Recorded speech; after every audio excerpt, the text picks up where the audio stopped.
Hello. It is time.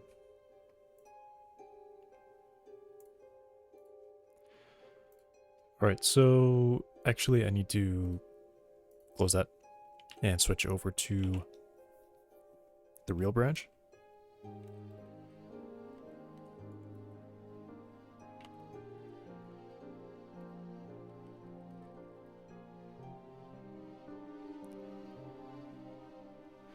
I'm going back to behavior stuff. What changed there? I was gonna say I think I just moved the player, so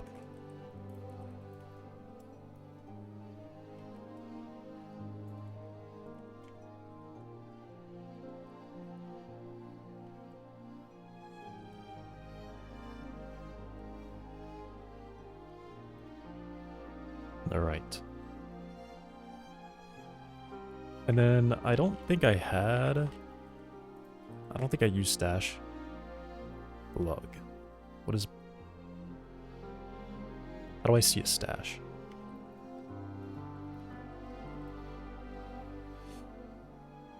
Can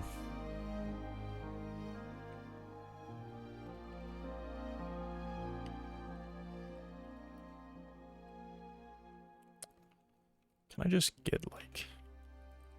Can you just print it to the screen? Get shash. Stash.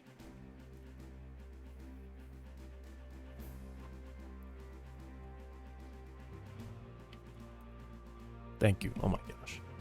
Figured it out. Show?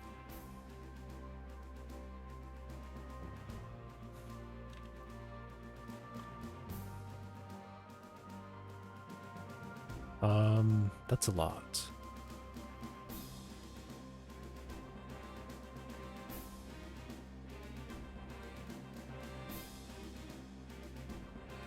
I'm gonna check to see if I just committed something that looks like that.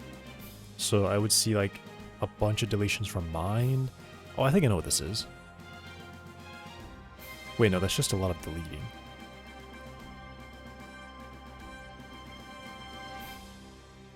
Maybe I don't know what this is. Oh, also, I'm gonna watch that for lunch. I meant to watch it yesterday, but I didn't. I just forgot, I guess. What was I gonna look at? I was gonna look at commits here.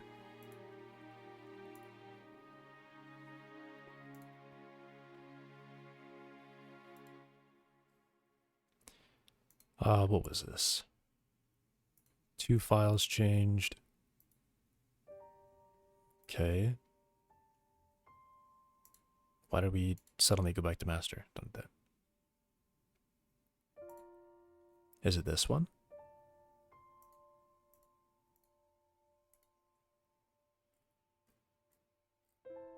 Resource editor had a bunch of ads. Is it comparing to what? Is it comparing to what I have now? Can I just see what?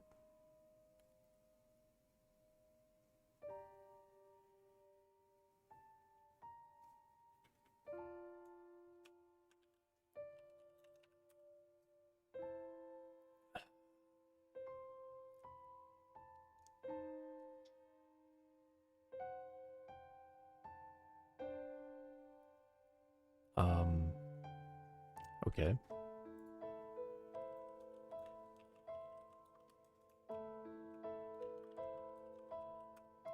I want to know what it would do if I were to -p. -p.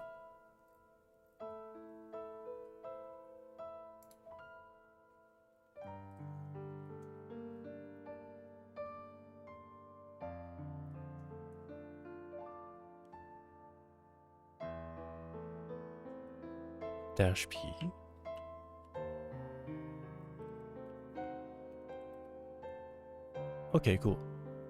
Oh yeah, I've already committed that, for sure. I definitely have. I must have. Yeah, because resource... Wait, it just says this file is deleted. Yeah, that's old stuff. I must have sent that already. So I'm just gonna look at what editor mine looks like right now, and yeah, all that should be gone.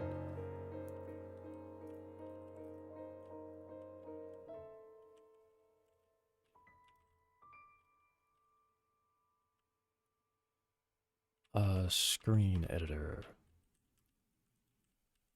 Mine. Yeah, okay.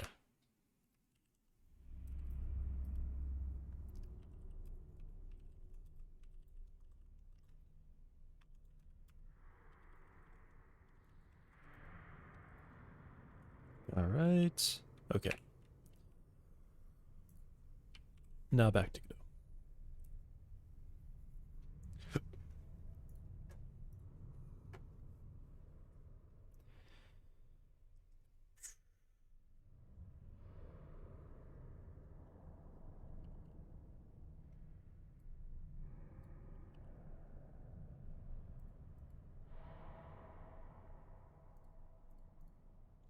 Okay.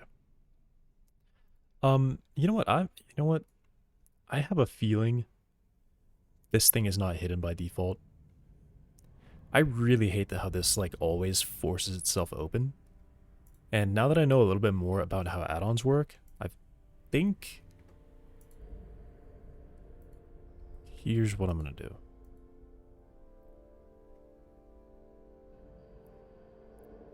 Alright, well what file loads? Source editor plugin, of course.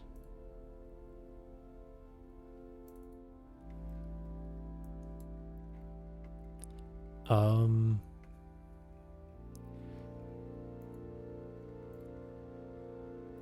I guess I have to go to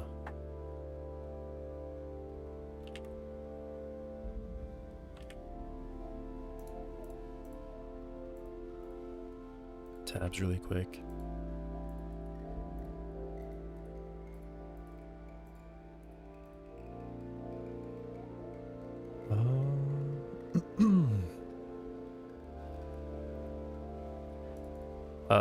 This is the asset doc, I think, right? Let me just check. Asset doc. Yeah, that looks like it's it. Okay. So let me find where this is used and fix it so this is hidden by default. Enter tree, add, remove,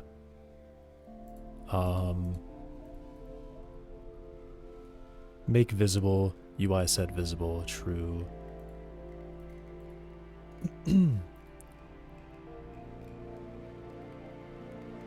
Yeah, so this should be hidden by default. This should actually be hidden by default. It does say initialize, asset doc initialize.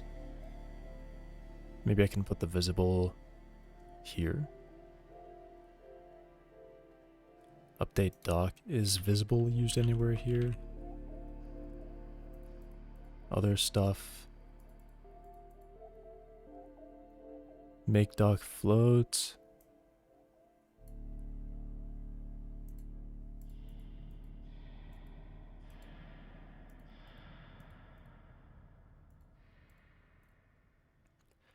Okay, so we're not hidden by default.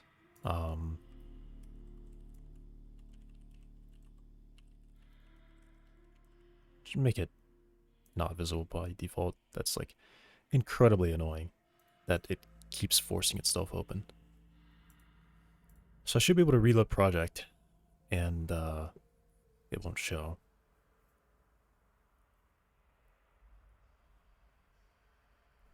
All right, cool. It is apparently selected by default.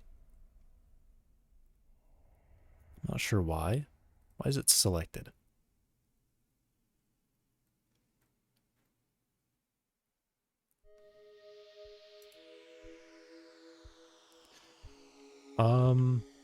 Let me look here.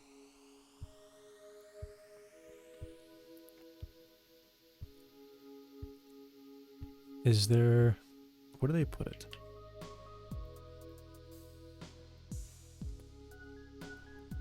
Asset doc. initialize. I guess let me find this. Oh, it says remove doc.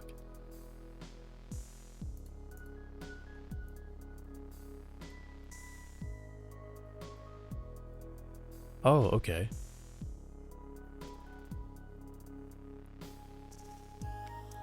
Is it update? Doc?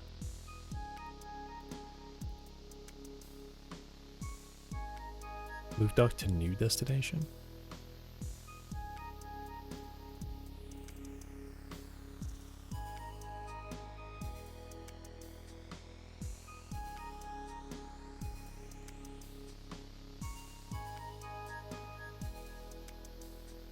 As the control is to the specified dock.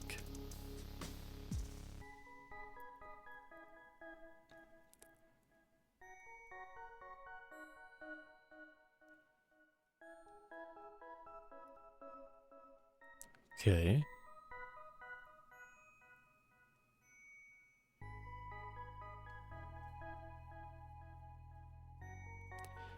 Add control to bottom panel.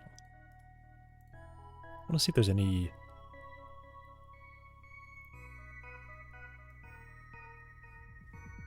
No.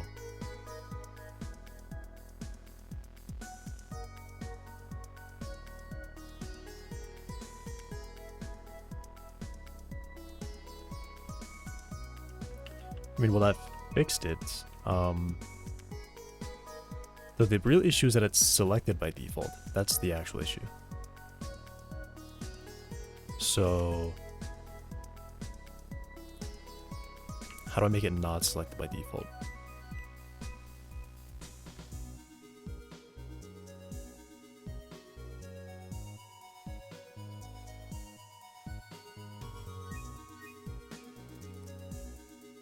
Is this already open?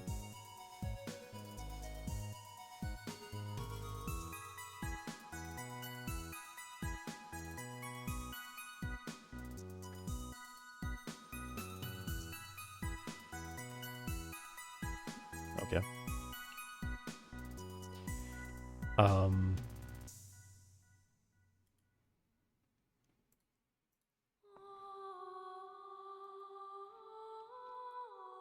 So we initialize, we set plugin to editor plugin. Why does it automatically select it?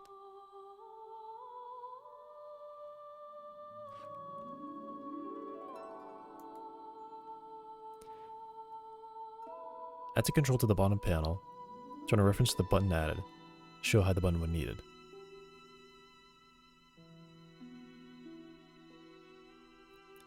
Alright, I'm just gonna go find this method, add control to bottom panel, because this is annoying. It's been bothering me forever. And it might be a instant compile to undo whatever this thing is doing.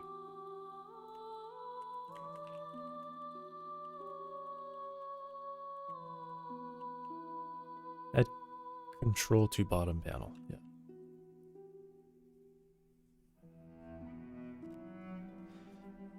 Can we find it? I've spelled it right. Add control to bottom panel.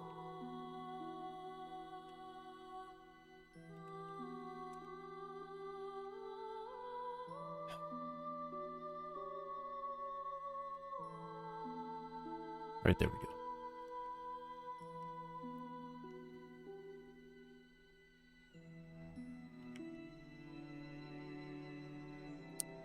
Editor node, get bottom panel, add item.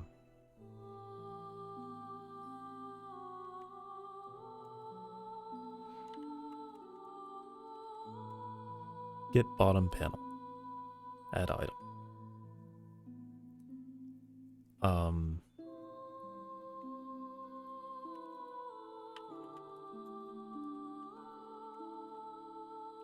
Is it get bottom panel? Yeah.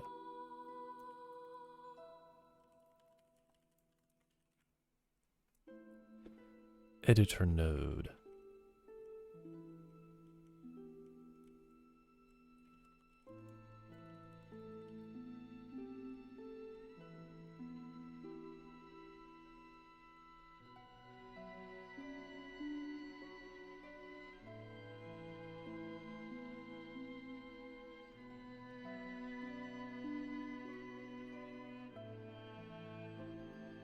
void? It's not a void.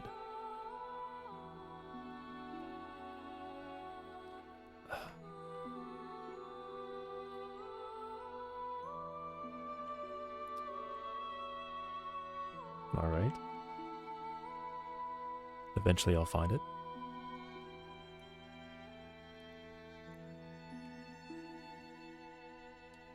There we go. Found it. Editor bottom panel.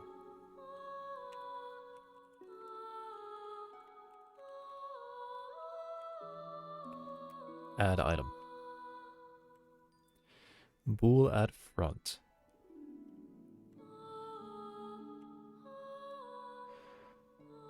So it creates a new button. Bottom panel button. Set toggle mode. Add child.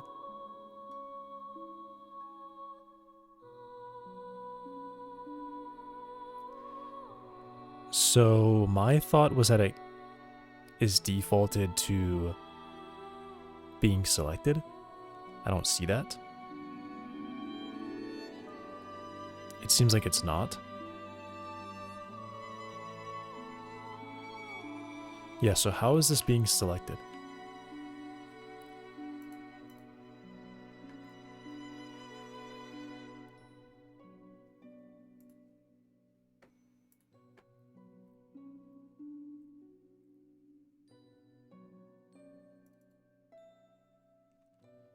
It doesn't even get the button back.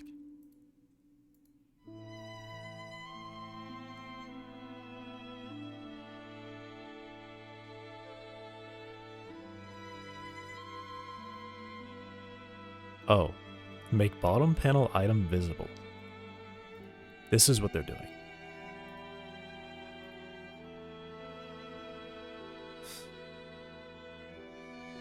Well, ain't that stupid? So I gotta close world and open some random thing, so it's gonna stop doing that.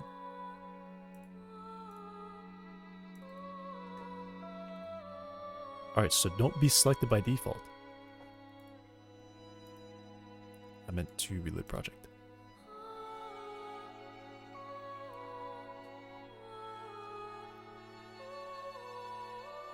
Oh look, it's not selected by default. Nice. And if I close that and hit save and do project reload, now nothing will be open because that's how I left it, right?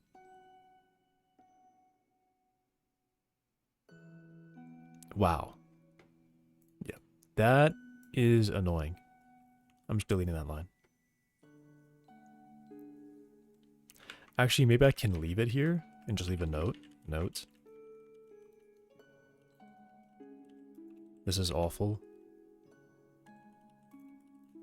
Make sure this change stays.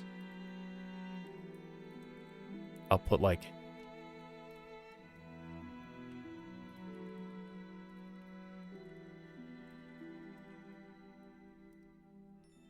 zombie game, this is awful. Make sure this change stays and save.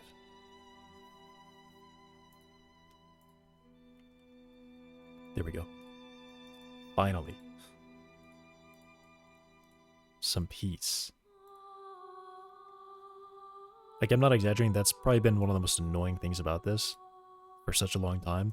And it's, I don't know, I've always thought, okay, well, that's just Godot, you know? It adds the panel and it just automatically opens. No, it's like programmed to automatically open. Wow. Alright. So I need to probably stash that.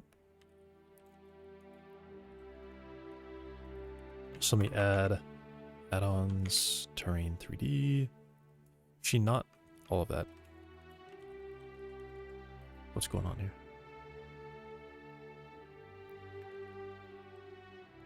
Okay, so a bunch of random lines changed because they just love to make plugins without turning on the delete empty lines stuff. Hey, Dylan. Wow, that's crazy. Why do they do this?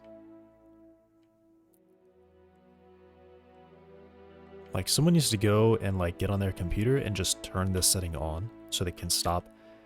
Anytime you see a line like this, it means that there's like tabs after that line. There's like several tabs after this line.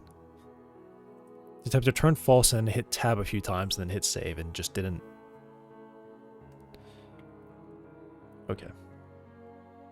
So which one is this? This is, it's this, one of these lines up here. This bit. Asset dock.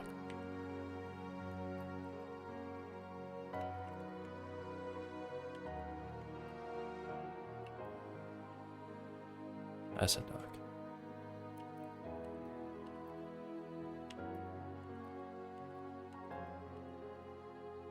I just hit U. I'm gonna stash that.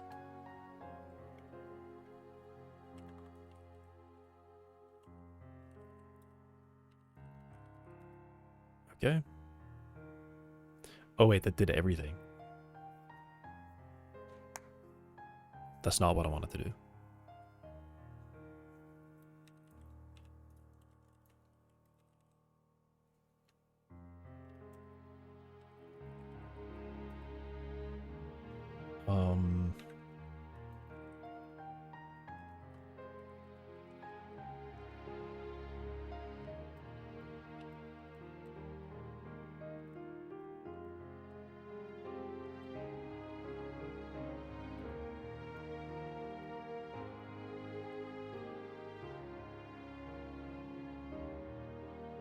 Then yeah, get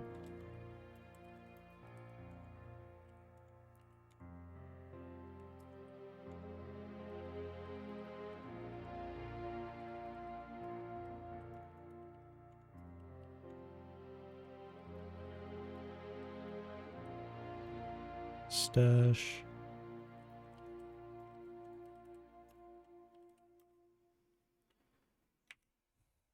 What? Get stash M. There we go.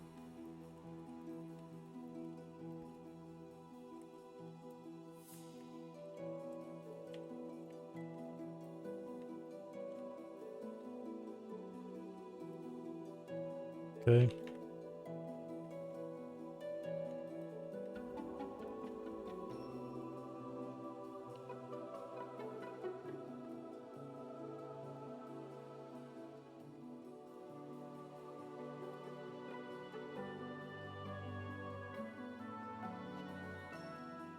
Alright, fortunately no compile today. Fortunately. And it's time that I probably update my other branch. So I can't remember how to do this.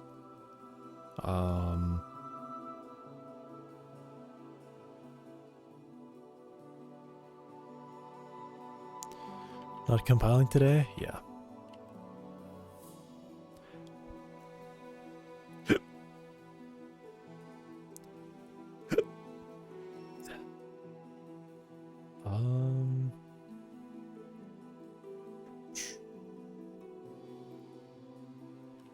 Is it rebase? It is rebase. So, gosh.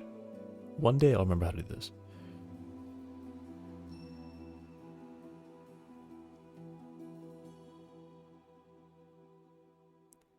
From this point, the result of either of the following commands, get rebase master. Okay, so I know I'm not moving it from one branch to another, I'm just doing that. Okay. So I should just be able to write, whoops, quit, don't save. Am I on the branch already? I want to get those changes in there, so I should just be able to type in get rebase master. I'm not moving any branch.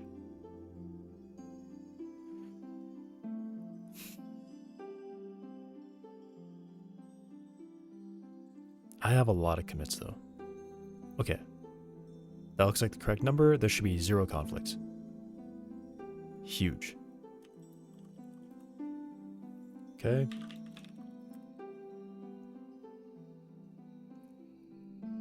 I think I have to force push. Yeah, I have to force push. I don't know why it says 33 and 30 commits different. Oh, I think it's because there's 33 commits, or there's 3 commits that I've done to master now.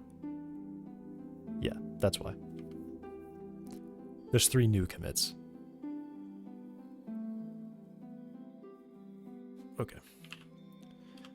And then I'm going to double check that I haven't obliterated something. And it's not like I can undo it at this point. It's already done. 30 commits ahead.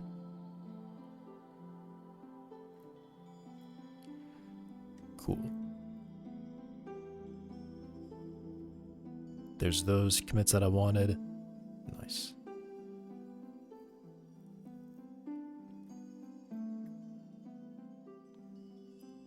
Just keep everything, right? Yeah. Unfortunately, it doesn't keep the time. Which I kind of wish it did keep the time. Actually, I guess I can do git log and it will tell me. I don't think it keeps the time. It does keep the time. Okay, cool. I'm actually really happy about that it keeps the time. History is not fully lost. For some reason, GitHub just likes to lie about the time. But I know what time it really is.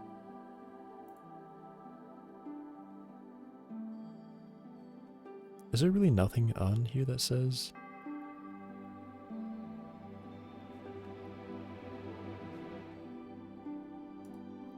I guess they track their own?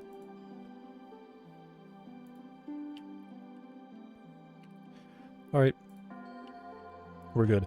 No more stupid Terrain 3D dock opening forcibly every time I start.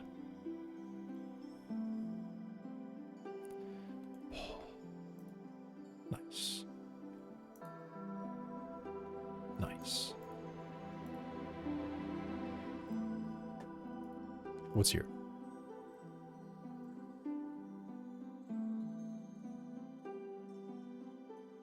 Nothing.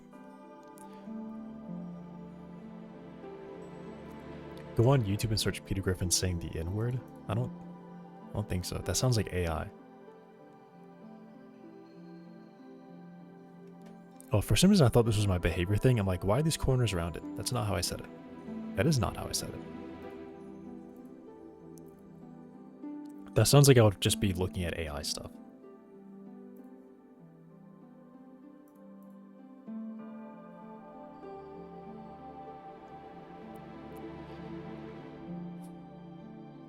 Alright. Where am I at? Oh, I need to set the editor back to...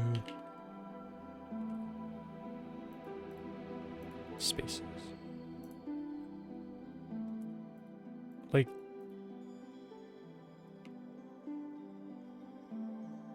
this is all they have to do. They have to go here, to this thing, click that button, and that's it.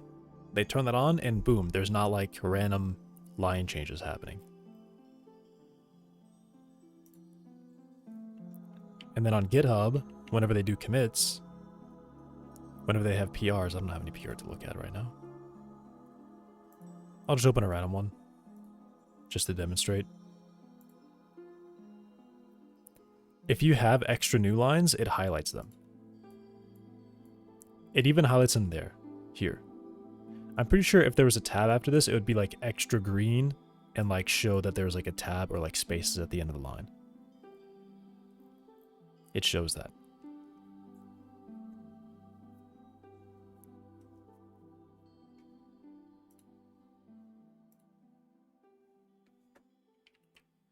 So before they ever accept another pull request or do their own commit, they'll see it. They'll be like, oh, whoops. I haven't turned the setting on yet. And that should be on by default. I don't know why it's not. It doesn't apply to comments, which really sucks. I'm pretty sure if, I'll just check if I do a bunch of spaces then hit save. Oh no, it does trim comments. Never mind. Okay. For some reason I thought it didn't used to do that. Maybe it didn't.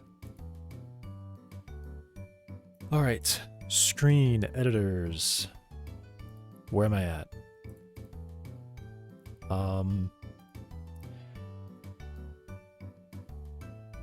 So I decided that I was going to leave extended resource how it was. It's just gonna take the path. It's gonna get a UID. Even if it's a sub-resource, it should work with sub-resources, though. Things get a little bit weird if you have intermediate extensions and you change an intermediate extension. It's possible it can get weird because, like, if you have ABC, right? B extends A, but it doesn't override something, and then C extends B, C's resources are going to point all the way to A. Those overrides are going to point all the way to A. If you override something in B, that override isn't going to apply to C anymore. C is still going to be pointing at A. So it's going to be a little broken. And yeah, that is broken. How is there any way that I can fix that?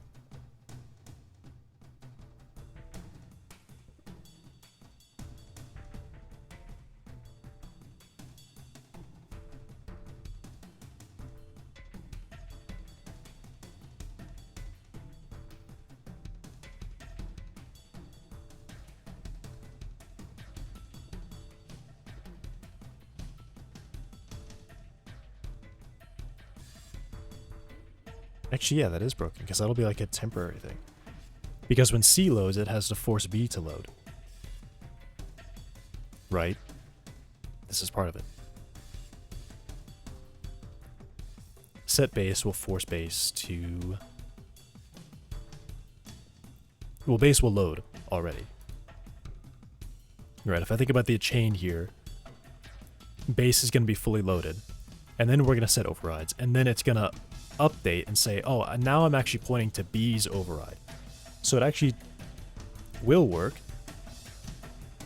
But in the middle, how does that work?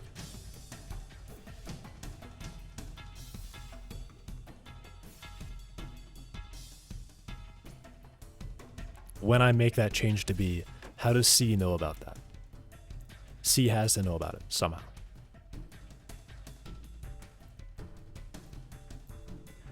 Maybe in override. Let me test something. So I know that I can emit a signal that says I've changed. I could specifically emit a signal when I override something. And anything that extends this resource will get that signal. And it will know specifically what property has been overridden. And so it can say, all right, something was overwritten. Let me go through and check if I need to update anything on my side. That's what should be happening. Okay. Okay. We're back in business. That was like all day yesterday to figure that out.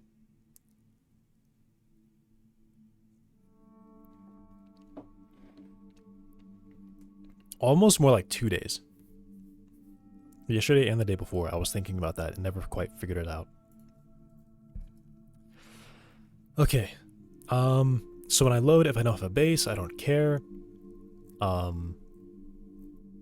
need something here to call when a resource changes.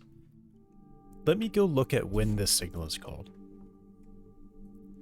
I don't know exactly when it's called. I don't even know if it's called automatically for me at all. I have a feeling. I think it is. I think it is called for me. The signal is not emitted automatically for properties of custom resources. If necessary, a setter needs to be created to emit this signal.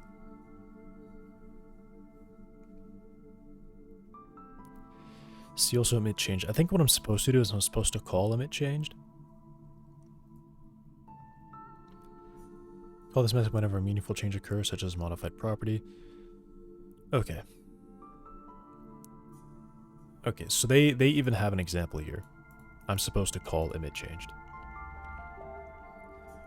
Alright, so if I set overrides,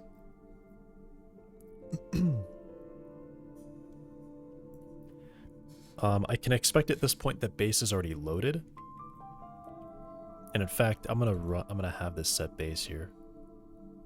How can I do this? So let's do some validation.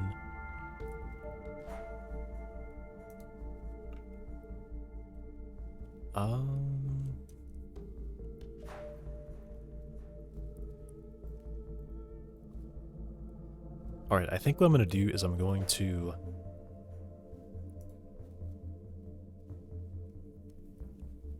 say like update overrides or something. Or apply overrides.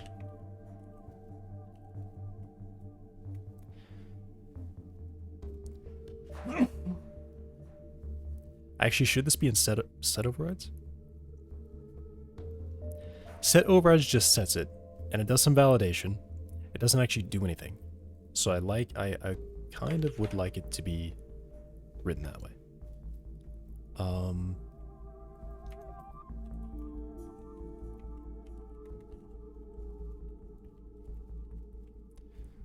I'll do it like this. Copy values from base, set values from override.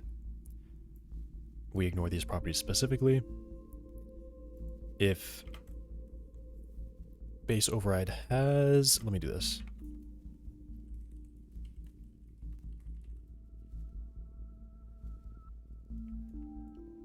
In fact, I actually won't do anything there at all. Just declare it.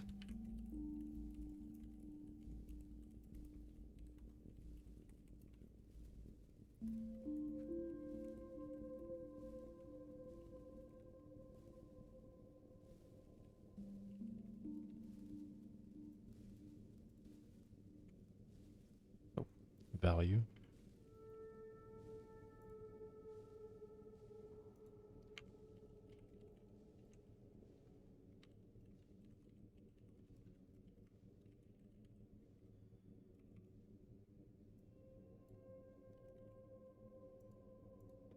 Okay.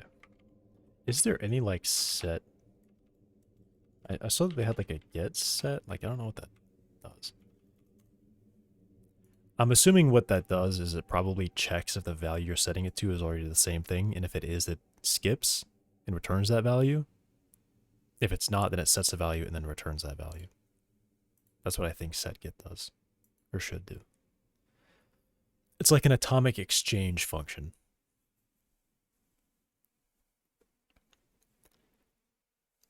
It compares it to a certain value, and if the values are the same, it sets it to a different value, which can just be the same value. I think exchange sets it if they're different and returns the old value. I think that's normally the API. This doesn't matter at all. I'm just thinking. If base overrides has the property name, the value would be the base overrides. If the value is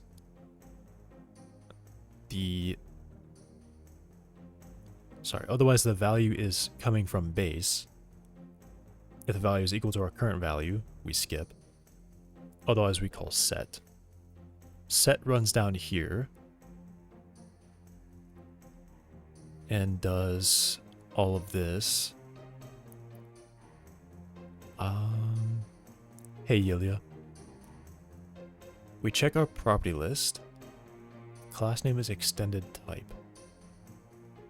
Everything on base onward is to be ignored, right?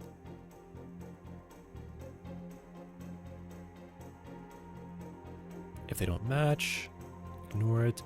If it's not a script variable, ignore it. If it's not storage, ignore it. Should I be doing that? If it's not storage, should I be ignoring it? I guess so, right?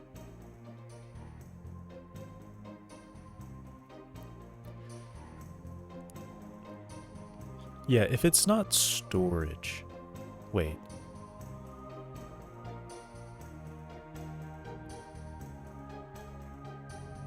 Oh, I remember what this is doing. So the set, if I return false, it does the default thing, which just sets the value to the property. If I return true, then I've handled that. And nothing should happen. Nothing else should happen. Exactly here, right? If it's fake property, internal data, fake property value, return true. I've handled it. Otherwise, false, just do whatever would normally happen. So that's what this is doing. It's always returning false. It's just specifically for overrides, it needs to be a script variable, it needs to be storage, and then I call override. Override sets the value to base overrides. And that's all it does. And still just return false. So just it always does the default behavior. I just may optionally call this override on top of that.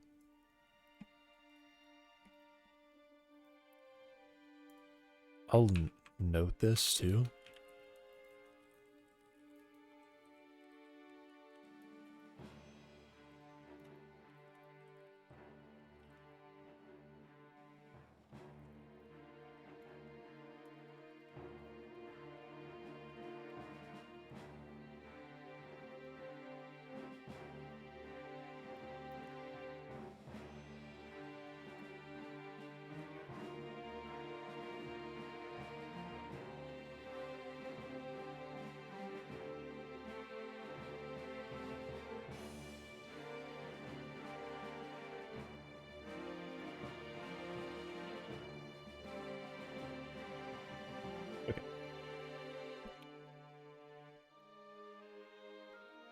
And then when I set base, I still need a method here that tracks this.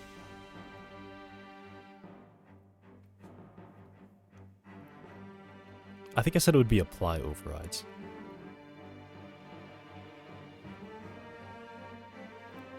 So whenever I'm setting the base, I check.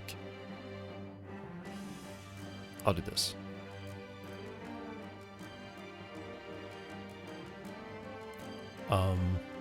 If new base is null, I will check if base does not equal null.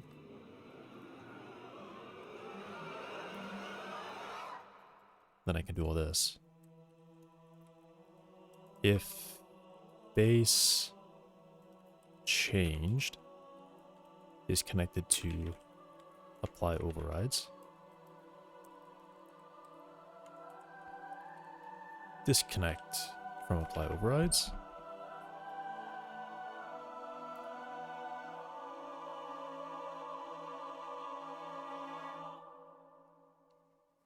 Oh, what happens if I change?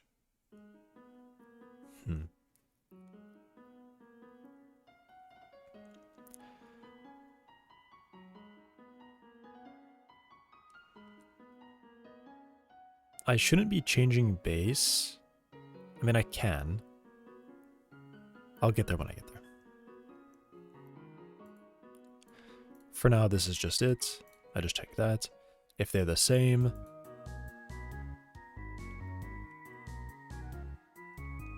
if they're the same, I guess base is exported. So when I load, bases are going to be set. So this is likely to run. I guess there is on load.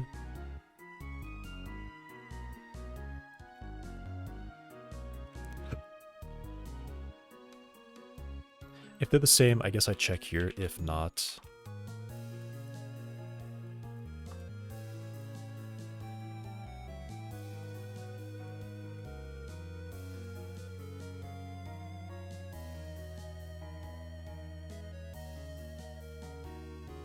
and then down here, they're about to change.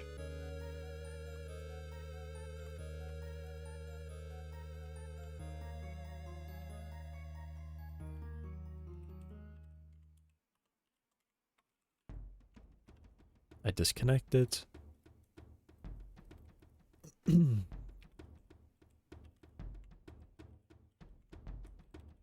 I connect. Alright, cool.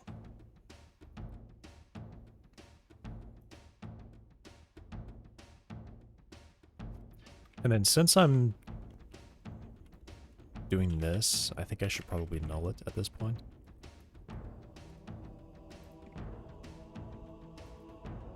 So that I'm not leaving like a reference to base, but then I'm like not connected to it. So then it might. Yeah. I don't know if that really matters.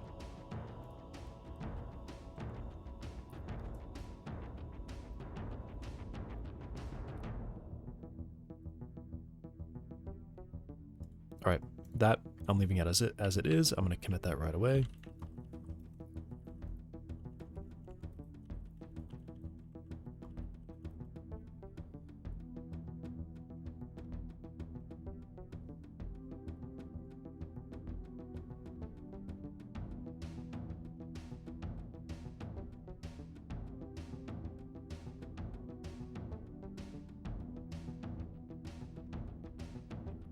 Oh wait, I just realized. If I call set, that actually runs into the underscore set. Go back. So should I instead be checking get?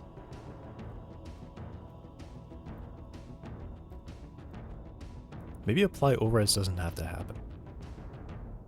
Maybe I just set up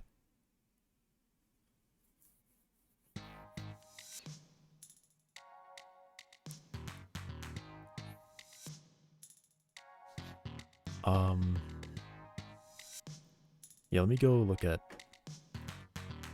this. Scroll up to get. Test MS behavior get. Should return the given property's value or null if the property should be handled normally. Okay.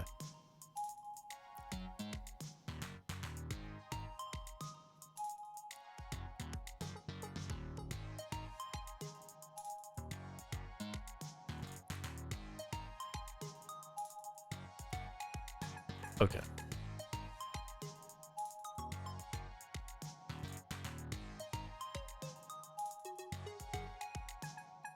So I mean, in theory, apply override shouldn't happen at all.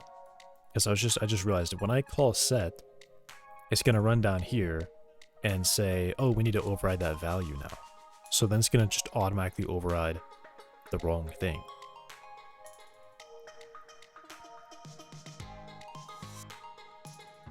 Does override handle if they are different? No, it just sets it.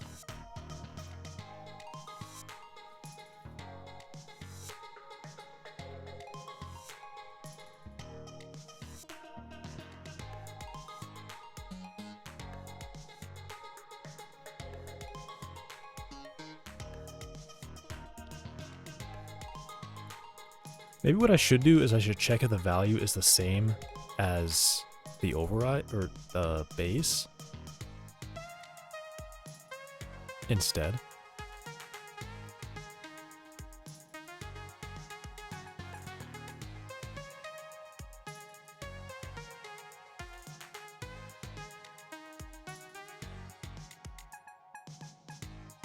No, because I may want to like technically override it, but still leave it as the same value, because that's how it will initially be set up, right? If I had like a number, just like an integer, and I click the override button, I was gonna set it as an override, but to the same value. So I need to use null to clear those. I can't use like, hey, is it the same as the base value?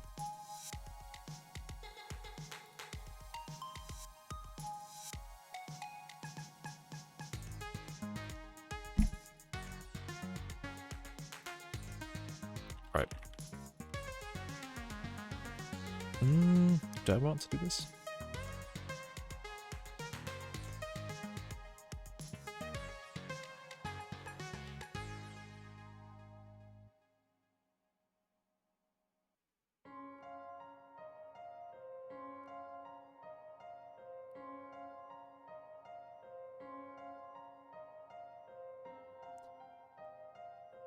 All right, here's my idea. I set up get so that the default is to return the base value. Otherwise, because then I can kind of take off. Then I can kind of take off the change thing, because then I don't need to do apply overrides ever. That just is the default behavior. Okay. I think I'm going to do that. This makes it a lot simpler. Then I probably want to just remove that. I'll leave it like that. If the base is not null, then set it to null. Otherwise, just leave it so nothing happens.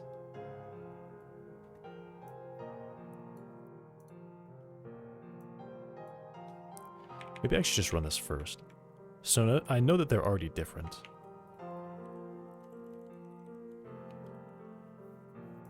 Okay. And then, yeah, apply overrides.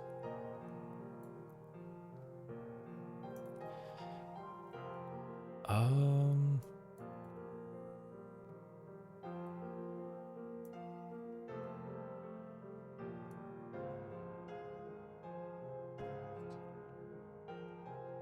delete those. Bring these down here to get.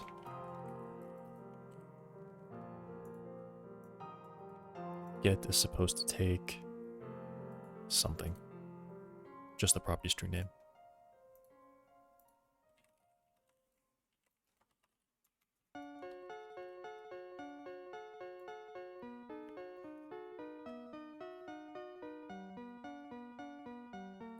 So I get my base property list. Actually, I don't really have to do that. Okay. If not base, return null. Okay? If we don't have a base, we're always returning whatever our real value is. Now, I know that I do have a base, so I can check if I have... If base overrides has property.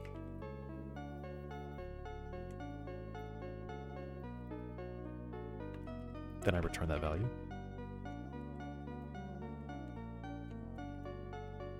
Okay. And then I guess otherwise I just return null. Same thing.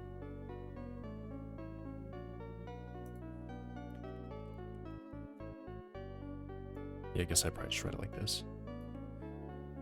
If base and base overrides has, return base overrides. I guess actually I say if not, sorry, yeah, if not base, return null.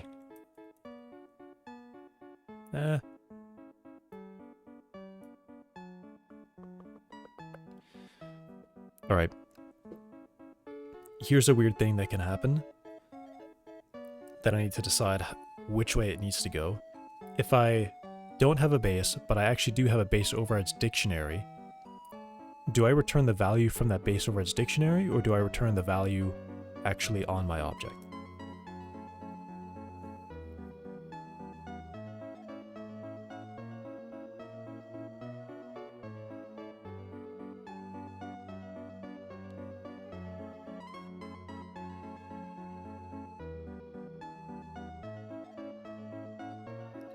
I think if I don't have a base, I return the value actually on my object.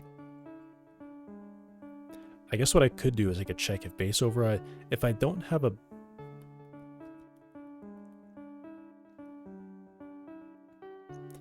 Alright, I've actually got it. And I like this. I can keep base overrides. I can keep it around and just clear base.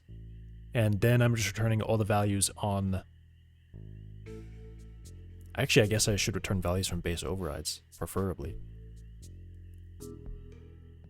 Right? I should prefer base overrides.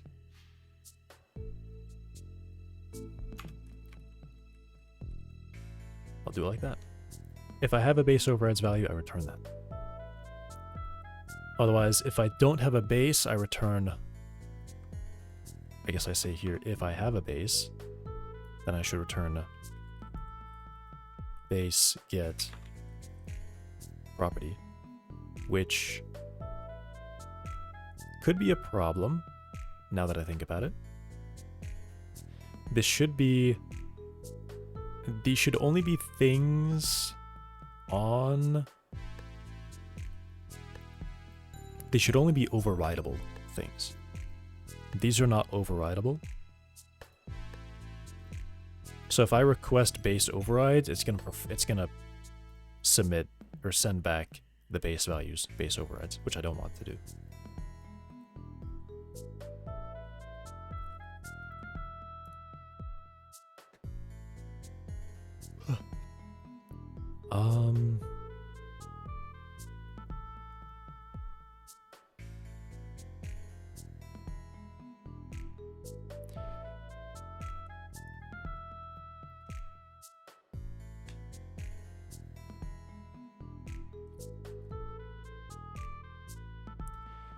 Yeah, I specifically want to only possibly return values between from my type of base. So let me go ahead and get, like, when I call onload, I'm just gonna do this.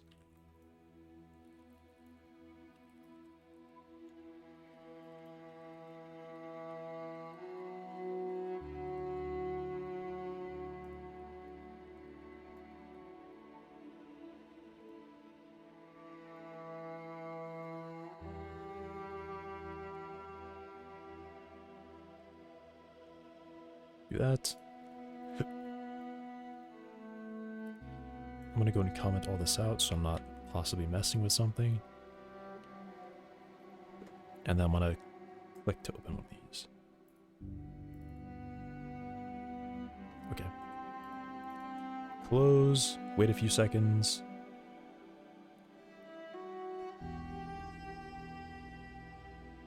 Open. Dang it.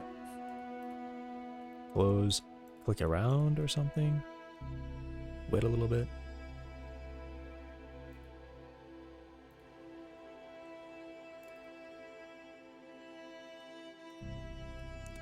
Okay. Reload project then.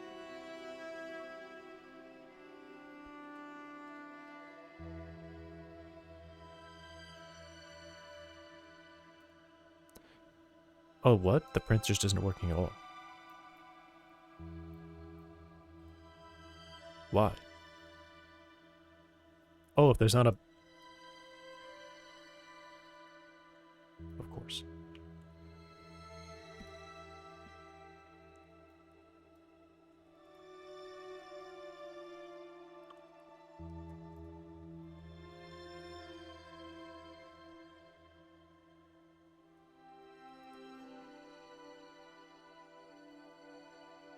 Nice. Okay, so sub resources, I don't care about. Actually, maybe I do care about those. What do those look like?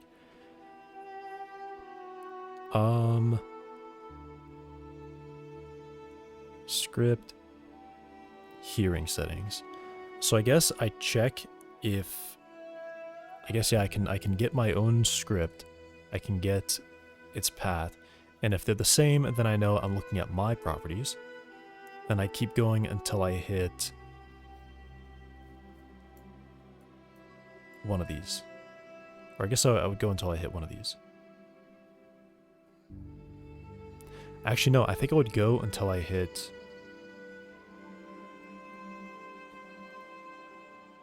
the behavior extended resource.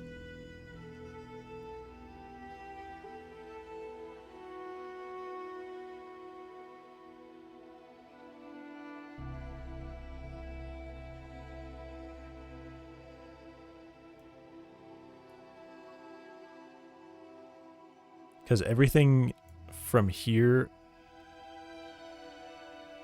everything from hearing settings until I hit extended resource is good to use.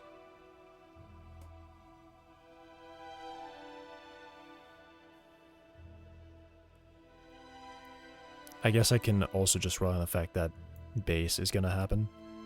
So once I read base, then I'm done.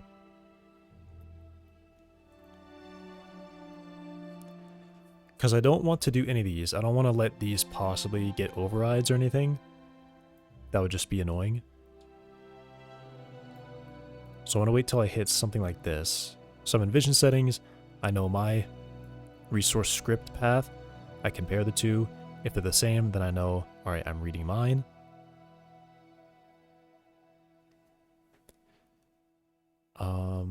Usage 128. Let me check what that is. I'm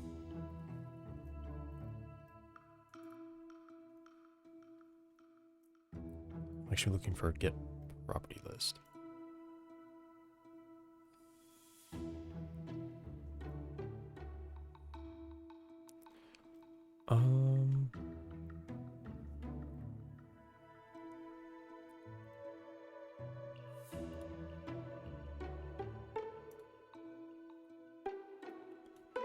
So once I hit a category, I would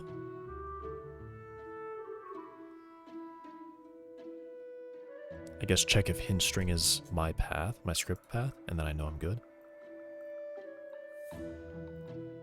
Okay.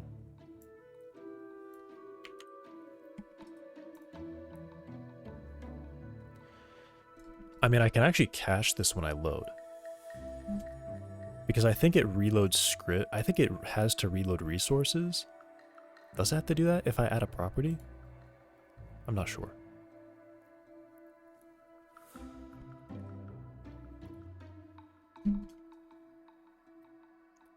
Maybe I should cache this.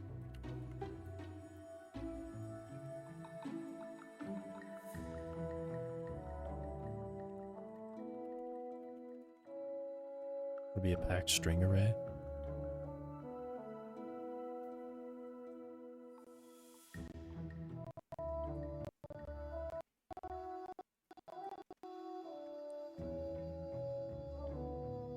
I'm actually curious to know something.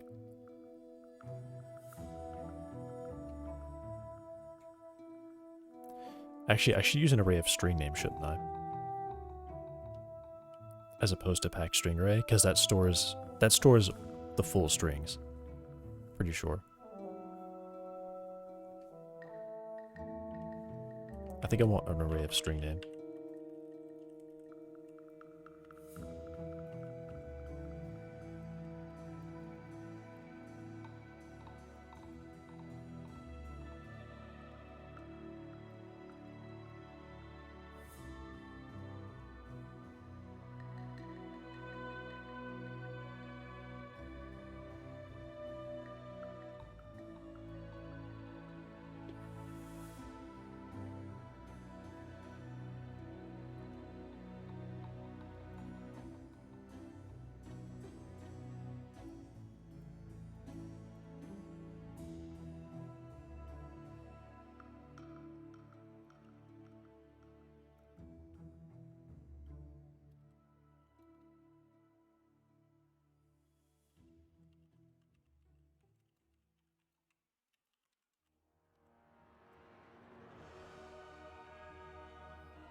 Actually, I know the path already.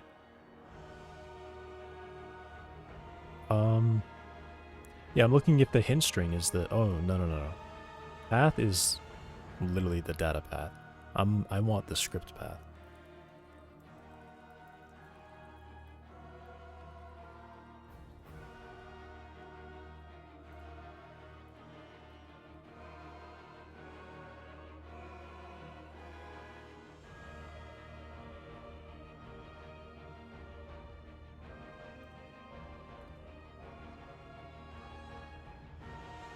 There we go.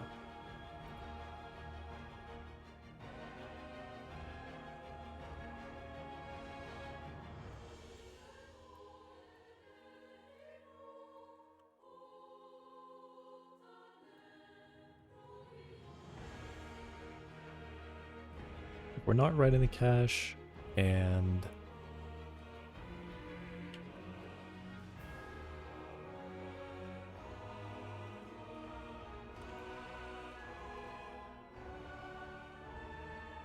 Actually, I think what I really want is... Did I have it? Yeah, extended type. Cut that out.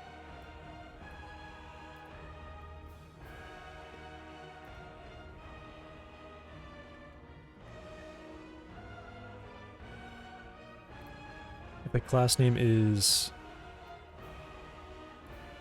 Actually, no. I'm not looking for that. Never mind.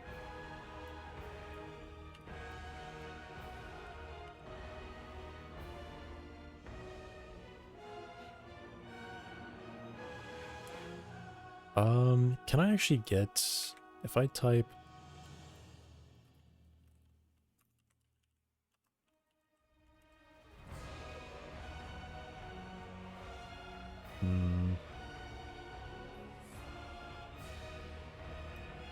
I guess not.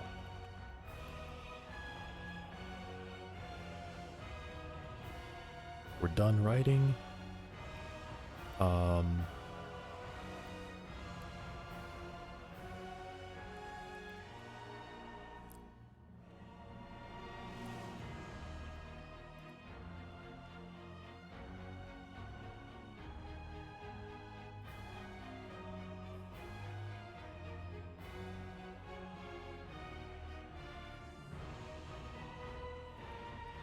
If it's not... Yeah, if it's not a storage type... Right, so now am I just copying everything that I have in overrides?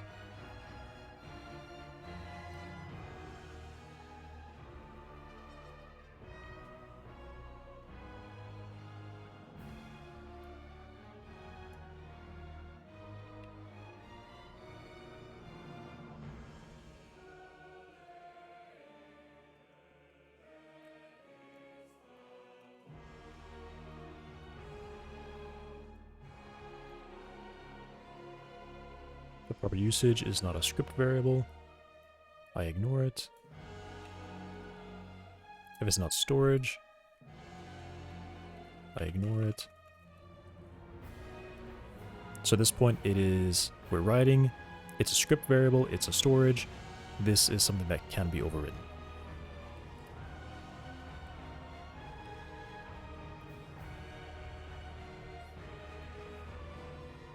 Okay.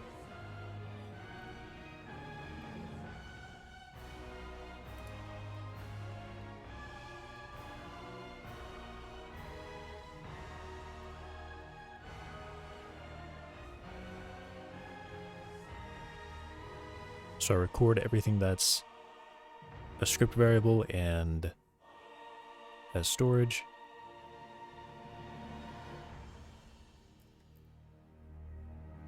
Right.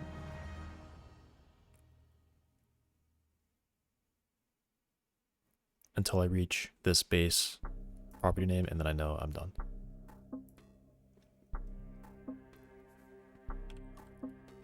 Otherwise, I'm not writing the cache yet, so I check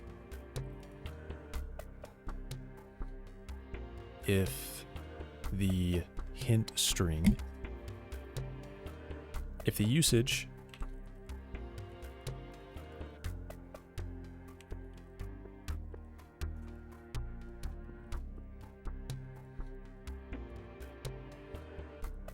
is a category, and the hint string is equal to script path, then I'm writing the cache.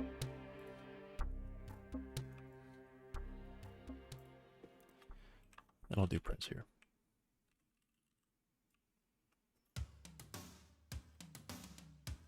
I'll just print properties that can be overwritten, and otherwise I don't.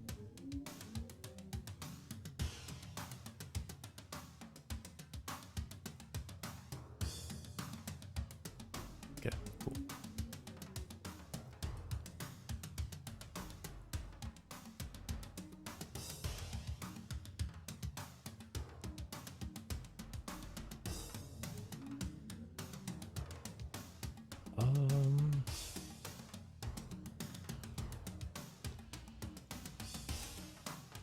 Check that all over as a real property names. So yeah, on load, I go through and I check the cache first, or I update the cache. Then here, I think what I really should do, I don't need to do this.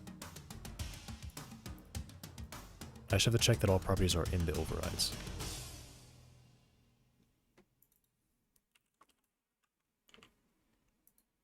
Not overrides. base properties has on property name and base overrides, manual fix required. Here we go. I want to leave that comment though.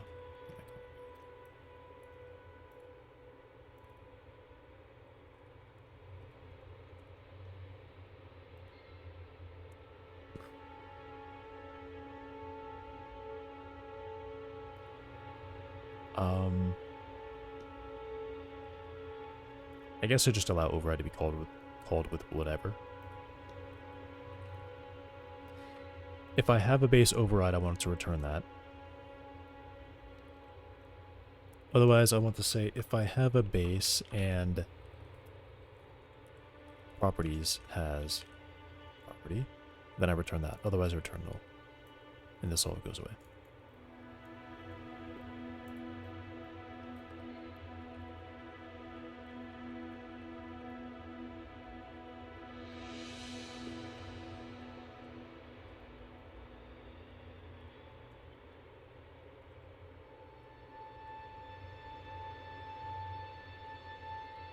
Even if is not a real property, or this has no base.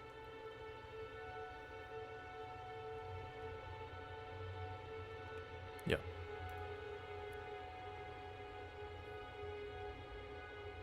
If I set something, check for override property, that's not really, I don't do that. I can just check if base properties has property, then I want to call override. And I can leave this here.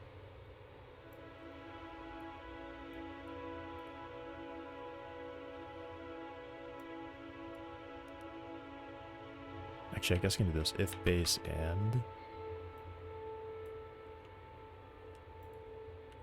base properties has, then I do that. Alright, now it's very clear.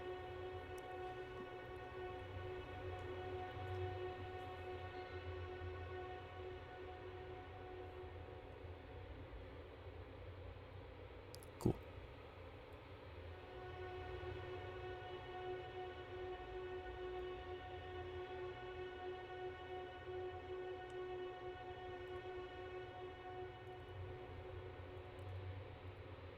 Alright. Now the test, see if it prints out the properties that can be overwritten. Okay, didn't work. Am I still doing... No. It just didn't run it for some reason? Okay. I feel like one day it was doing it really consistently. It kept opening it for me, and now it's not. Alright, so things that can be overwritten. Disabled, good, I wanted to see that one there. Target groups, min, max, min loudness, max distance. Target groups, there's disabled again. And then here, it is only sense hearing and sense vision that can be overridden. Nice.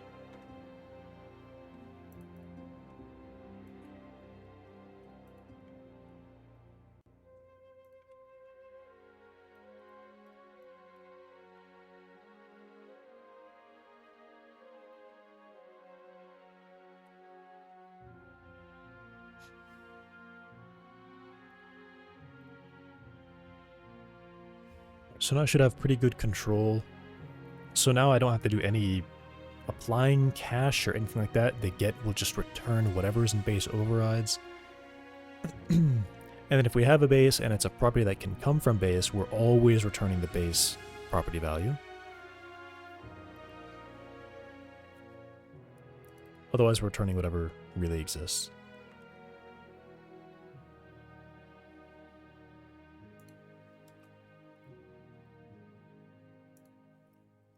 I just have too many extra lines for no reason. Cool.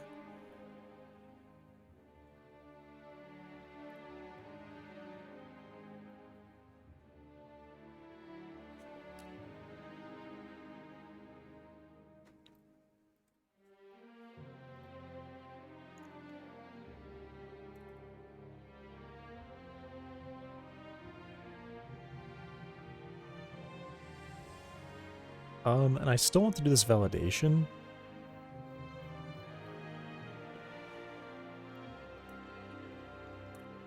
So I'll actually just take that out, really.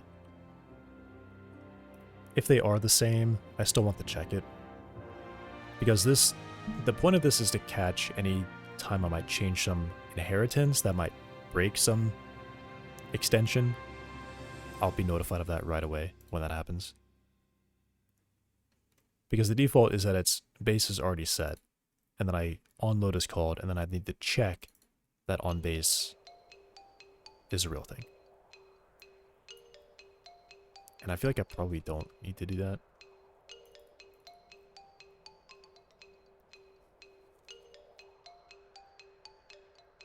I check that the base is still the same type, and then I check that the overrides are all base properties.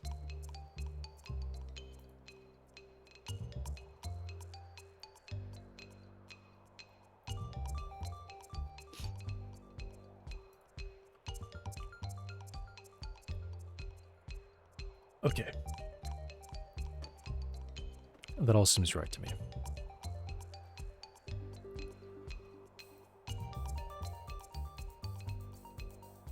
Now where am I at? I think I've got the resource extensions all like fully figured out now.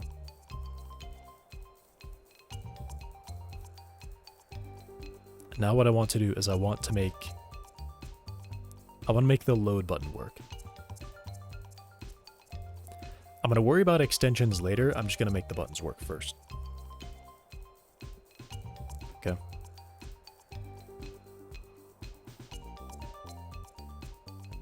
Should be common resource editor. Make resource override. All right, how do I make the buttons work? I'm going to leave the override for last. I want to make the load button do something. So the load button, I have the resource, which is my resource.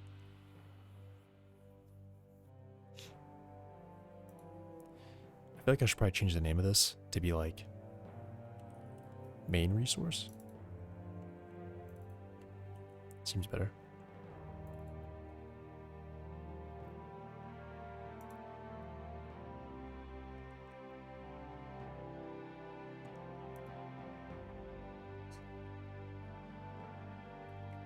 Okay.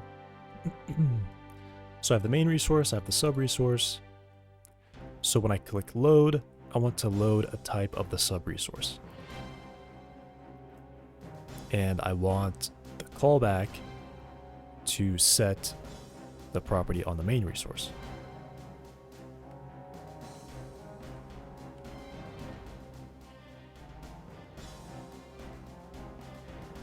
And I want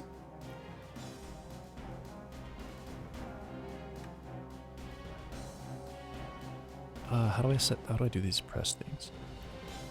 Because I want it to immediately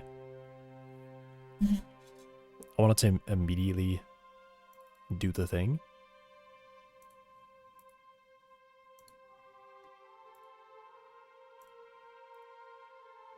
Action mode, button press.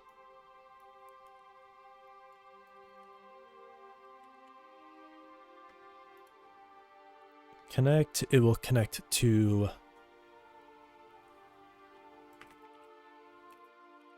a function that will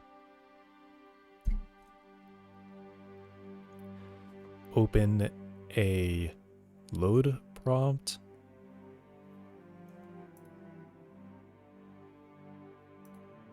I don't even know what that prompt should be or what that prompt is. I think it's going to be pretty similar to new. Actually, yeah, I think the new is really... It's really similar to what new does.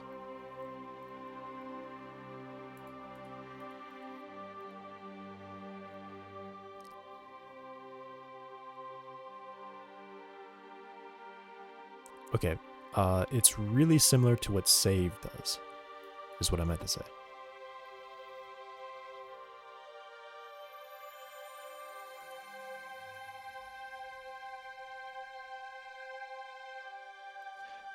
It's what?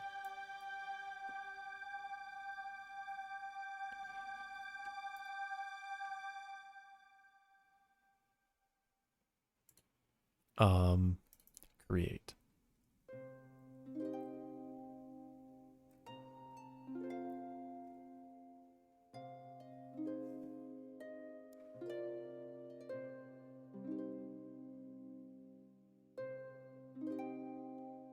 That's what I was looking for. Editor file dialog.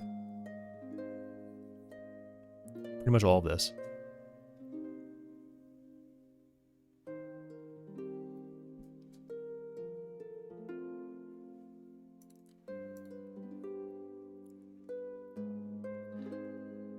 I do have a...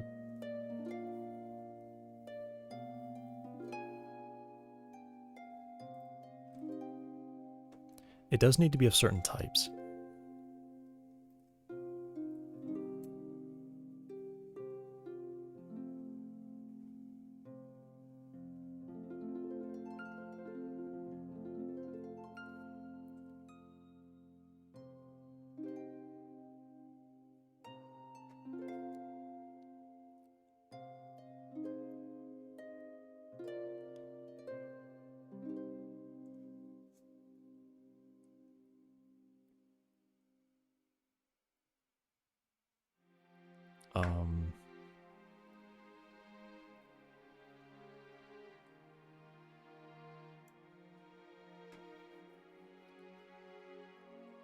Okay.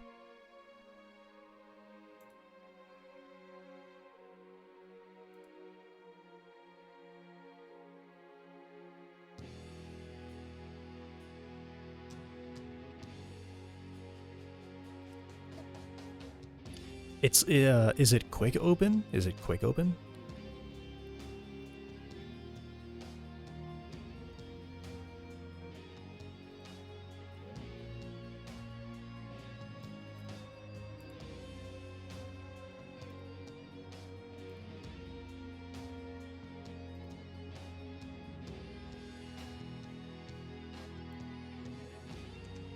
Is it display mode?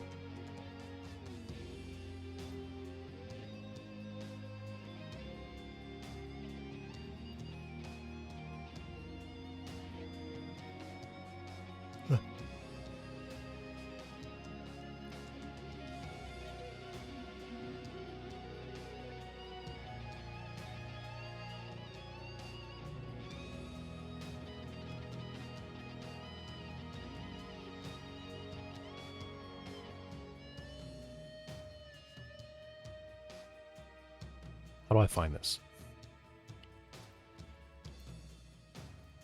Quick select.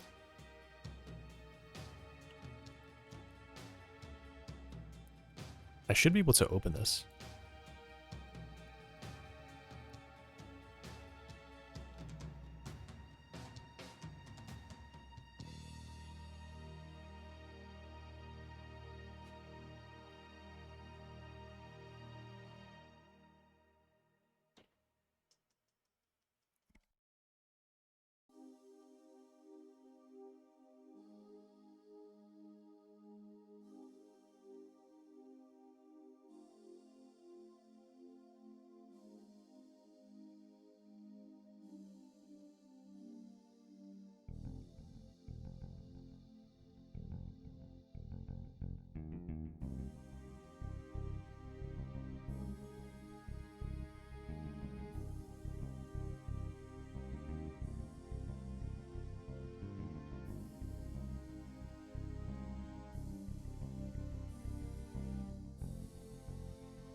There's definitely a quick open thing. There's definitely somewhere here that's like...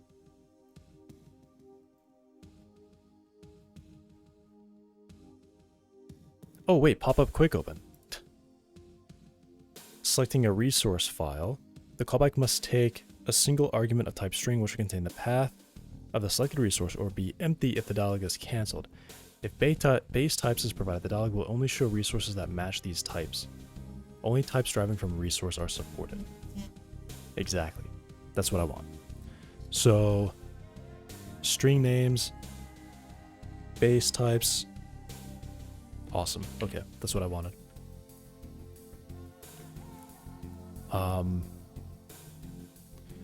So connect we'll call... Or is it editor wait, what was this? It was editor interface? Yeah.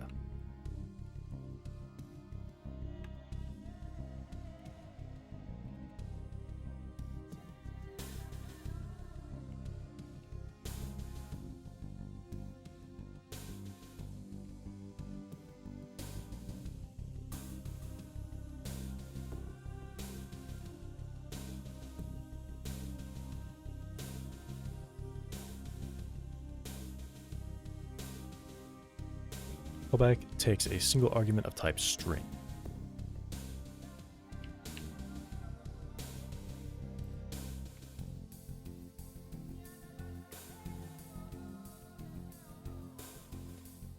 And this takes a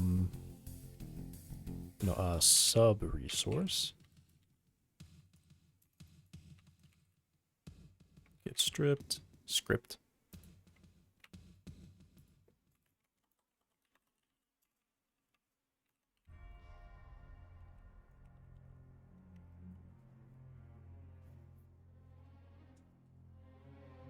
That takes an array of string name. Good.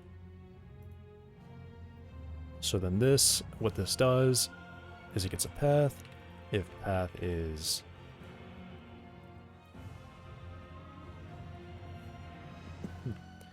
it's empty, just return.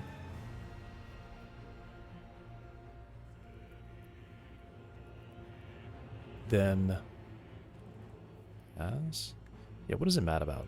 Why is it like this?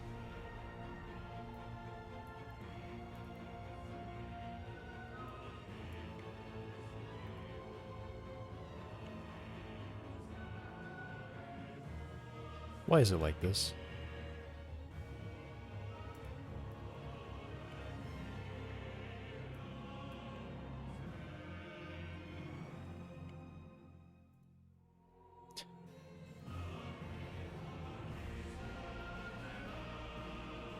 Wait, now it's fine.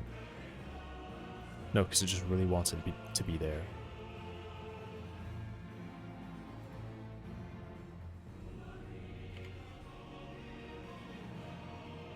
So stupid. Okay, well, I'm actually just gonna connect it to a function that binds this name instead. Connect to oh yeah, it actually needs this name and the property name. So I guess let me record this at the top then.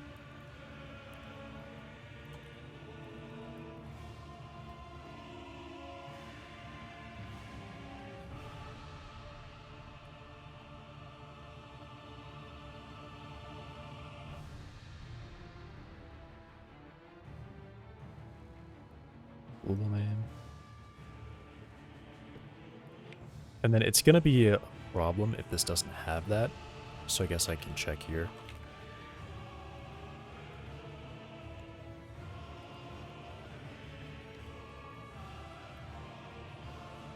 Because I think this says an empty string otherwise, yeah.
And then just return it. Okay.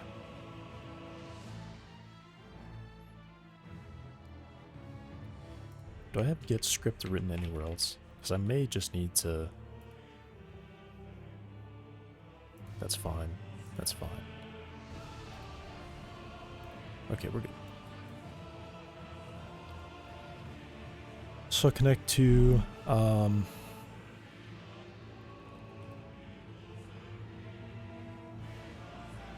load resource for property.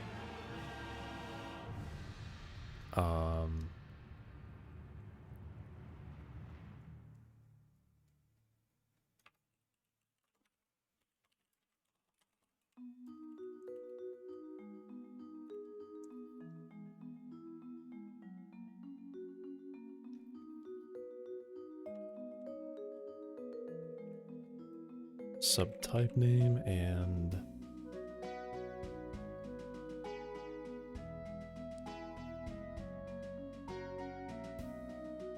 the property name.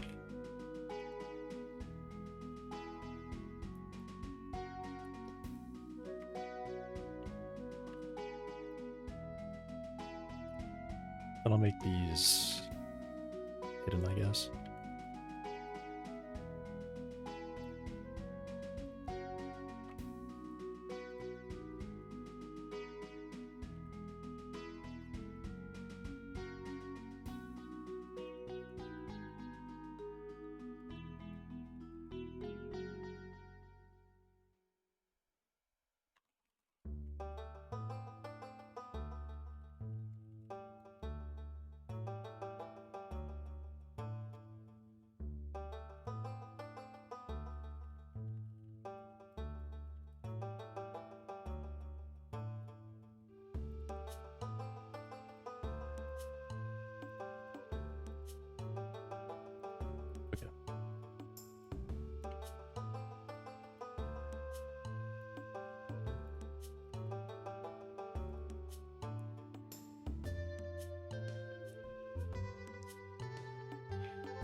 Editor pop-up quick open callable.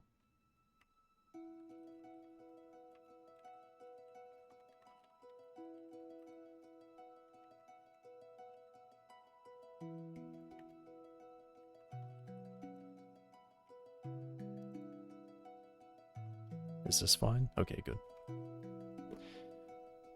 You need to start sleeping. What? I don't think so.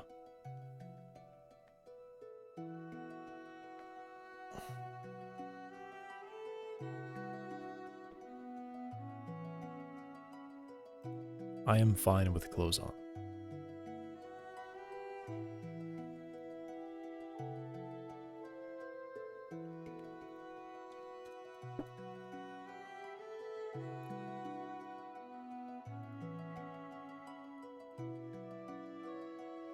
Okay, so if path is empty, I can just return.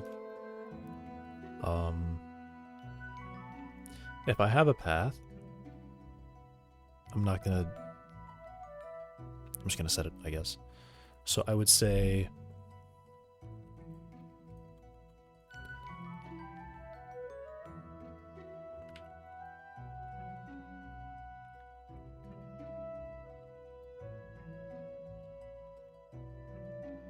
if your extended resource,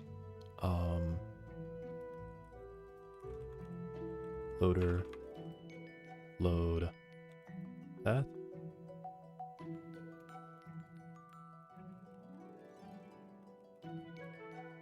There we go.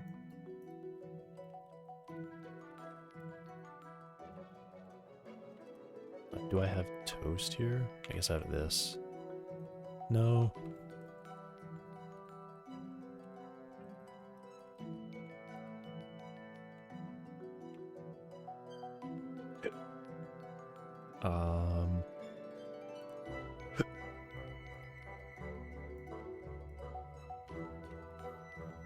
Cannot load resource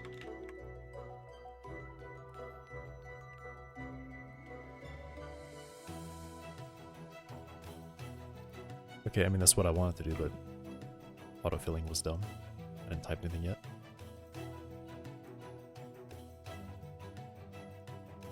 Okay, so then I guess I just write main resource set property name resource. Okay.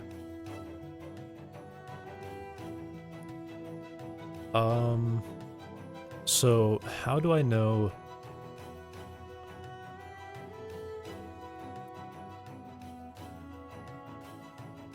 Yeah, so when that resource changes, I need to somehow signal back out to the editor to say, hey, this resource changed. I need you to give me a new editor for it. Right? So we go to editor mind.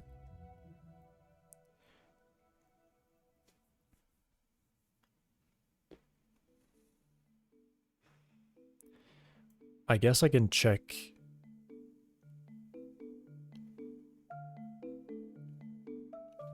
I guess the editor can kind of bind to an on change.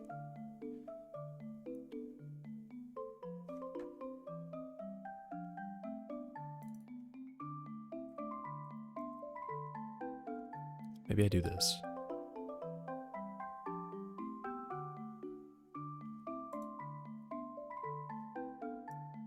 I'll do this.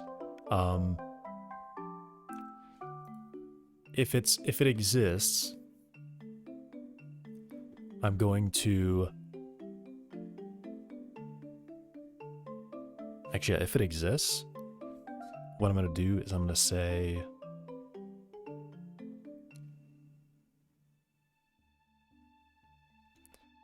is there a way to call set here without doing the signal?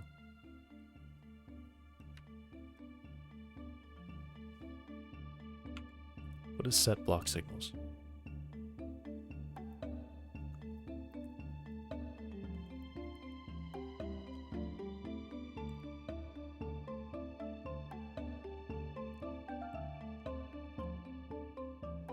Maybe this is it. I do set block signals. Does it emit? Because I feel like I remember seeing emit changed actually checks that.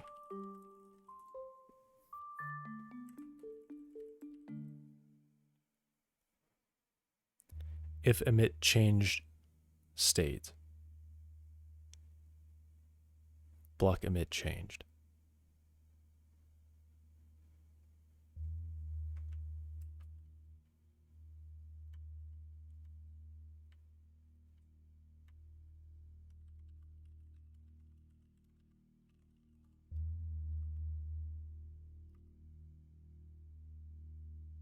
Oh.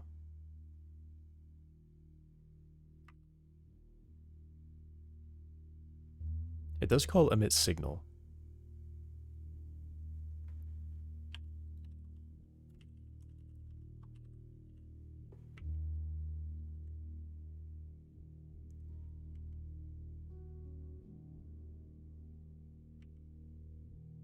Emit signal P. If block signals.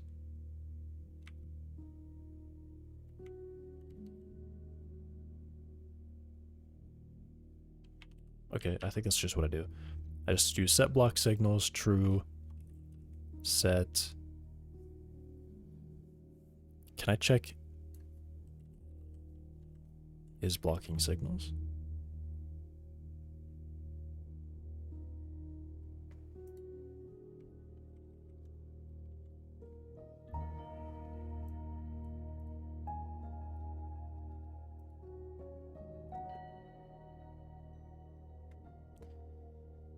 Okay, there's recursion stuff happening here, and I'm getting, I don't like it. I don't like it. Do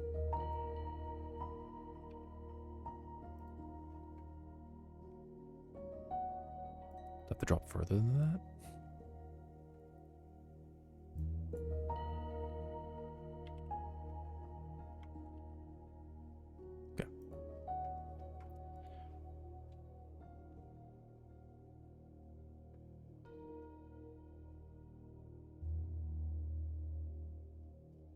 Let me see who calls set block signals.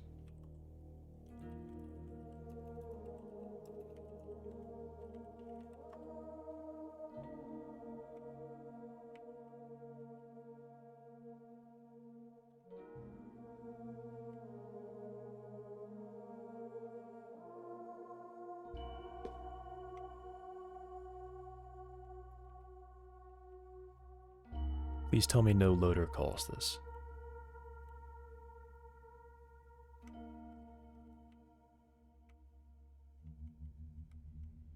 Okay, cool. It seems to be really, really free. All right.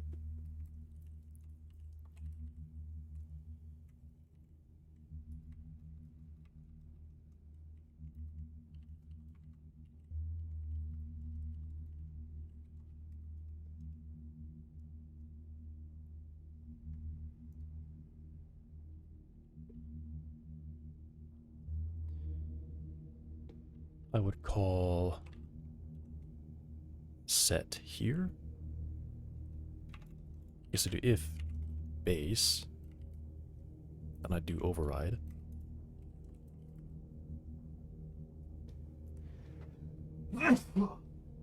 Oh man. Otherwise I do set property value, emit changed. I guess I should do it here.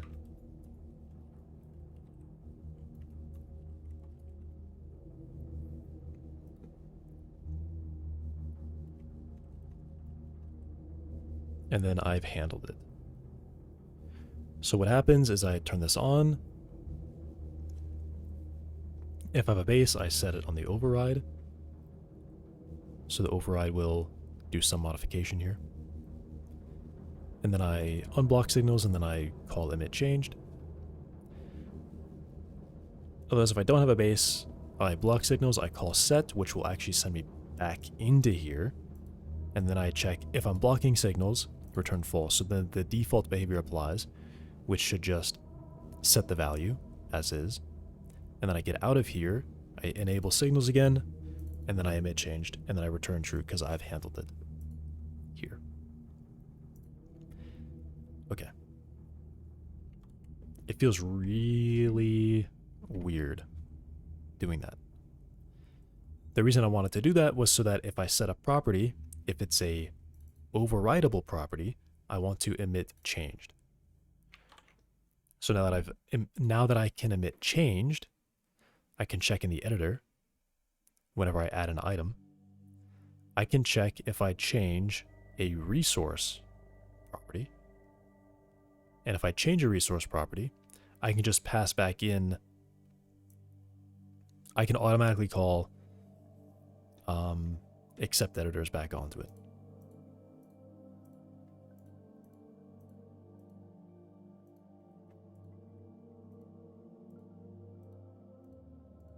So I'd be looking for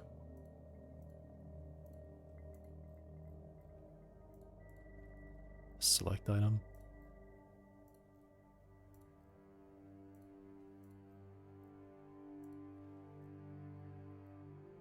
Or I think I would actually be looking for get or add item.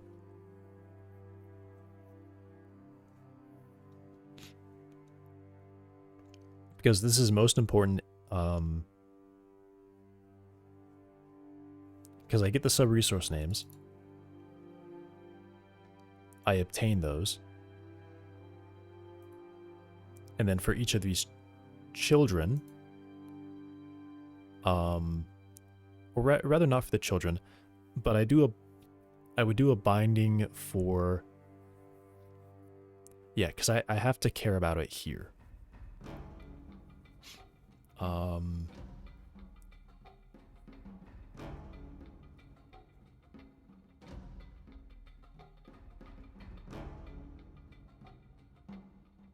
Yeah, I have to swap it out there, right? This handles some, like, resource that's not open, but it's, like, exists in my all items list.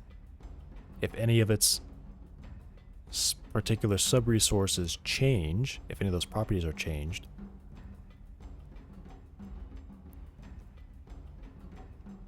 Actually, how do I know if one of those... I guess what I actually do is I check... Oh, no.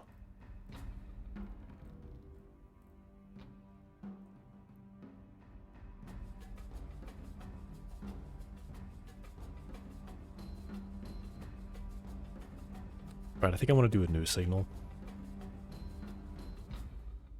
If I change... Yeah, if I change a property, I actually want to say which property changed. That actually matters to me. Actually, I just call emit changed. Does that?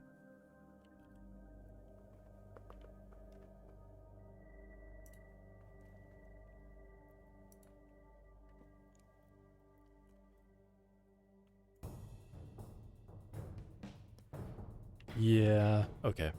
So what I really want to do is have a signal.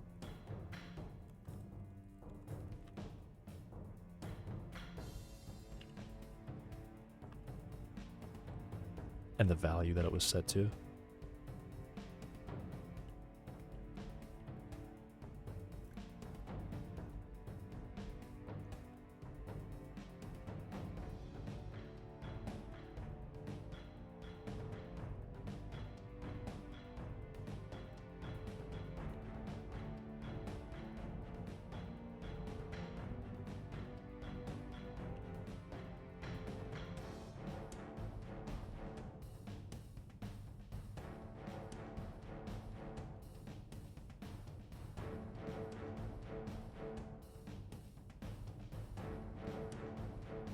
Jeez.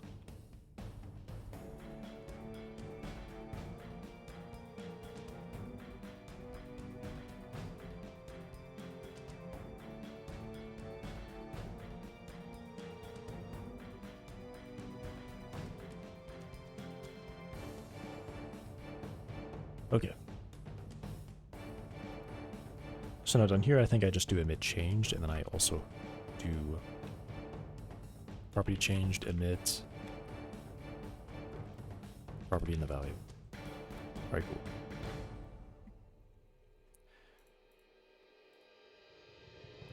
So now for each one of these, I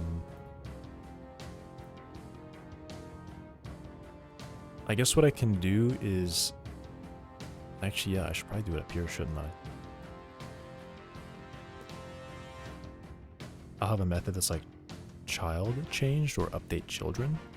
Child changed. So in that resource, it emits a changed value.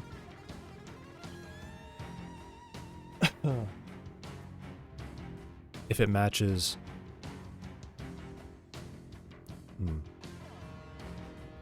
Well, no, I just call resource get properties, and then I update childless. Okay.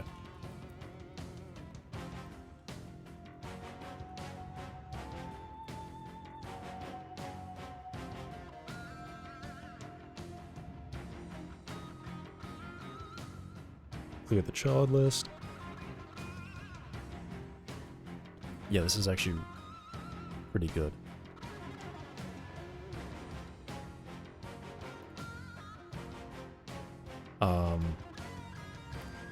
So yeah, actually I should just call item update children.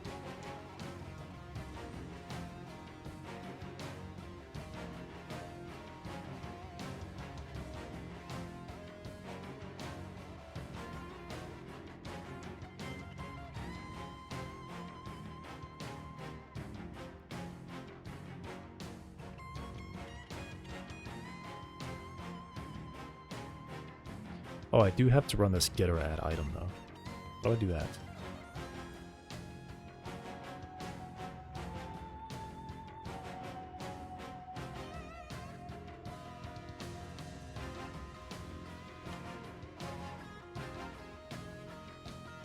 I guess I do this.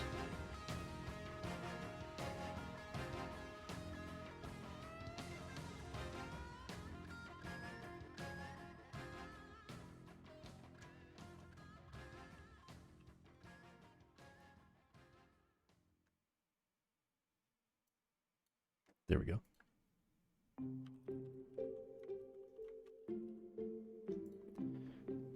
Okay.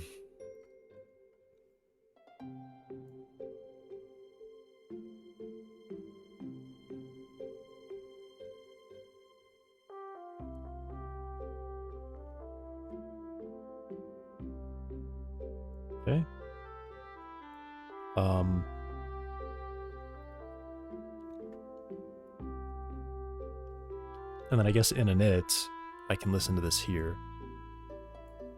So when I init, I set children to be nothing.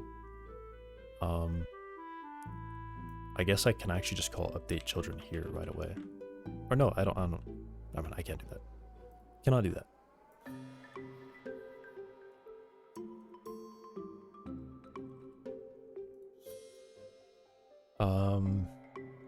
But then here what I want to do is I want to listen to this resource.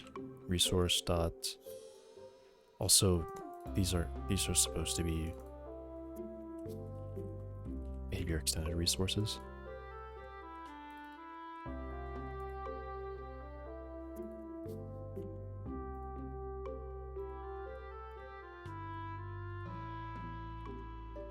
Property changed. Connect.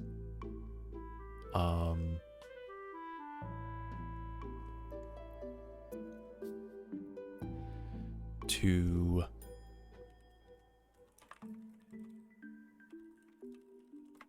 think it's just this.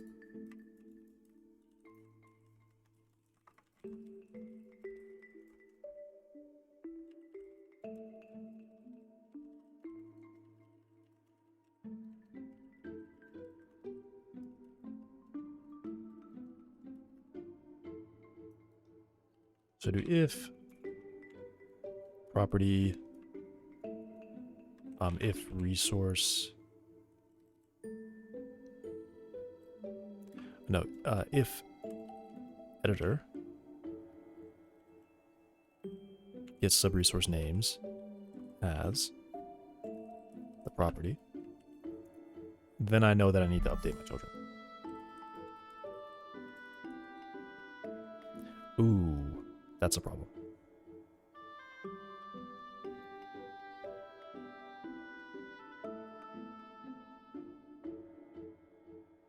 That's a problem.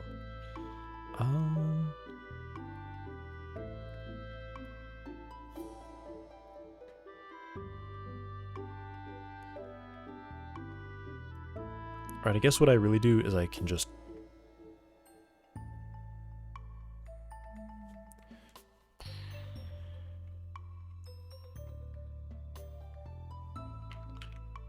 write it myself. I don't know.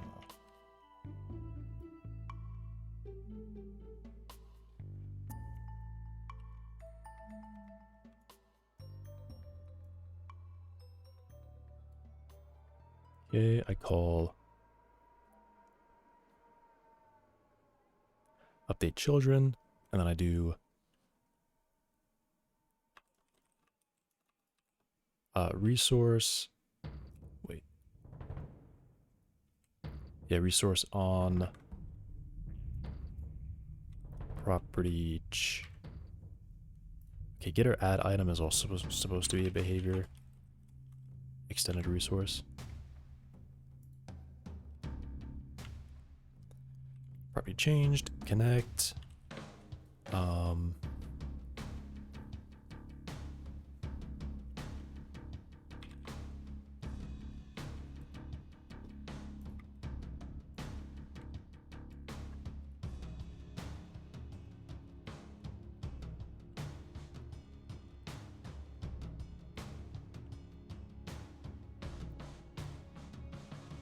If resource, no editor.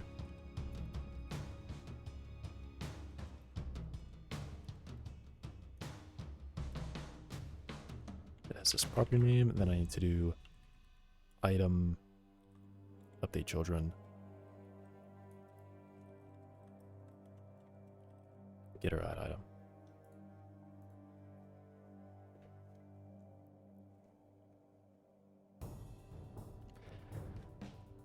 Right.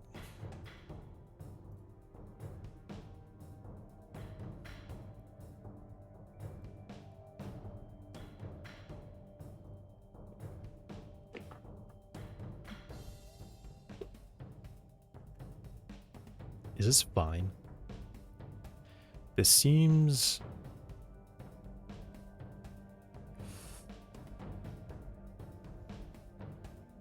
Oh, could I have like a static value out here? I could.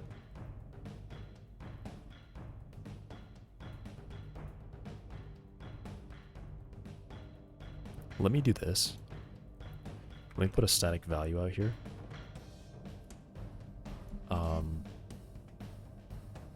Or can I do...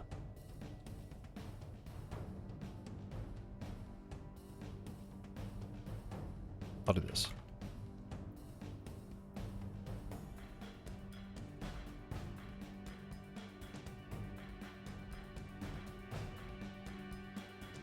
This, and then when I'm ready,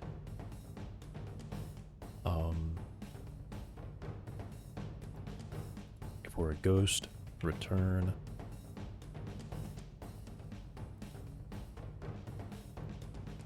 Okay, then I do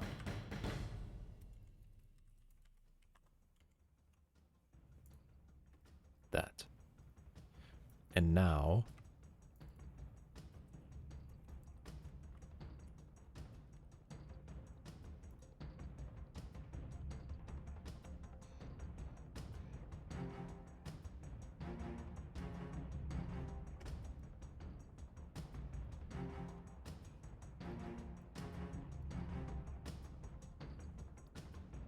get or add not declared in the current scope.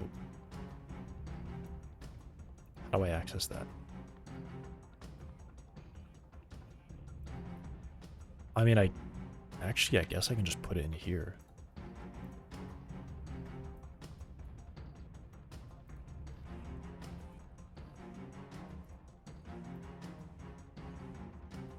Okay. And I'll put that back how it was. Update children, get our add item, call that. Sweet. So then once I update the children,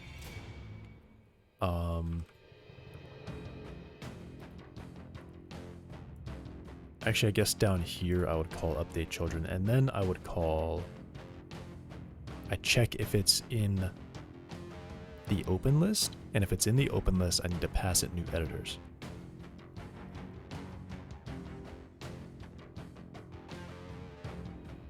Let me see where accept editors. Accept editors happens in select.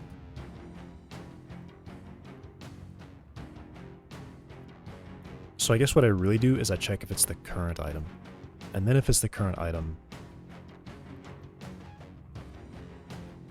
no. Do I just need to pass it right away?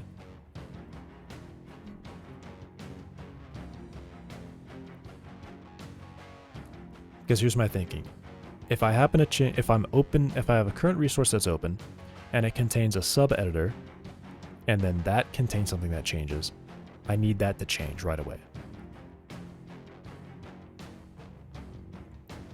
Oh, actually, I guess I check if the main editor is visible.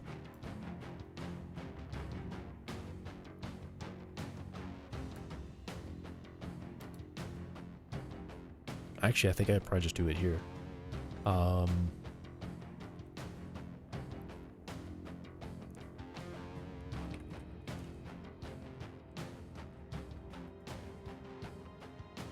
If it's visible.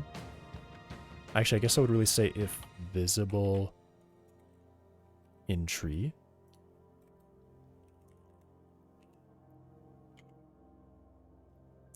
It takes an array of behavior resource editors.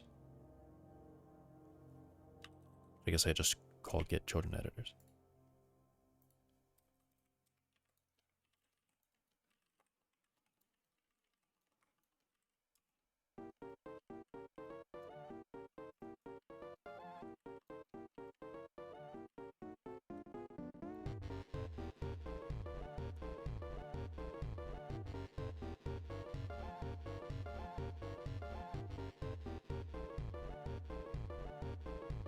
That doesn't really solve all of it though. Because then what if I select an item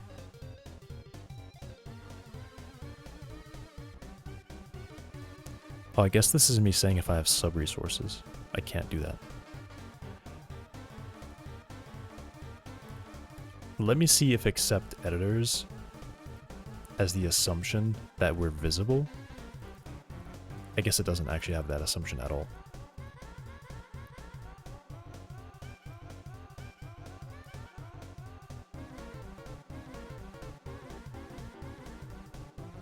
It doesn't have that assumption at all.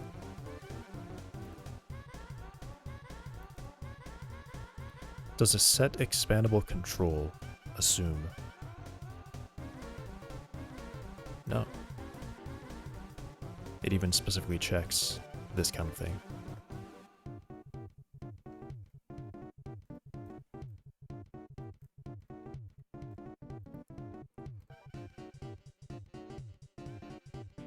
Okay, very cool. So probably what I should do is I should pass everything around immediately and not delay.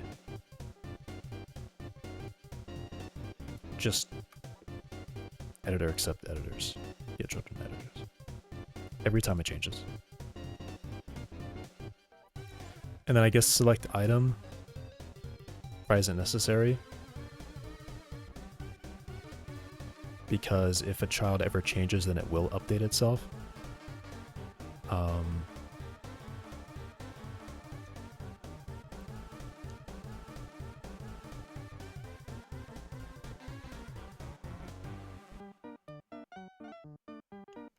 Yeah, it's supposed to already have it. It's supposed to already have the children, or the editors. Every time I call update, we get that. Okay. And I guess I also need to give it a...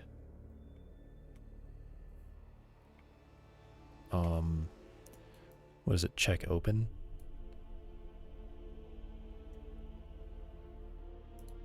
Does it update all items?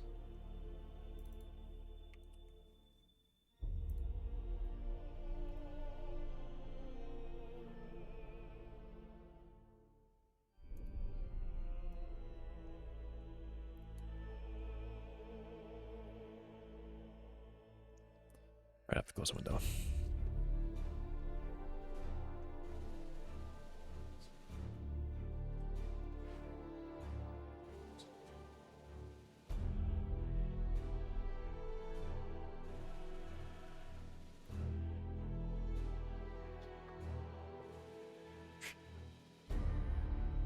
That looks kind of cool.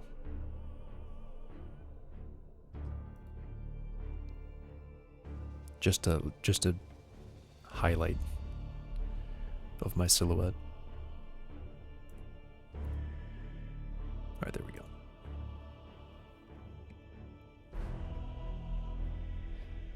Okay. So update all items. The intention here is that this should clear our memory. If I change the children,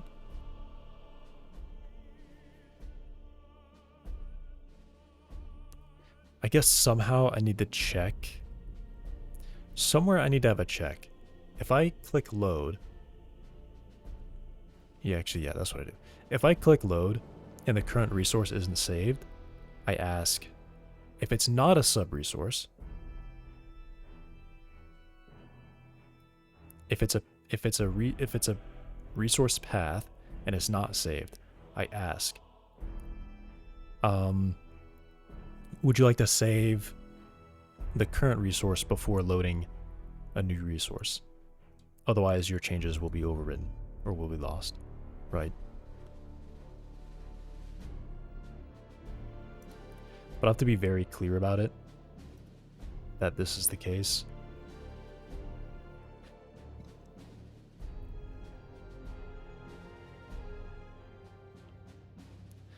I guess what I would do is no, I want update all items to be checked.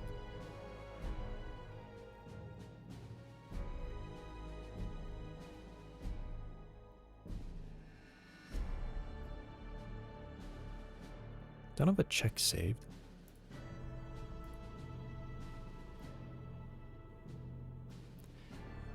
Yeah, let me change how this works.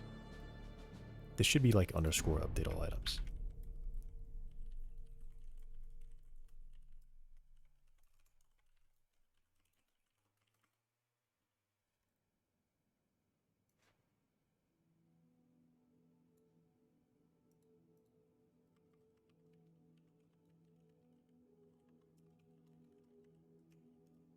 Only one.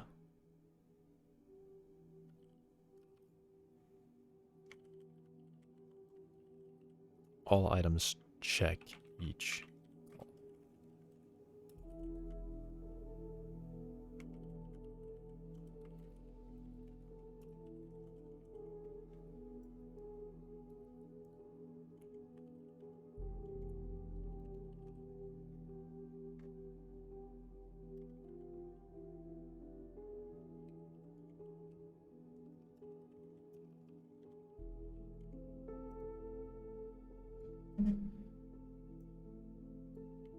Okay, and I'm gonna do this at the top.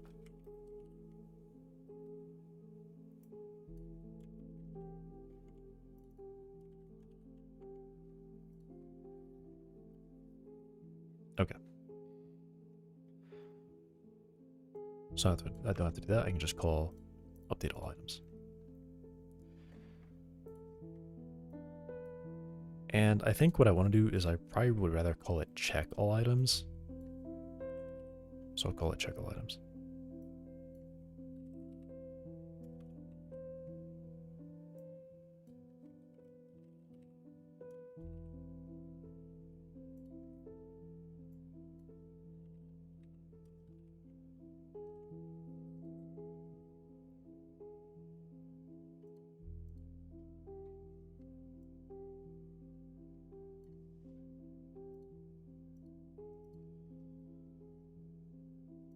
And then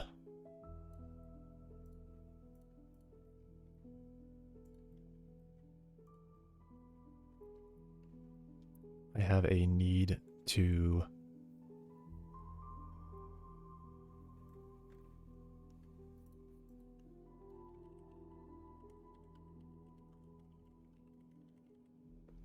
do this.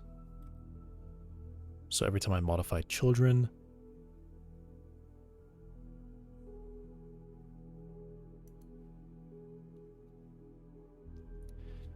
actually,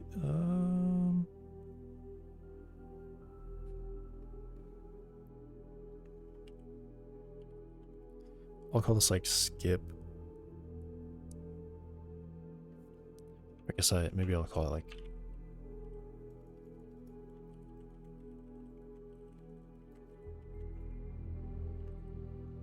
true by default.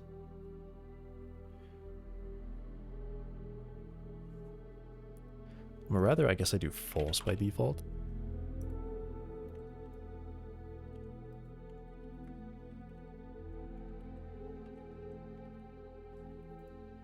Do that.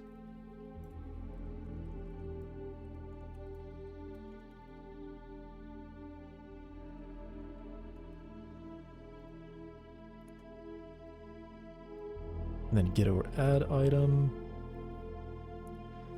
Do update children. It's false by default. And here I actually want to do true. So if I change a property, I want to be passing true in there. So it'll check.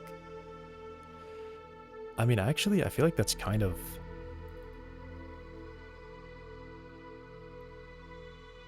Maybe I don't do that there.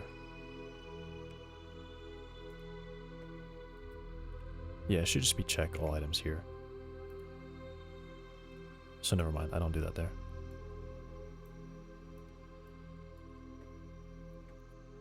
That is too much. It does need this get, and I don't want to like store it as state on every single one. So that's why I have it as a static there.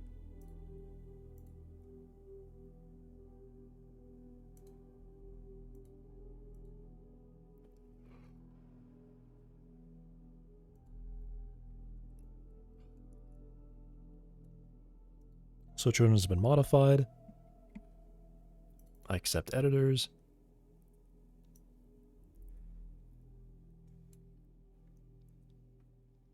When I call it in get or add and I'm creating it, I don't run the check, but then I bind to this resource property changed.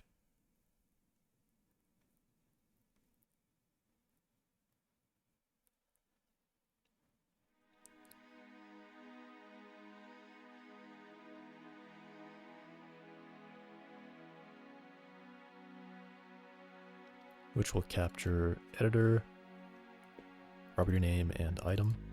Or no, it just captures editor and item.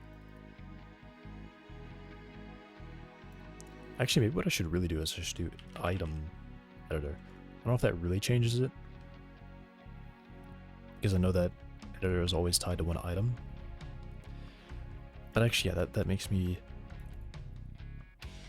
feel a bit better about it somehow. Because now I'm only capturing item.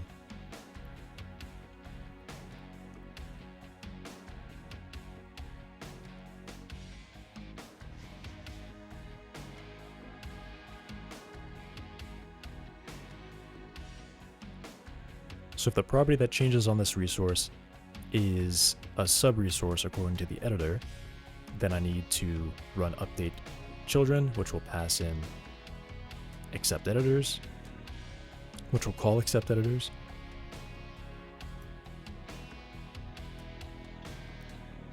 Actually, let me take this out. Let me actually take that out.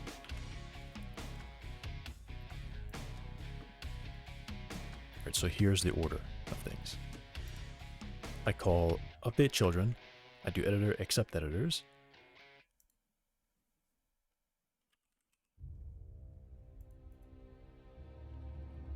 Right. There I do item update children, item editor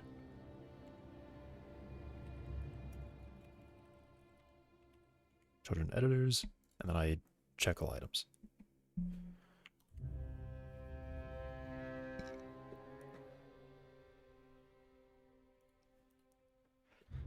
Okay. So now that should be handled.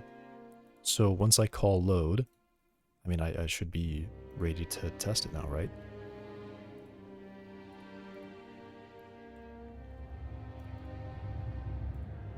Okay, so something did fail.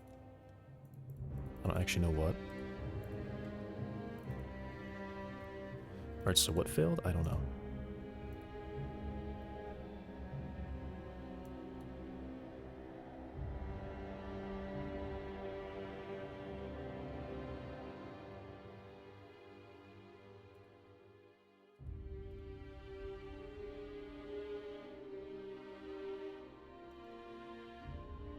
Are the editors not visible now?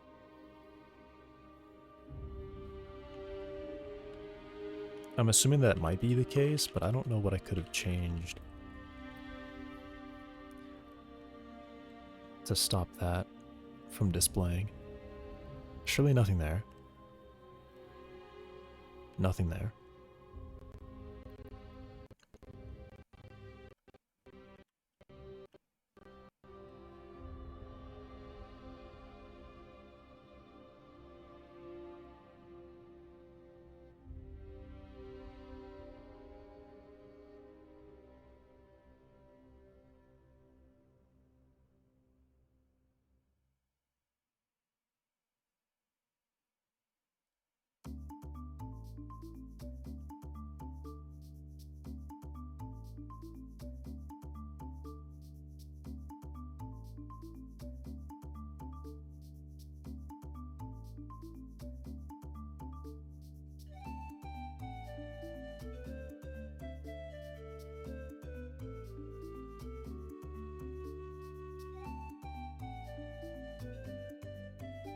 Is it possible that in the load? No, because it's not loaded yet. So that can't happen.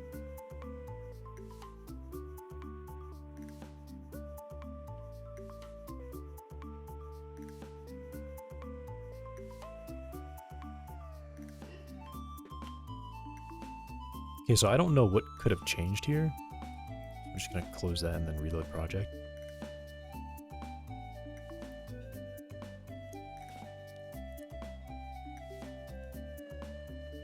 Okay.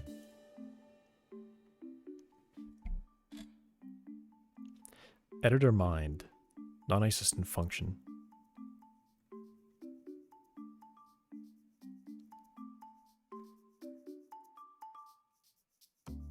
Ooh, right, okay. Actually, Oh, yeah. So I get it now. Sub-resource get child. This doesn't exist yet. Or no. Ready. I haven't done ready yet. So, right. Ready hasn't run yet. I mean, I guess I can make it there anyway, right?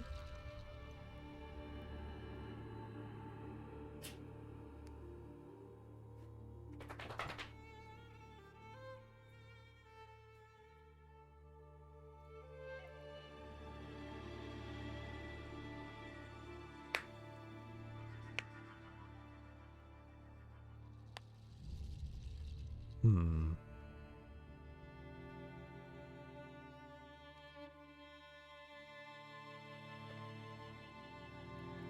I guess I can do this.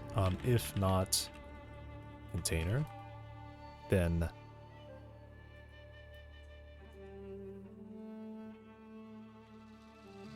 sub-resource name.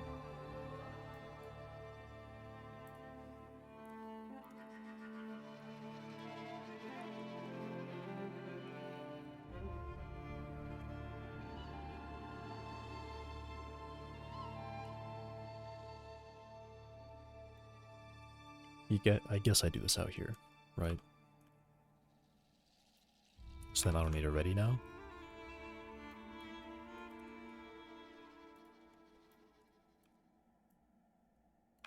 Container will be making a sub-resource override container for my resource and sub-resource names I, a child, container. Okay. And then I guess I do...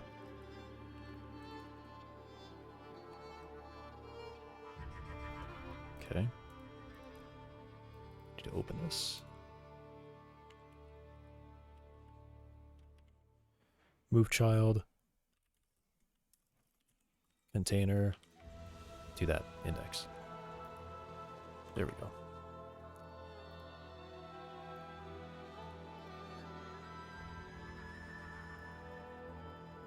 Okay, so it's still bugged.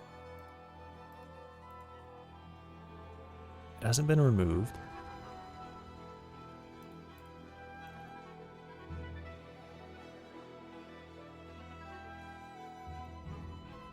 Okay, reload again.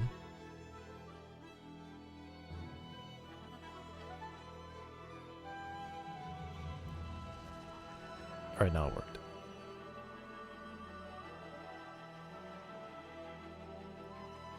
Failed to load hearing. What is all that? So that must have been because I ran this move child. So why did that happen?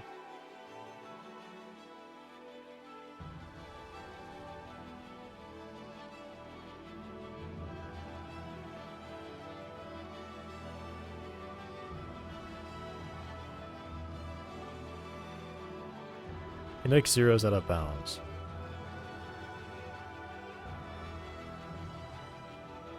What?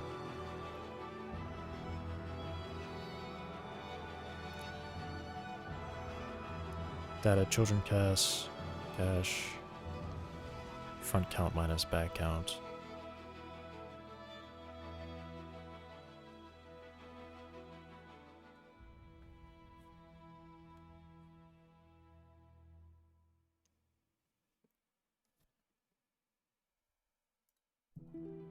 Yeah, so I guess I have to do this.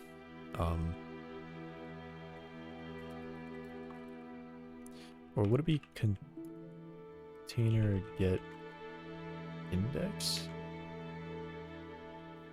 Return this node's order among its siblings. Is not equal to I, then I do this. Okay. I don't think any of that's necessary, honestly.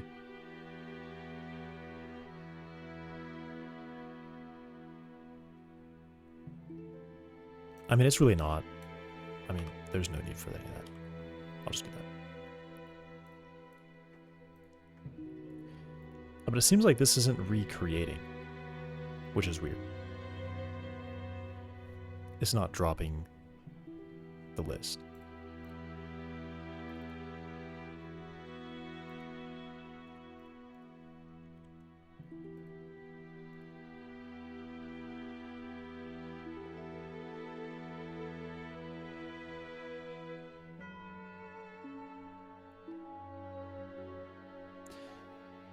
What?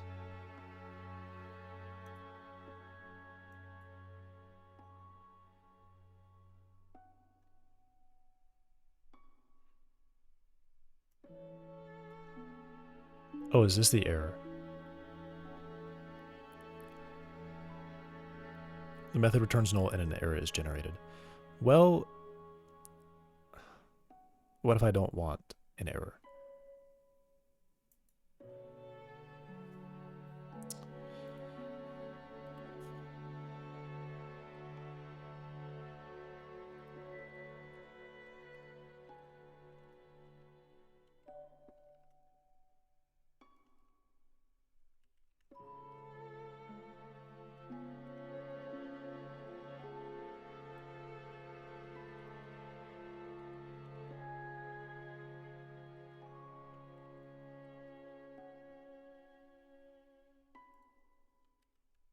I mean, yeah, it's just, that doesn't even make sense to do.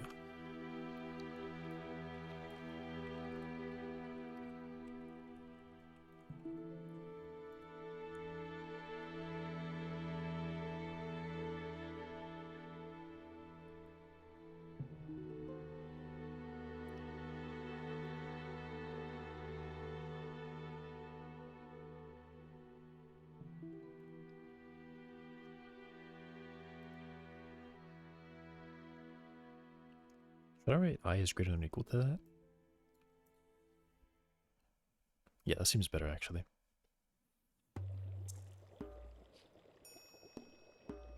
Maybe I do if I is less than that.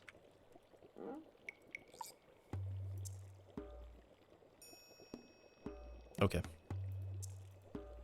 That seems good. And why does this keep opening still? Stop. You're not open anymore. I don't understand.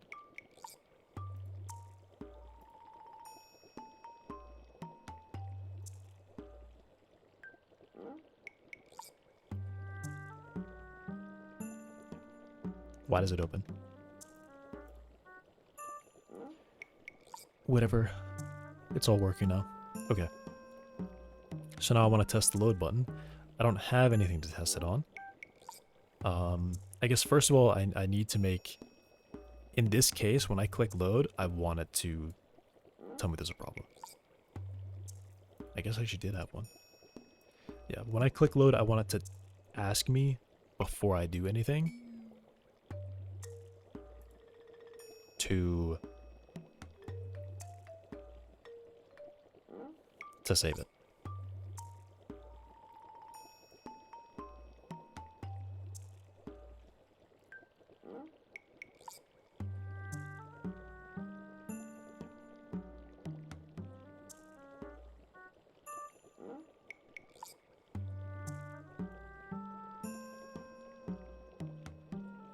So you check the current value.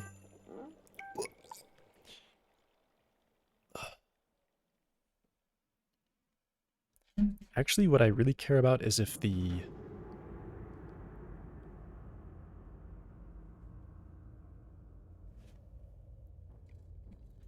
editor says...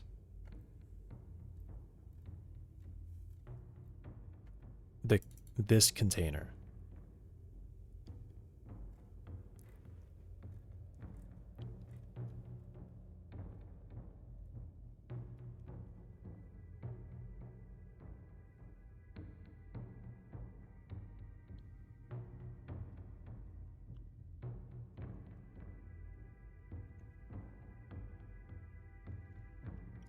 Do I have to pass like a load check?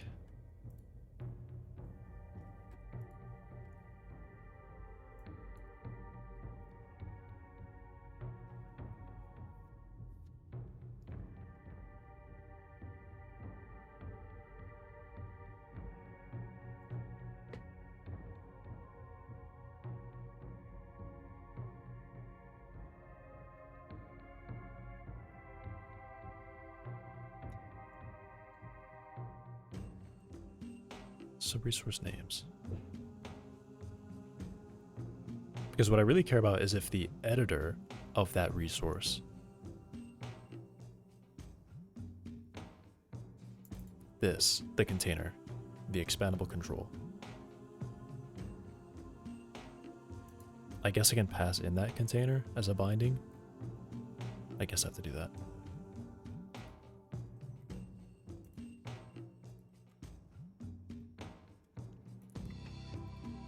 Right, I'll do this.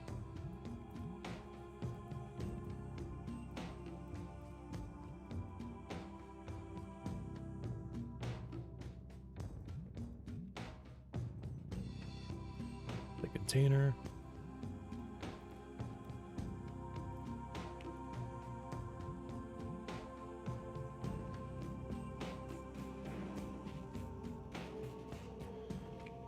Okay.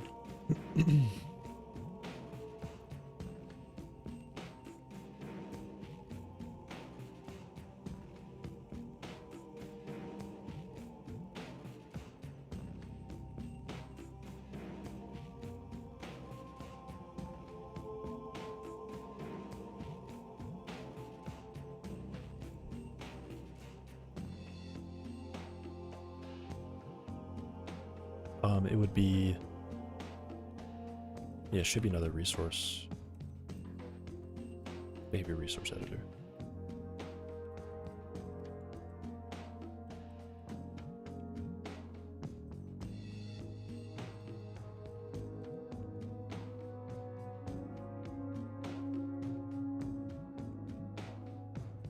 Right, it should be this. It should be that. Yeah, it is that.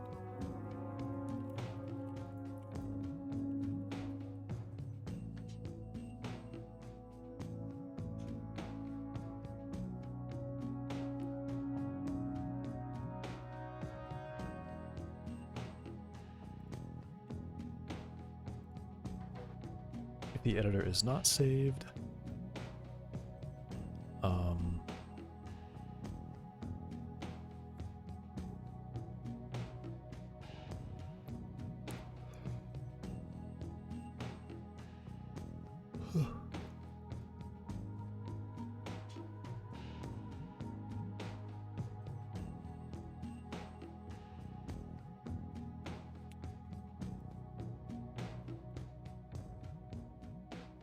I guess I'll make another function here.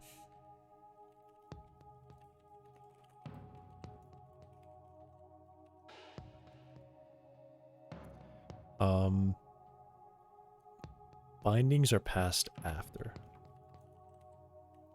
So here I get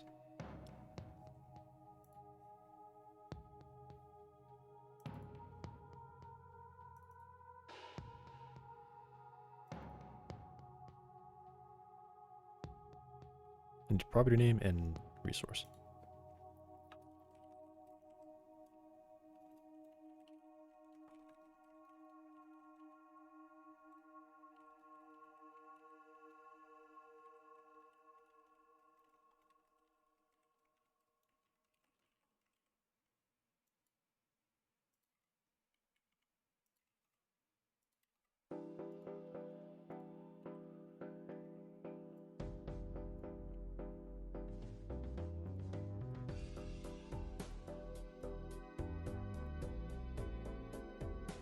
All right.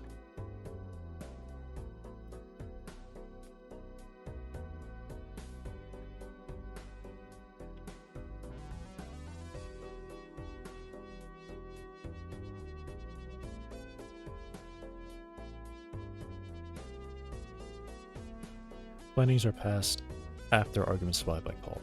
Yeah.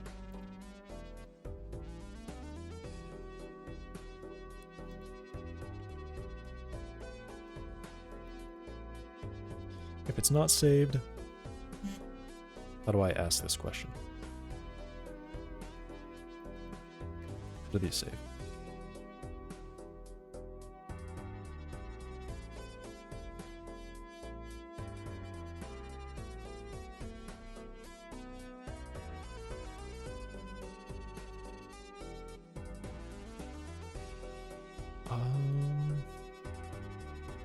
I guess I just do all that myself. Right.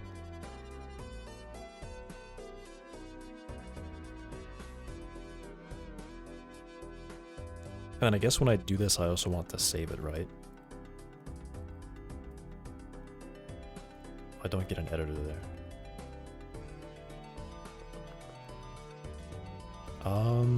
So let me say when I... Yeah. Let me say in the editor.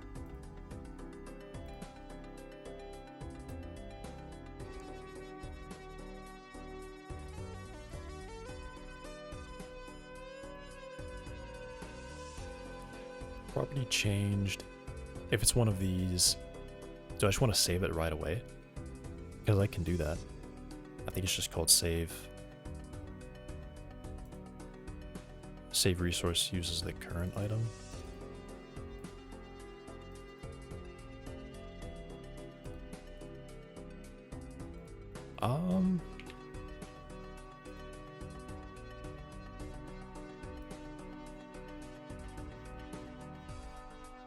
This handles all the saving.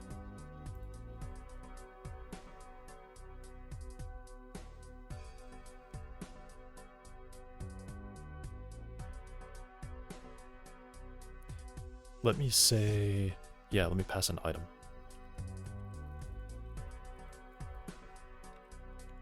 Current item by default. If not item. Okay, so all these need to be replaced with item.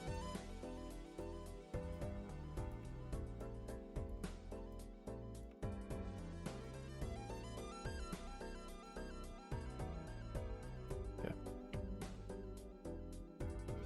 What? I guess I control N instead of control S.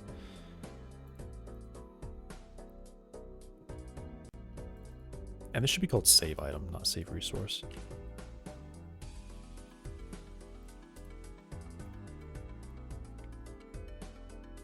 Cool. What are the problems up here? No problems, not real.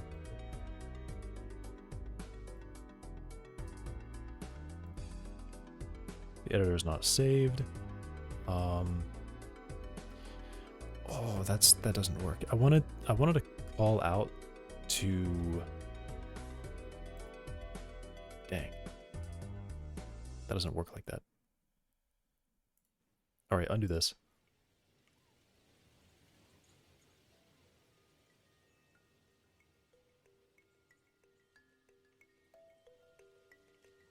Okay. Now back here. Basically, when I select that, okay, first of all, here I want to check. I want to ask, hey, do you want to save it? And if I do, I save it.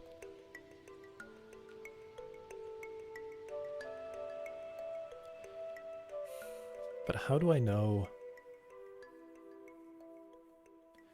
I mean, I guess I just do editor on save, right? But I can't check. I don't get this check.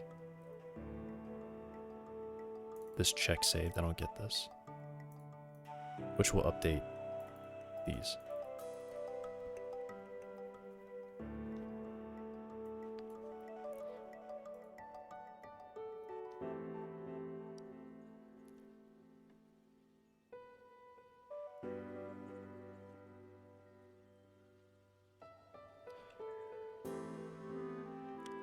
Right. I've been wanting to do this a lot, but I kept finding ways to get around it.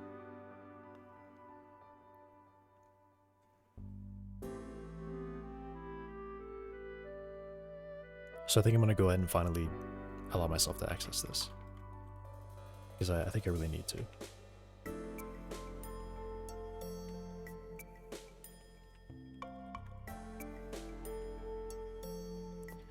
This can finally go away.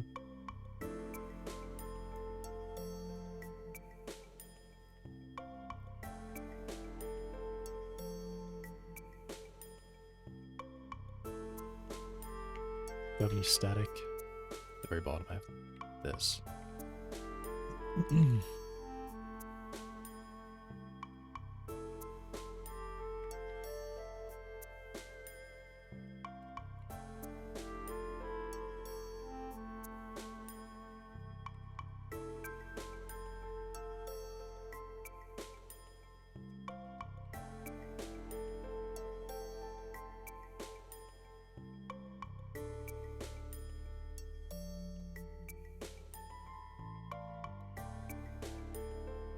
Actually, I guess I want to do this in init instead. No, I want to do it in ready, because then I don't know if it's true until it's there.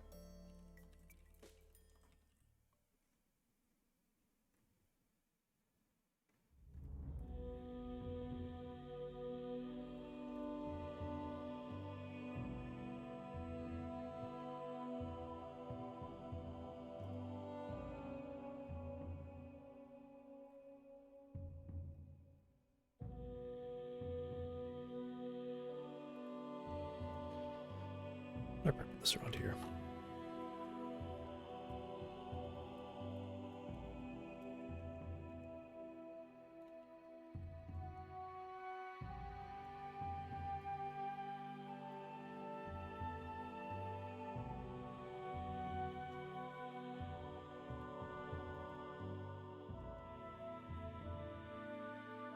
So I guess I don't even need that, do I? Because it's a static variable.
Now resource editor can finally access this if editor is not saved. I want to do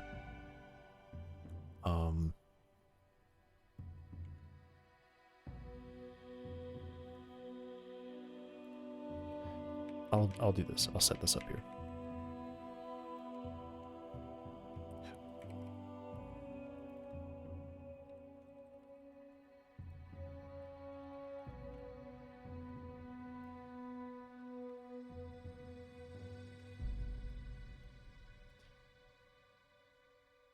Array string name.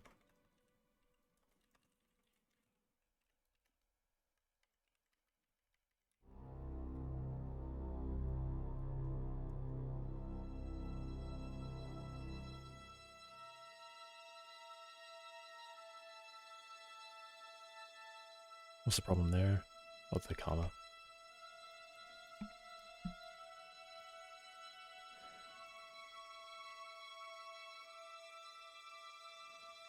If not editor or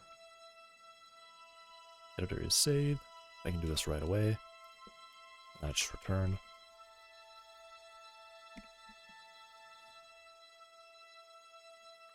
Okay, otherwise I have to check.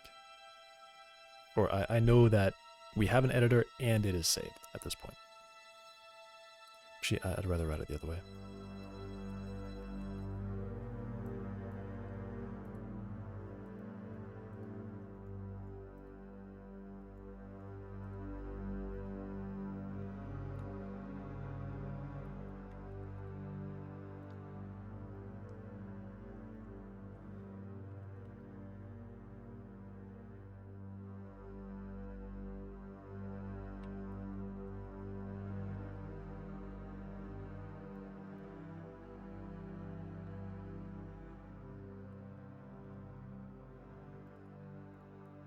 Okay.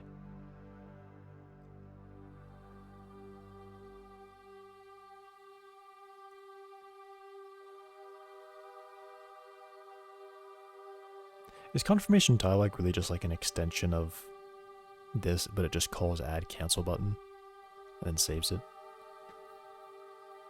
I don't know.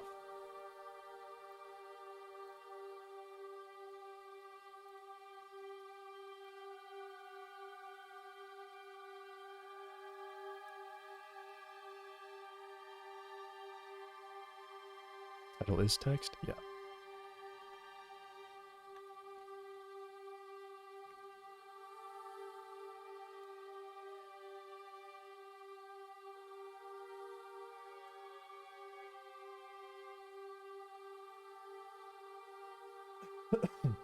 I think I can just add child too, right? I can add child to just get my own pop-up of stuff.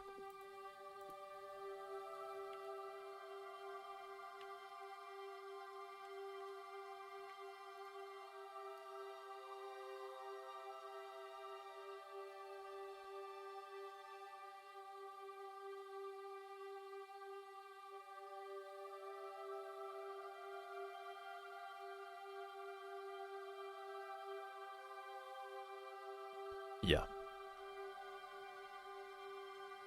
Yep. I can just add child to get something in there instead of setting text.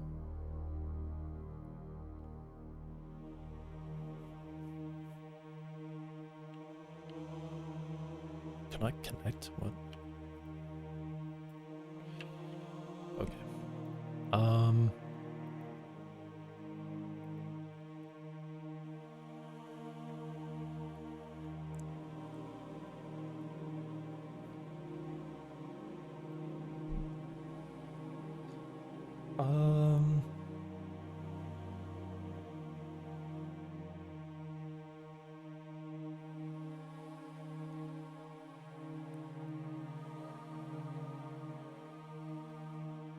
yeah, I wanna do this.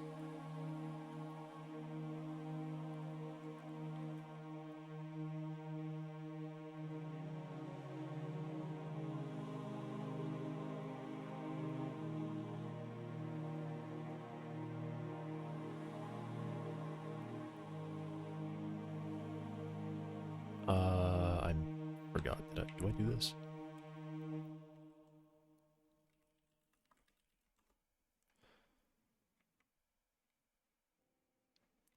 I don't set themes. Yeah, it looks like I don't set themes. Oh, there I do.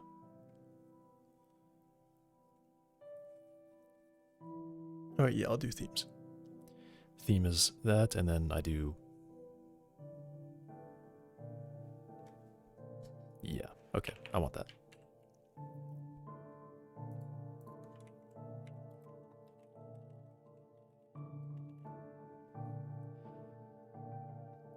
Oh, I guess I get the editor container.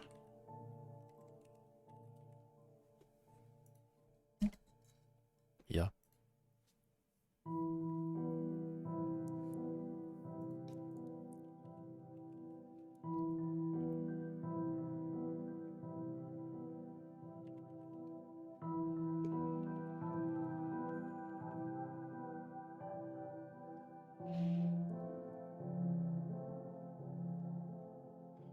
The current resource...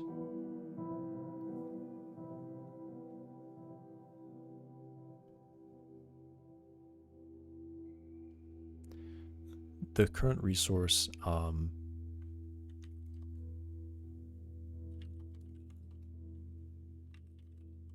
actually, maybe I don't need...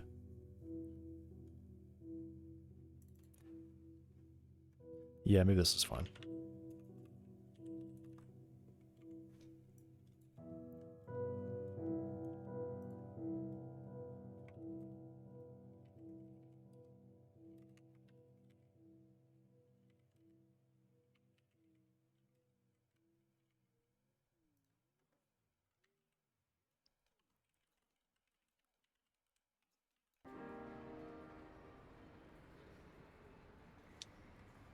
And then I need to do a check if the...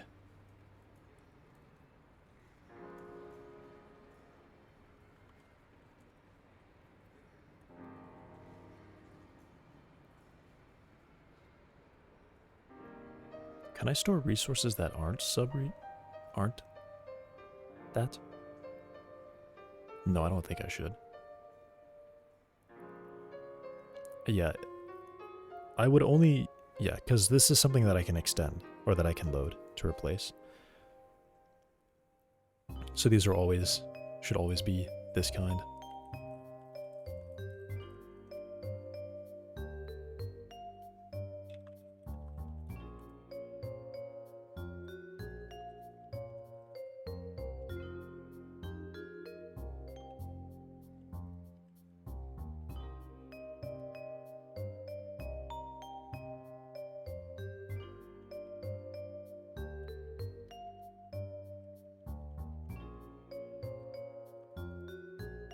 This is how I check, right?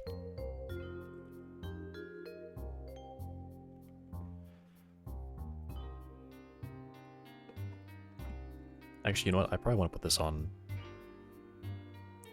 resource scene unique ID.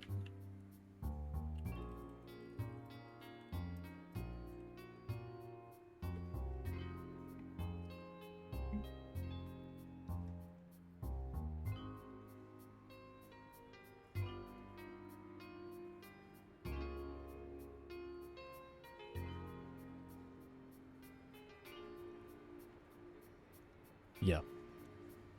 I could do like is local. Or is sub-resource. Let me write that.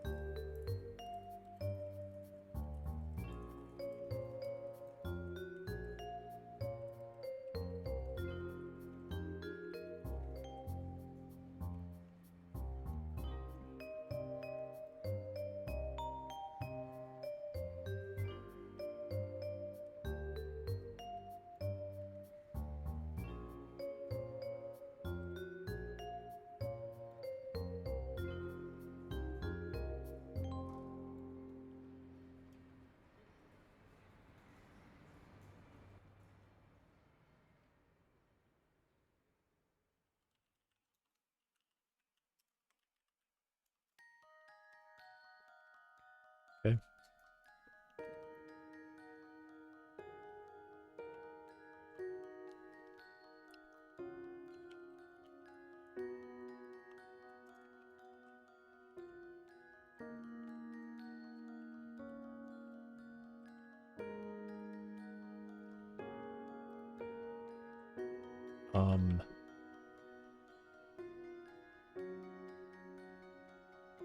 Gee, how do I, where else do I check that?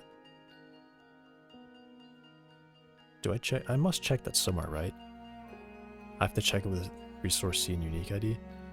I think maybe I wrote this in some code and then I deleted that code. Is probably what happened. That's why that's why it's not anywhere here.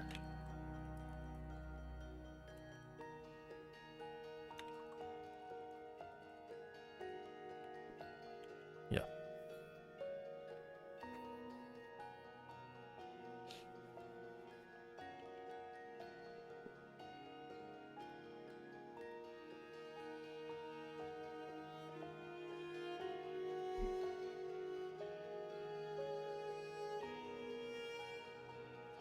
Is empty.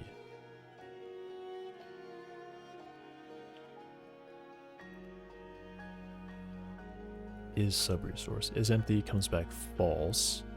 Okay, I guess I did this.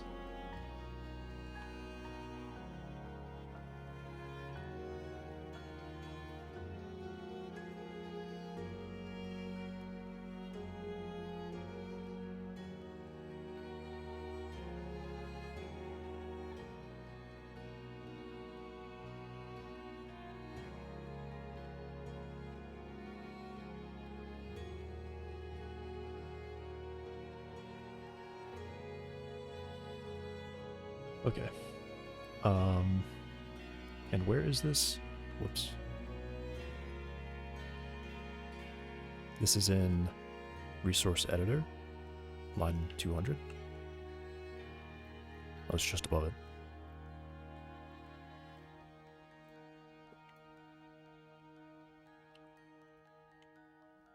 If we're a sub-resource, do that. Otherwise, do this.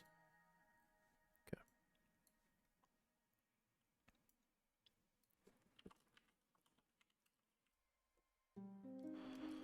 If we are a sub-resource, we change what text we're showing.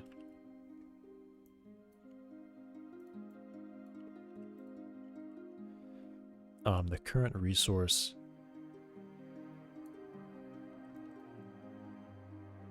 is a sub-resource. Would you like to save it?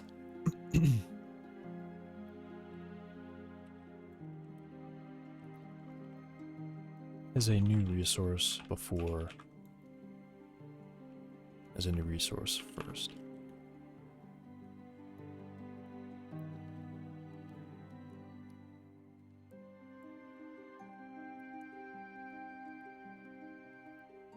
So basically the OK button would be no. Or no, I would have 3 buttons. I would have cancel, which will not do anything. I have... Yeah, I mean, yeah, this changes a lot of what happens, right?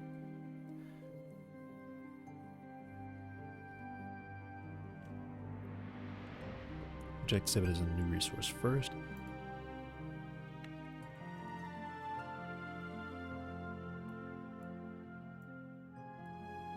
Would you like to save it?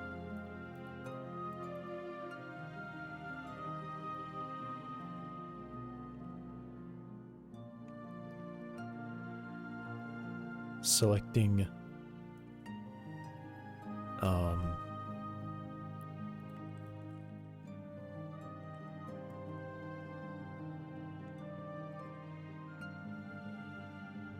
selecting don't save, and then selecting don't save and then loading a new resource will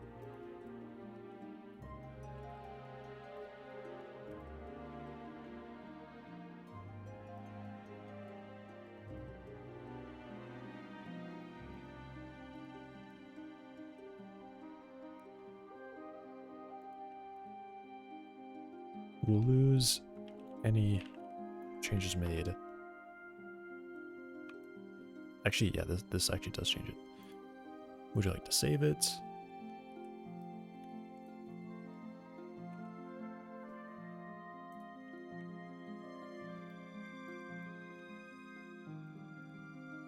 And then loading new resource will lose any changes made since the last save.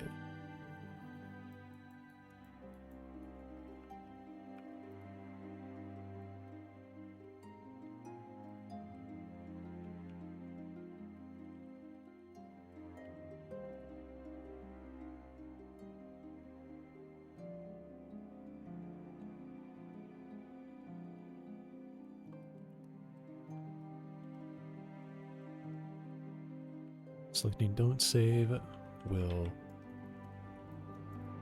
and then loading a new resource will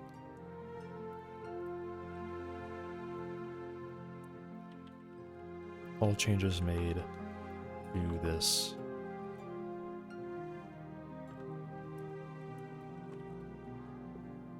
we'll lose all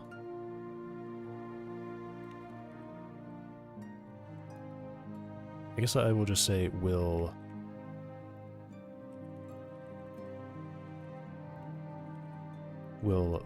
lose. I guess we'll drop the sub-resource and cannot be undone.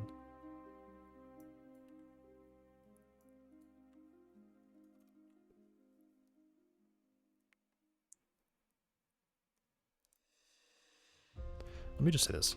Loading a new resource will lose any changes made since the last save. Loading a new resource will drop this sub-resource and cannot be undone.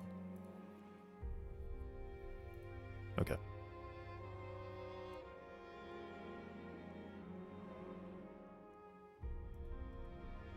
So I should be able to add new buttons, right? Yeah, add button. Add button right. Place to the right of any sibling buttons. Okay, so the default is to put it like in the middle, right?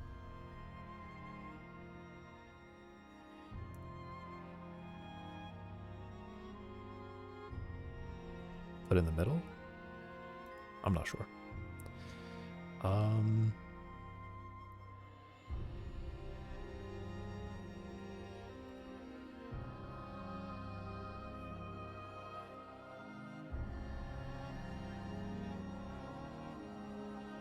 Add button. I have cancel, save, and don't save. What makes you say true? Action. What do you mean action? What is action? If action is not empty, pressing the button will emit the custom action signal. Okay, so I don't need to do that.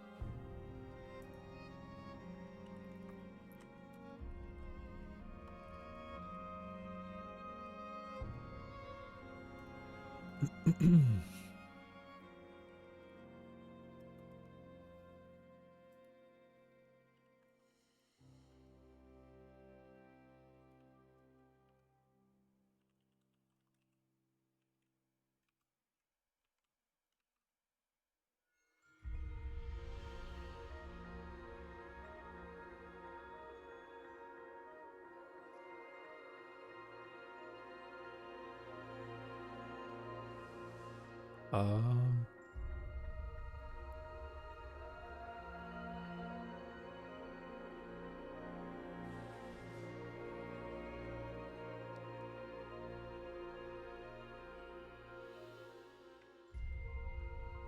I think I'll say like load anyway, something like that.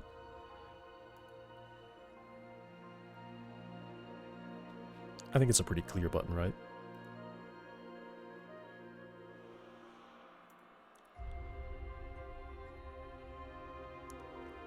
I think I probably need to do that, and then I do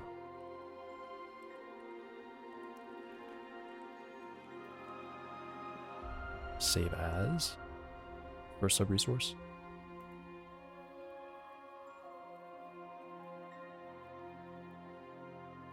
Yeah, because this really does change what happens. Oh,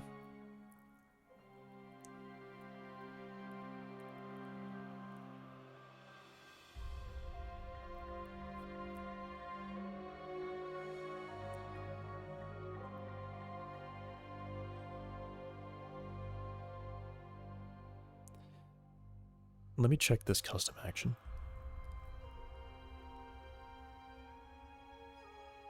Do I have to close it?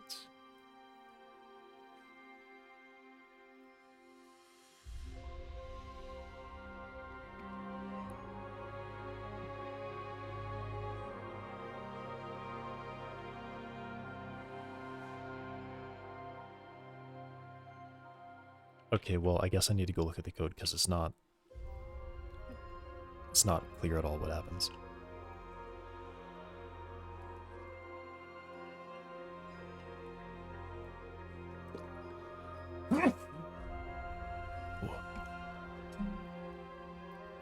Add button.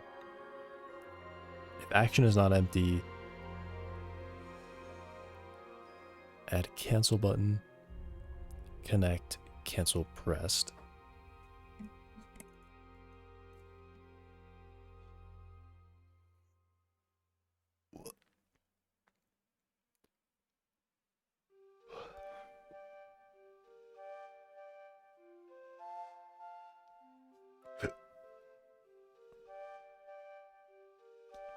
Okay.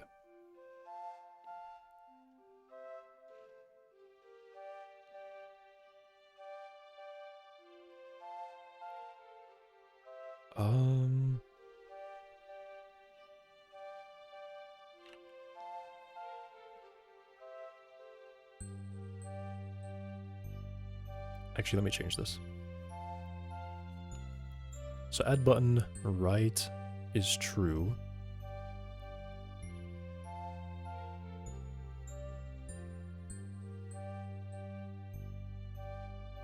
I actually want...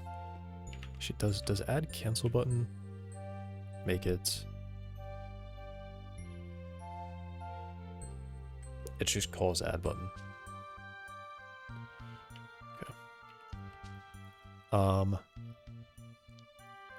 So here's what I do. The OK button text is going to be the save. The confirmed will be to save.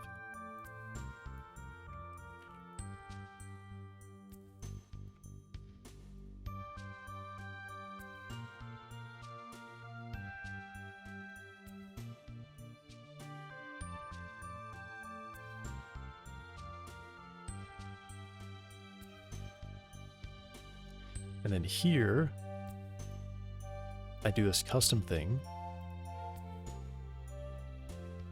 Oh, no. I always want to have this option. Button load.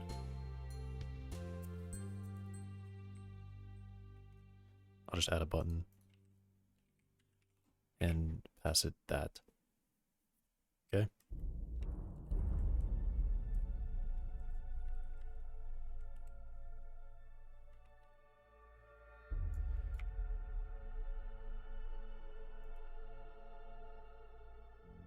I guess this one should always be save and load.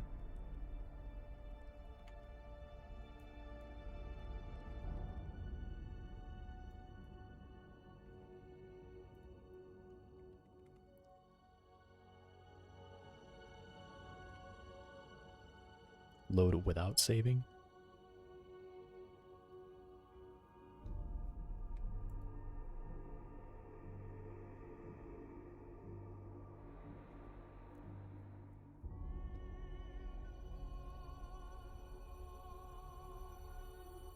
I guess this will be load anyway.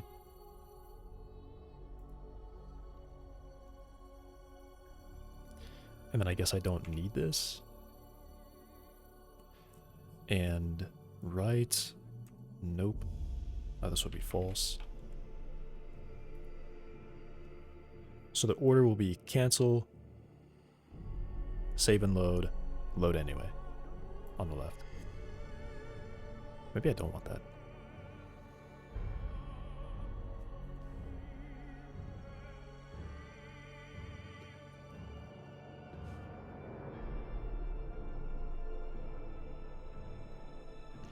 Typically, like, the default should be... I don't know. This one's weird. I don't know the order that these should be in. For sub-resource, it does nothing if you click save and then you cancel the save. For something that is a resource path, it may be desirable to load without saving that one. And you can always cancel. So clicking save and load, which will be in the middle. Yeah, so the one on the furthest to the right doesn't do anything if you cancel it. Okay. So the more, I guess it's like the more dangerous option is in the middle, because you can cancel the load, and then nothing happens if you cancel the load. Cancel the load. Okay. Confirm dot what? Confirmed. There we go.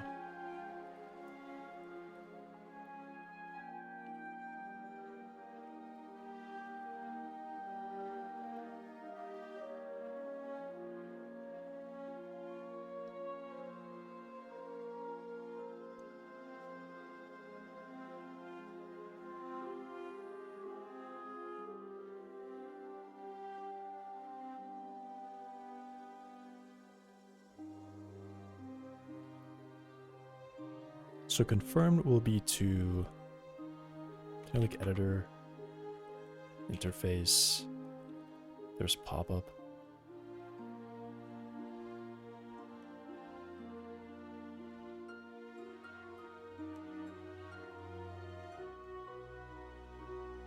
I was gonna see if I could hide it.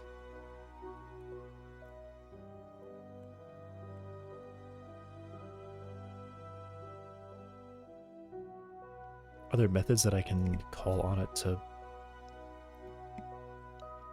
pretend to do something?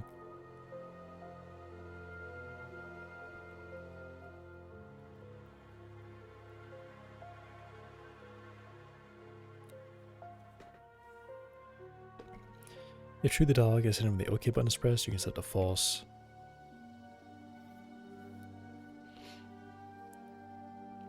What do I do? Do I do like Q free?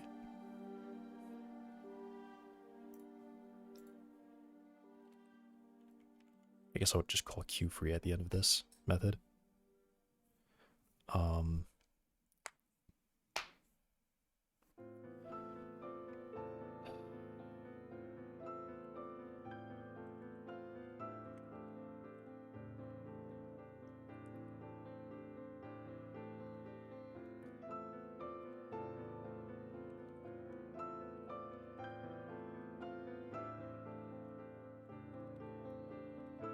Editor, oh wait, no.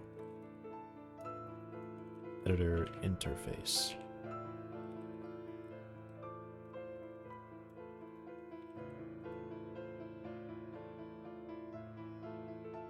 Oh, it's,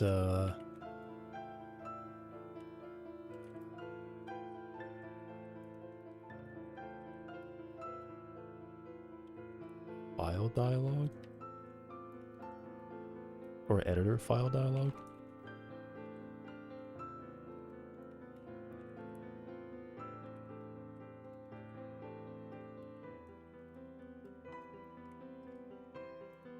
Here we go. Okay. So when I click file selected, does this, what if I hit cancel?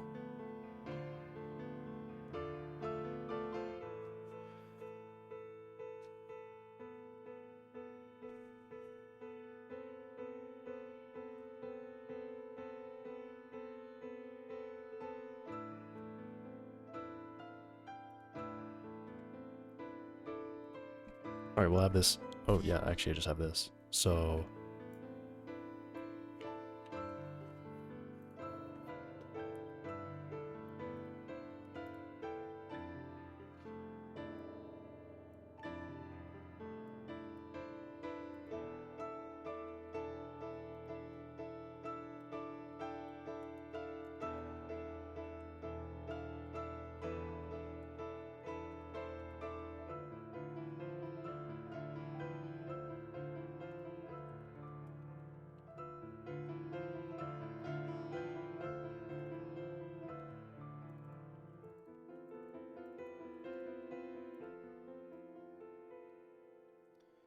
Then it's editor or just, I guess, dialog pop-up.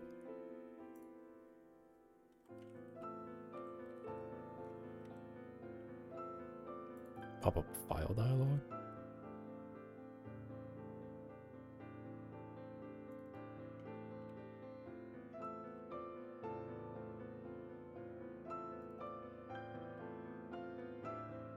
Wait, what's the difference?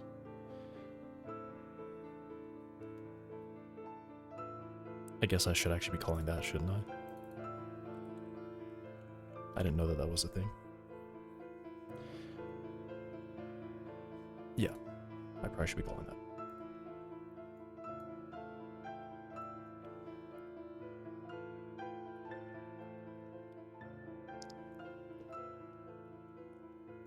So I don't have a name. I don't know, new resource.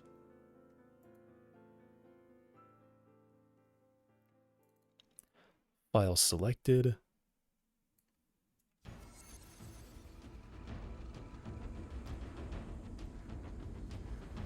Lots of stuff.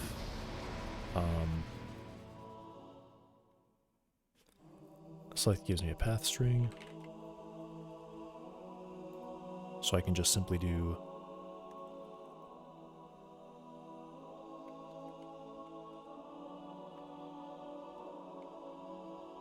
if there's an error, I skip the load as well, so I need to check that.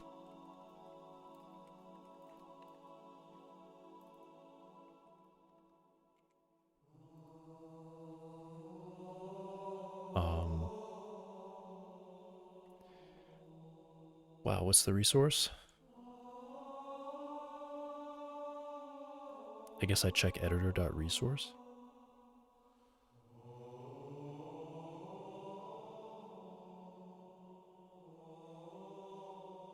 Yeah, I would do editor.resource, right?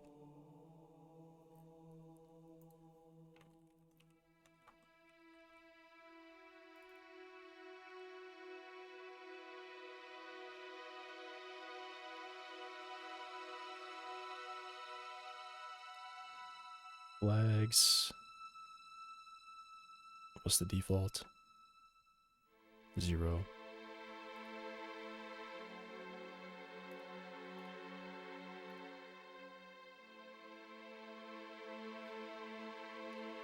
Changes the resource path to the saved resource to match its new location. Yeah. Let me check where I do this.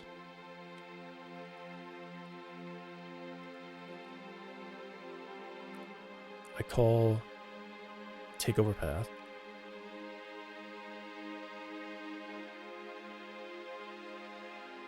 I'll rename.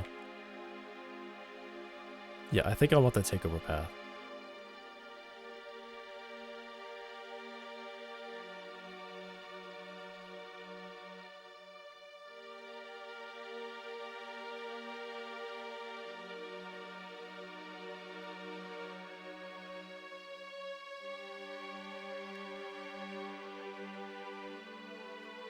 Actually, maybe I don't do that. I don't know.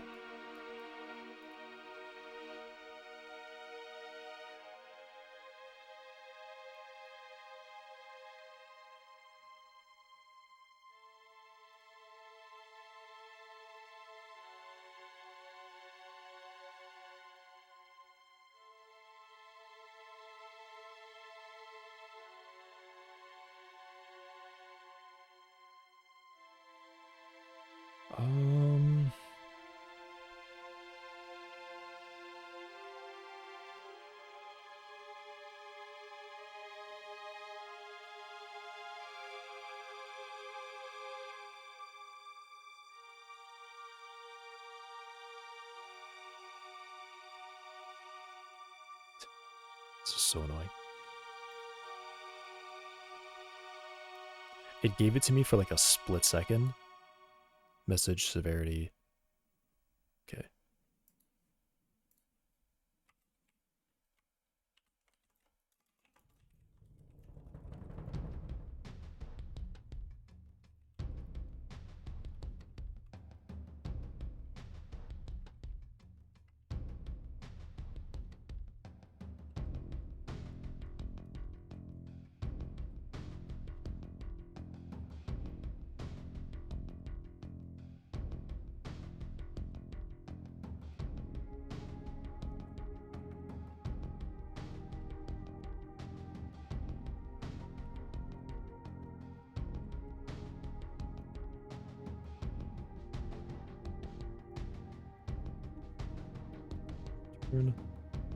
Otherwise, I do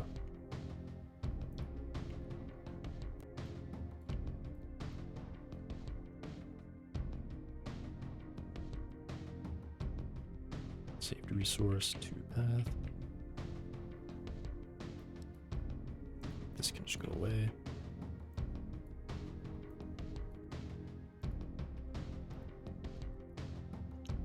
And then here I would finally open up the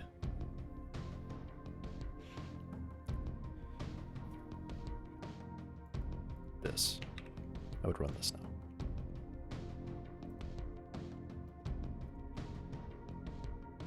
Okay.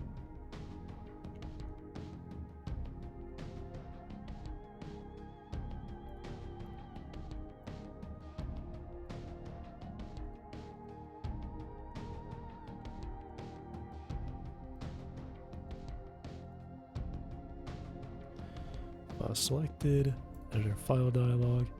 Do I get cancels?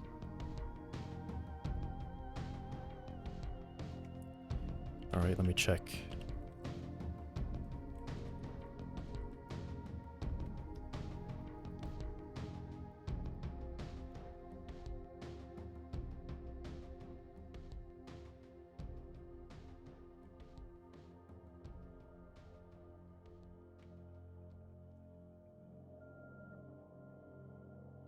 That's what I'm writing right now. Okay.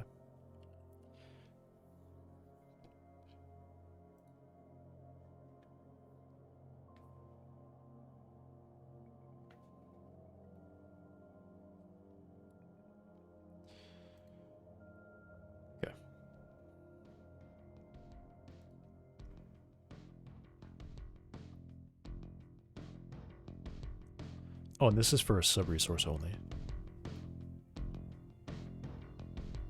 Okay.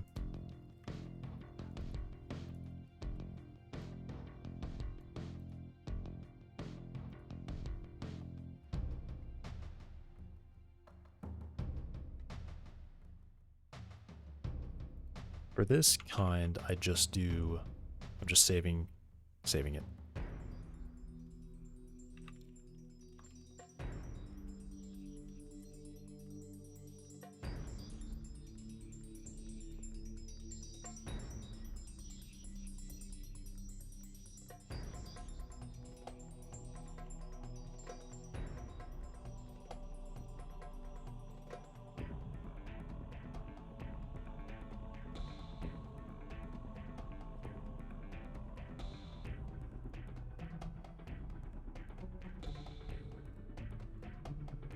You can just do fail to save resource.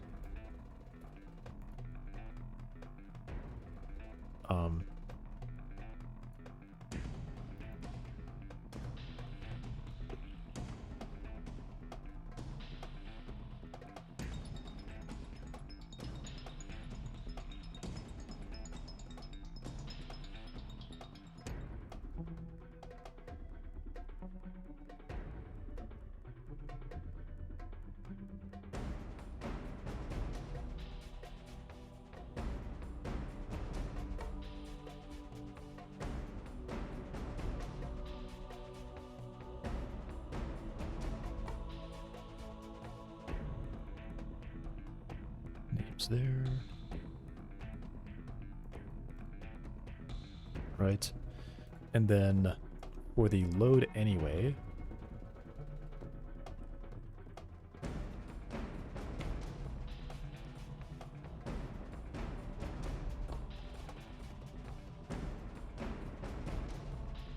but this is still confirmed. I don't have the queue free then. Because it'll just, that will close and this will open. And then when that's selected, then we open this. If it saves. Here, when we click,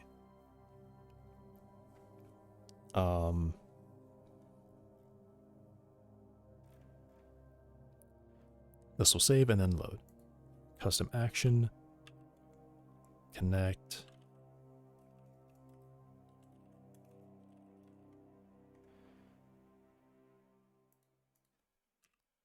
Oh, this takes a string name? And it takes a string there. So, what? Why does it accept a string name but takes a string? That's really silly.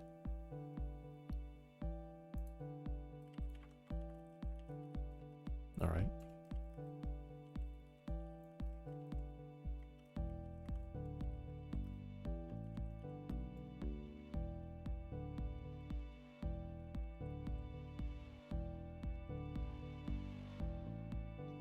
What was that? Request attention. I can just do queue free, probably.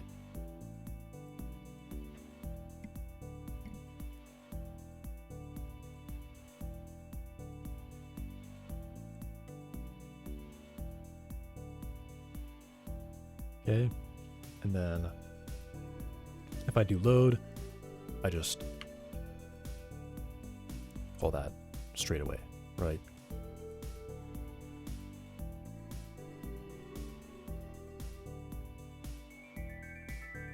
And then I can cancel that and then just nothing happens.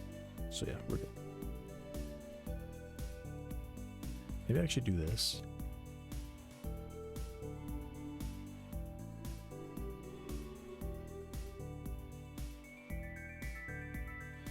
Or not, and then this, and then this. Okay.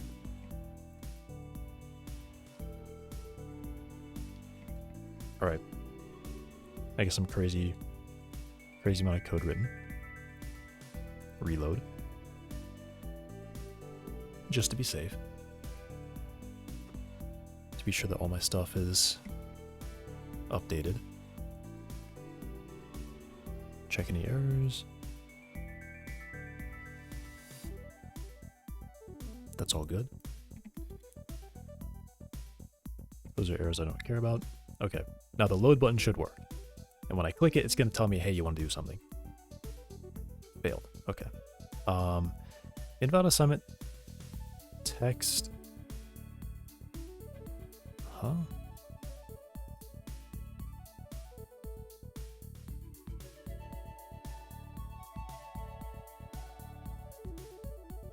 Confirm.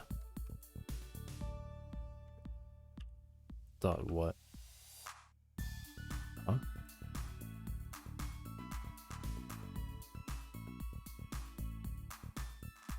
Dialogue text.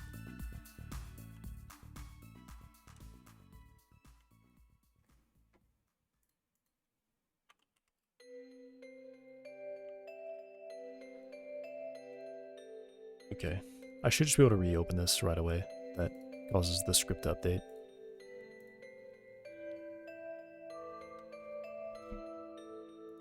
And it didn't do anything. Okay, so is this because I determined that the load doesn't actually do anything?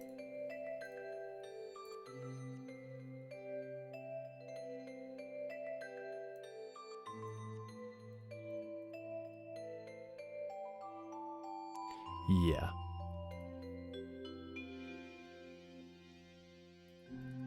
Okay, so for some reason pop-up file dialog is just a bugged thing.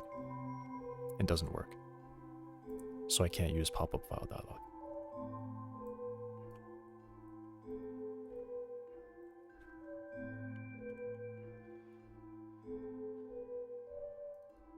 Oh, I actually don't even open this one. Okay, but it's still, that still failed as well. That actually did still fail, so.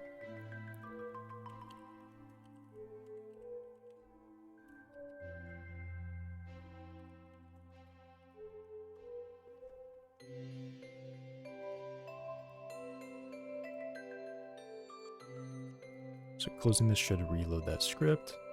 Load. Nice. The current resource is a sub-resource. Would you like to save it as a new resource first? Why are we all the way over there?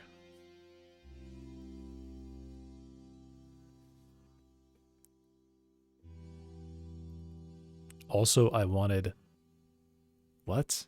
Why is that? I wanted load anyway to be selected by default. I wanted cancel, save and load, load anyway. Is it because confirm puts that button on the wrong side?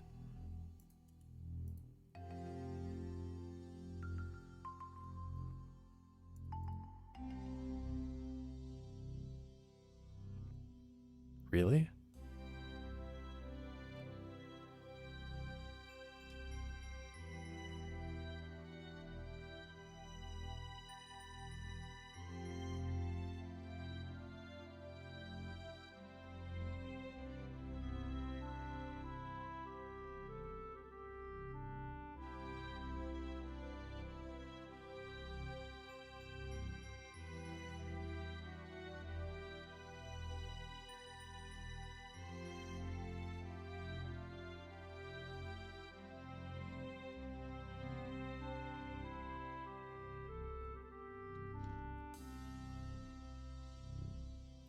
I guess maybe this just is supposed to be true?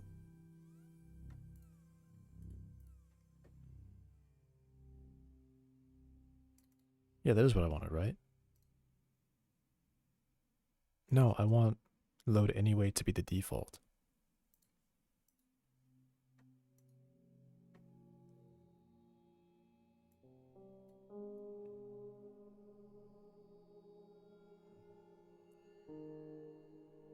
Okay.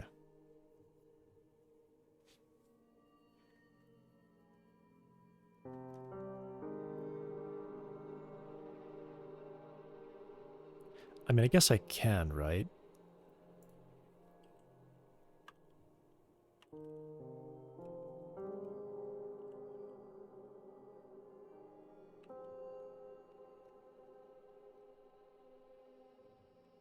I could call grab focus on the return, on the result.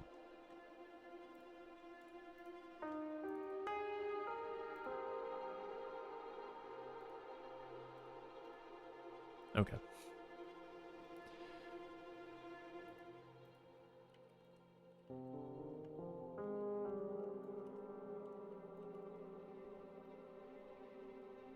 I do this, and then I do...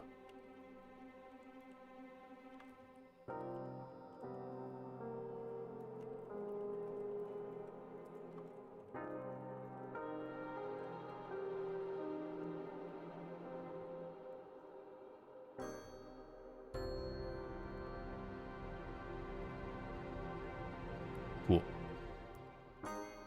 Current resource is a sub-resource. Would you like to save it as new resource first? Loading a new resource will drop this sub-resource and cannot be undone. I click load anyway. Okay, I had a problem there. Everyone already has another exclusive child. Okay.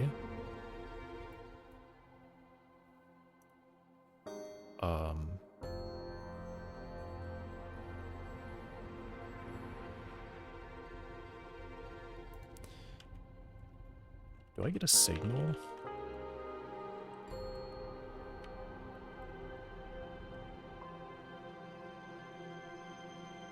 For that?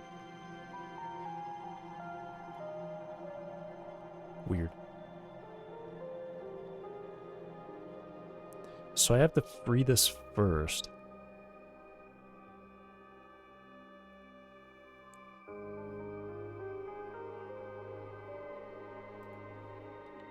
Maybe I can call free and then that?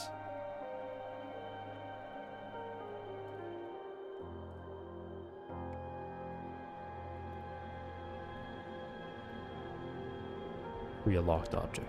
Okay. Tough.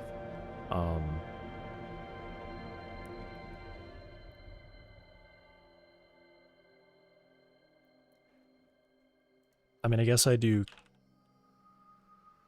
Q free and then call deferred.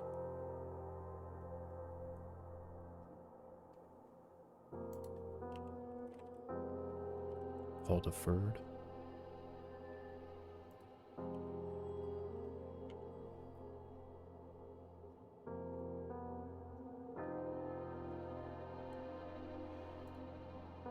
And this would be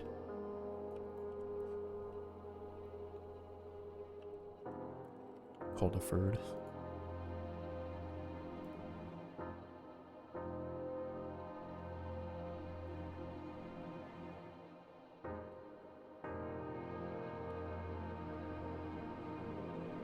Okay. Load. It still didn't like that.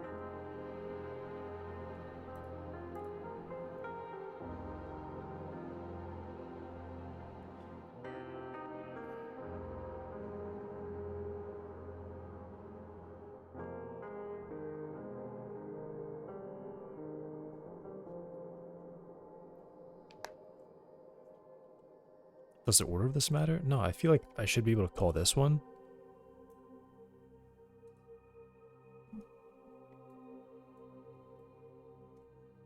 Using this method is not always the same as calling free through call deferred.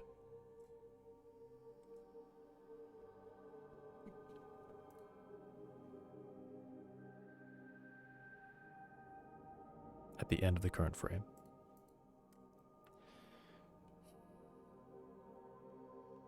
So I'd have to do like editor.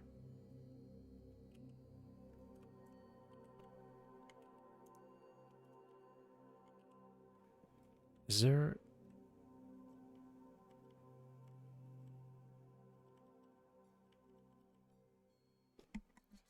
Hey Yo-Yo. When I close meeting, I missed your lunch break. I have not had lunch.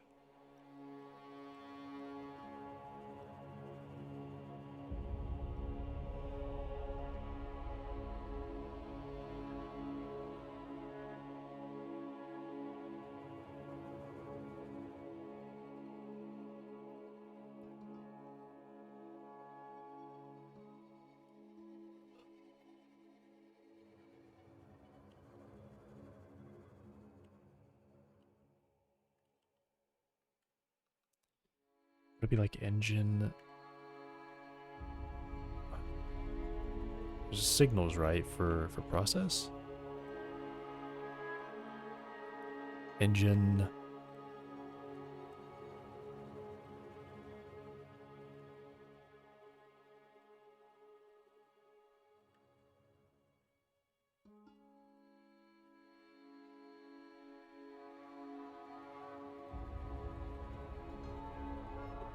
Main lube?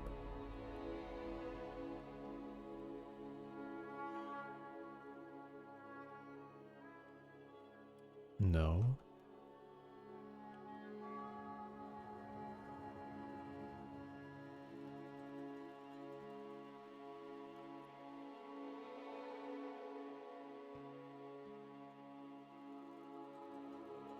Celebrating Ramadan, very thoughtful. I'm not doing that. Alright, I know somewhere that I do this. So how do I...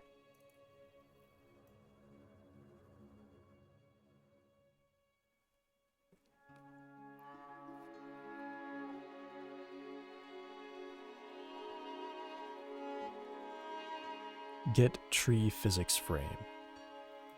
Okay. This is really dumb. I mean, this is really dumb.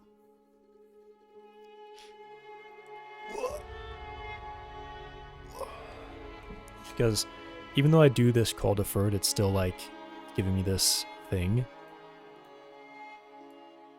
Like the confirmation dialog is still there, even though I called queue free. And for some reason, call deferred is called before queue free, which is really dumb.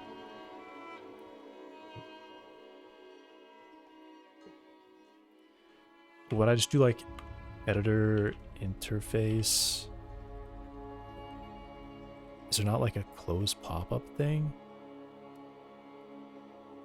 Would I do confirm close?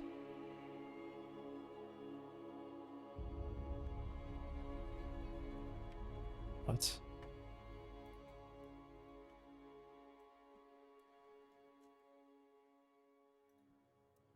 Window, how do I close you?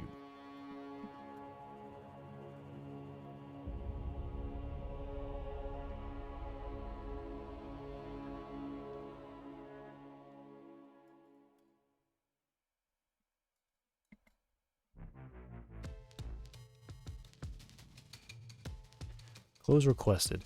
The minute when the Windows close button is pressed or when pop-up window is enabled and user clicks outside the window. Signal can be used to handle window closing by connecting it to hide. What?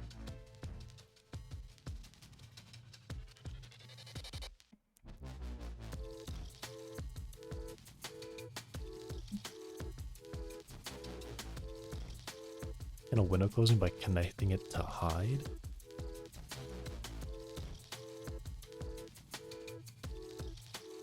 Connecting it to hide?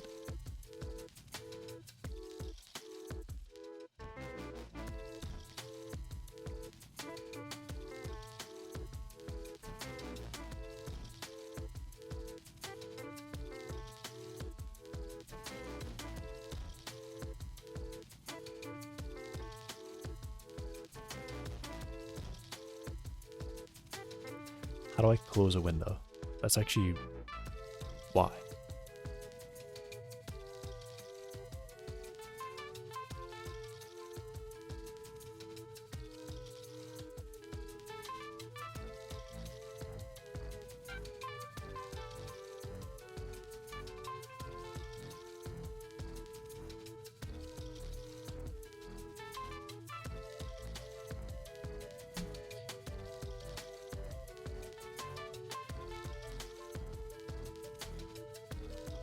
It does say dialogue hide on OK.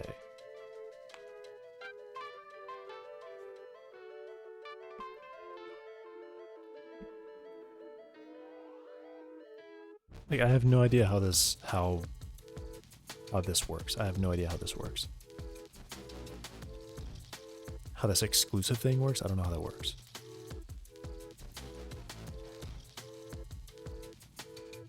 Block all input going to the parent window.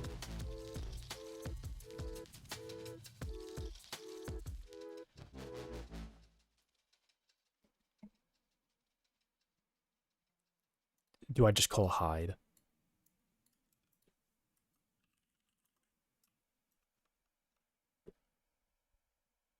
I don't understand. How do I... Okay. This is weird. How do I add button?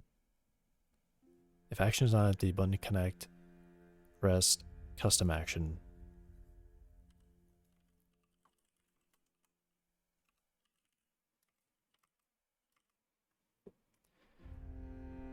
Custom action.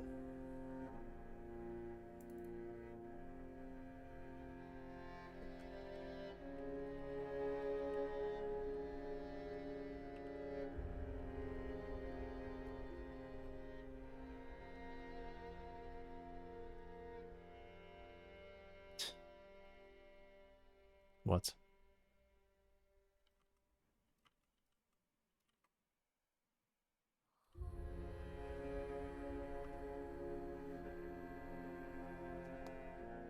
What?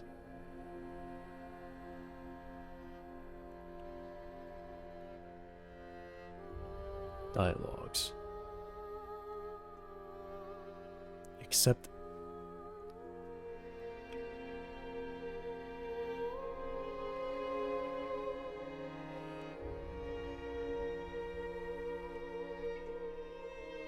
Accept dialogue is window.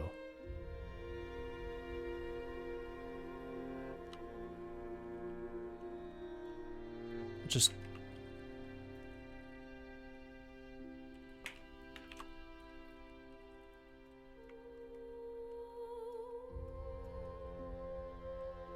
dependency error dialog.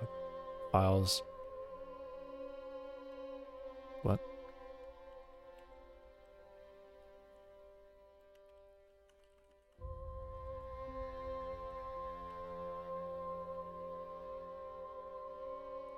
Is this just a virtual method called custom action?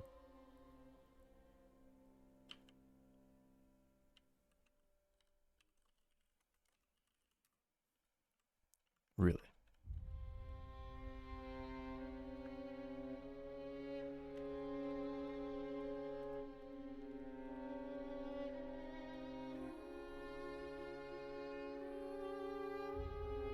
Node.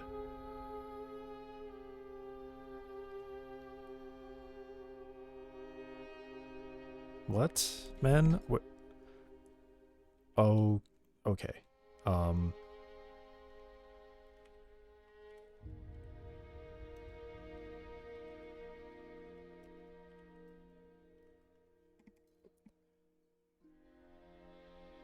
Virtual custom action. Okay.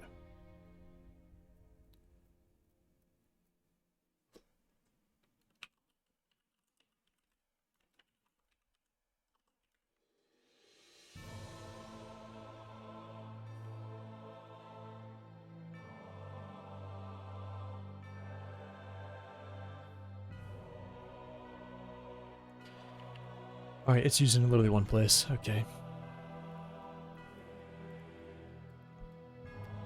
Where was I going with that? I was trying to figure out how to close this. I need to queue free it, and I need to, when it is freed, I need to open this in that order.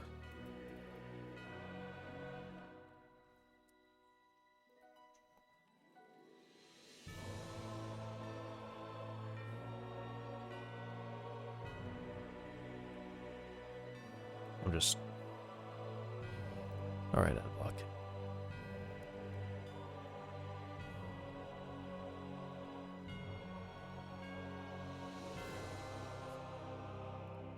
Does this have something?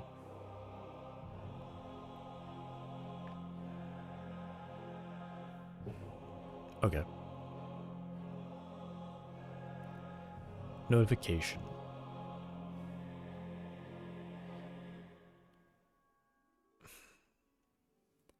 Tree exited?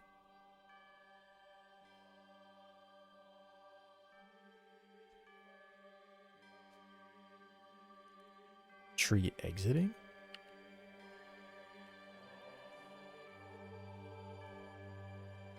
Exited after it is gone.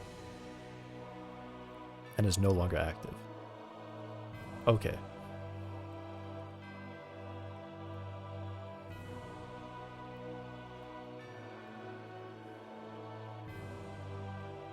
There we go.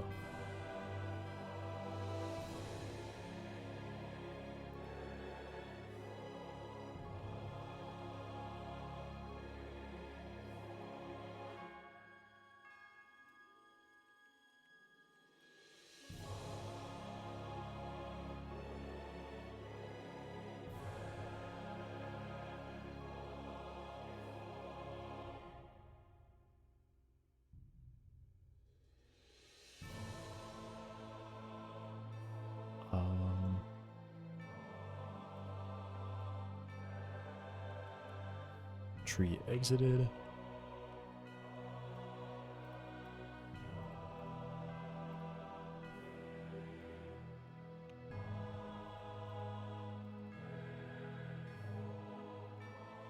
Save pop-up. This one's pretty simple, actually.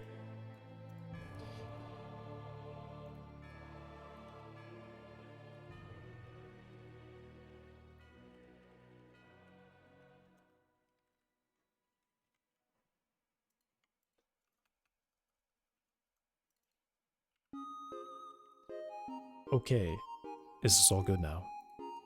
We're happy with dialogues being opened in the correct order.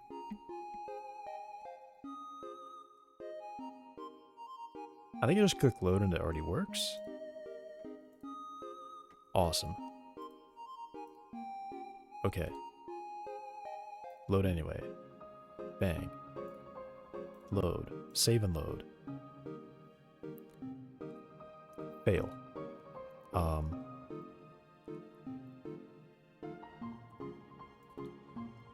Confirmed, connect, save, save.popup. Is it because this dialogue is lost? Possibly.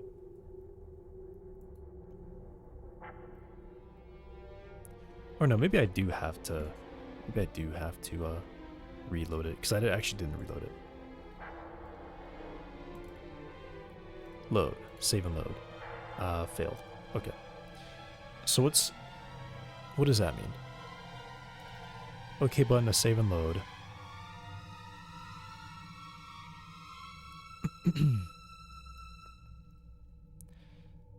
Confirm. Connect. I'm wondering if it's because this reference is lost or something. Maybe I call bind with nothing and it creates like another reference to it. Nope.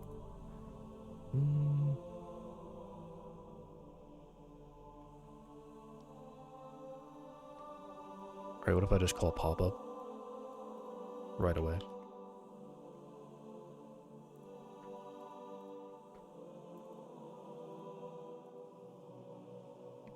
That worked. Okay. Just looking underneath. Okay, we're all good. New resource. Let's do old vision. Save. And then it failed. And then it failed to do this. Because that's definitely wrong. I think I just called this right away. Yeah, weird. Alright, try it again. Load. Save and load. Save there. Save. Bam. And now I'm just gonna select old vision. And nothing seemed to happen. The name didn't update, which I don't know if that's... It should have saved it instantly too.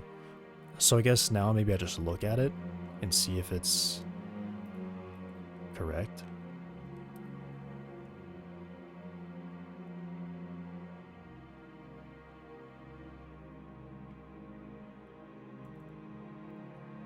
Okay, it's still...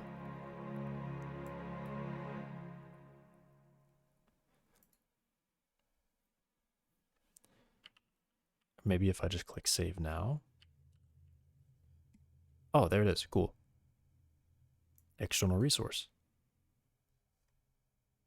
Right there. Or wait, Sense Vision 3, this one. Okay, so it just didn't save it right away, which it's supposed to do that. It was supposed to save it right away.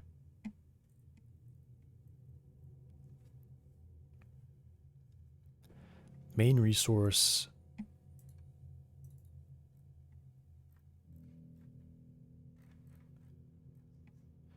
Yeah, it was supposed to save it right away.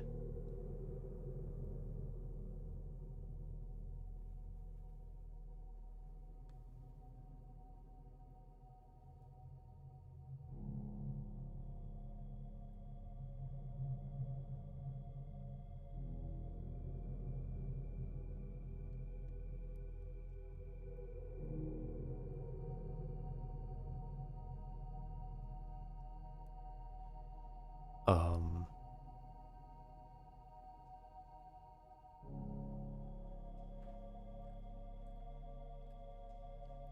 oh, this should be not. If editor and not is saved.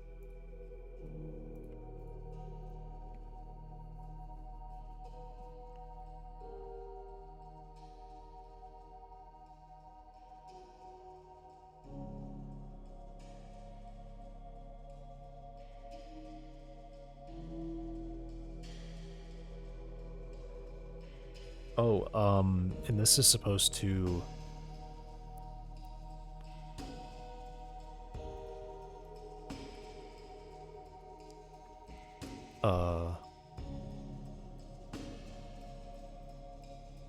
This is...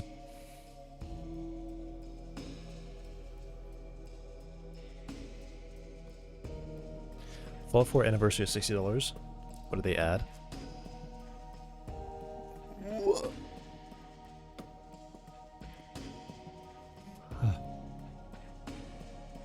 Yep. That's how they make their money. They sell it again.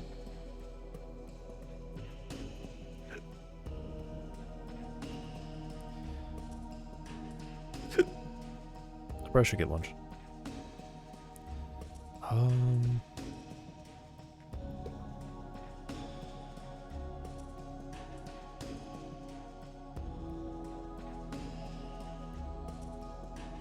do have the editor. So, okay. Let me do this. I think this is probably better. I do this right away, and then I return.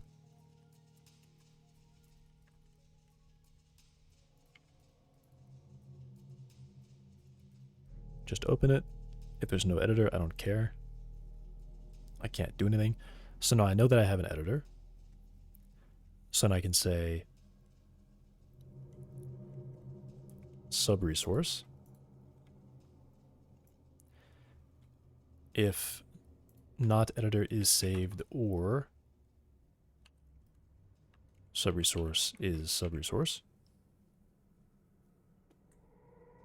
I don't really know what to do about these names because I call the sub-resource. That doesn't really mean it's a sub-resource though. I'll just change it.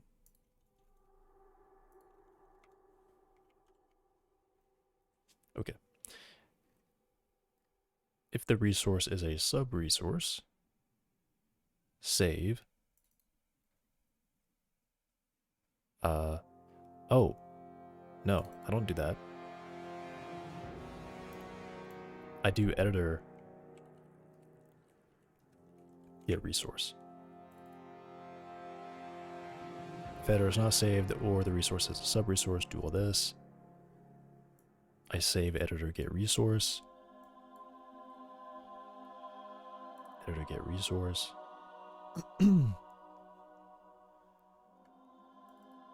Why do I do that?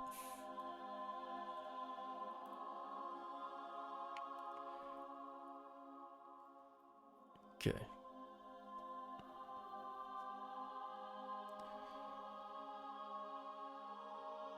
If I don't have an editor, do that. Let's get the resource. I expect this should never be null. Should never be null.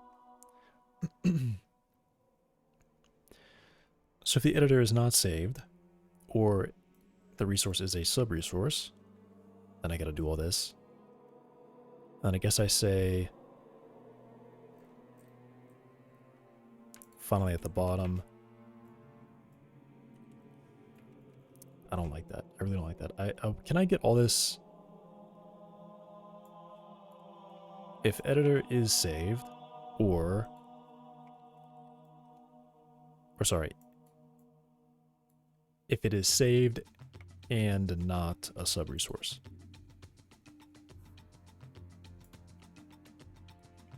Then I can do this and return. Otherwise, I know for a fact that it's either not saved or it was a sub-resource. Now all this drops out a level. Nice.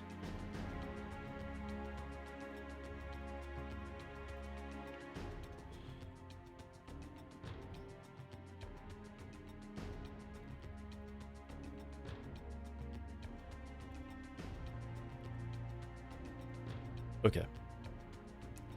It still doesn't... Oh, wait, why does it still say sub-resource? What? It's not a sub-resource.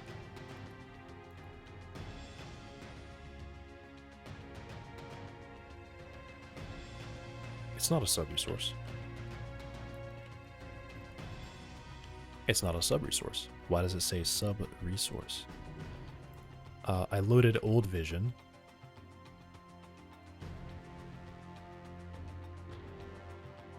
What? Huh? No. Why does it say sub-resource?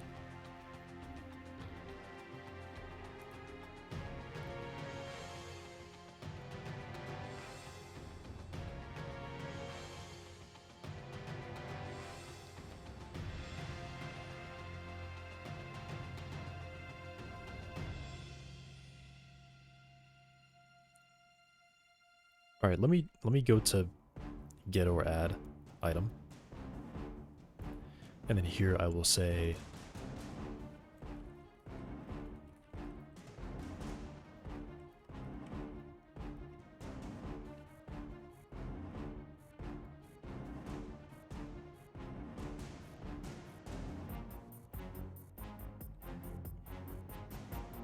that. Then I probably have to do this. Okay.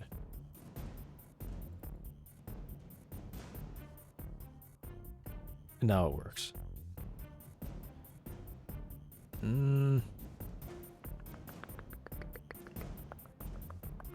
Technically, the extend button would create it as a sub-resource. That's what would happen.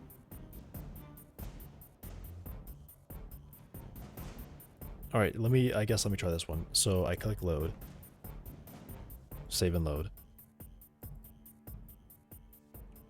And of course, text boxes lie to me. Old hearing, save, then I load. There it is. I click close, open. All right, so something going wrong here. When I'm clicking close, it's supposed to be clearing it, and it's not doing that. Why is it not doing that? Close item should be triggering this check all items to run.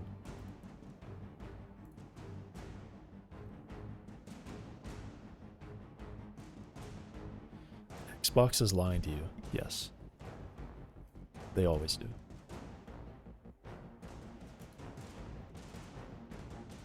So just do a print.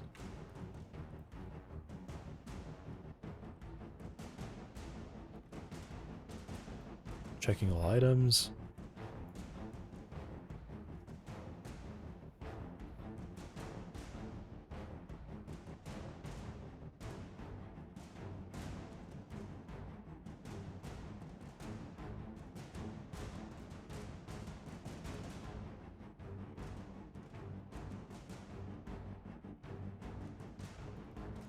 Wait, why is removed?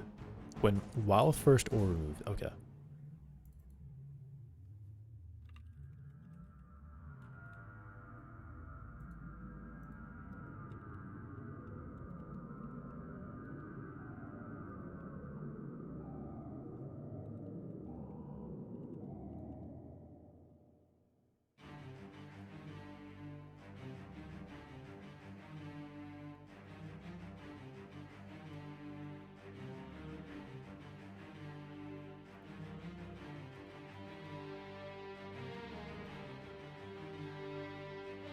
What?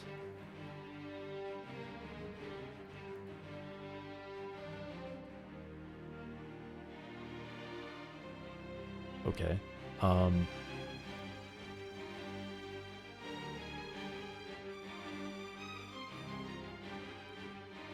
Item has refs.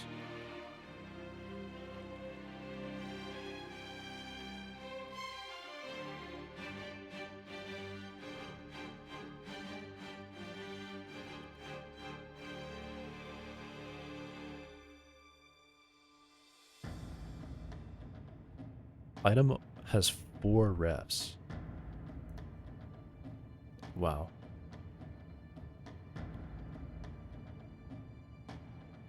Test mine has 3 refs.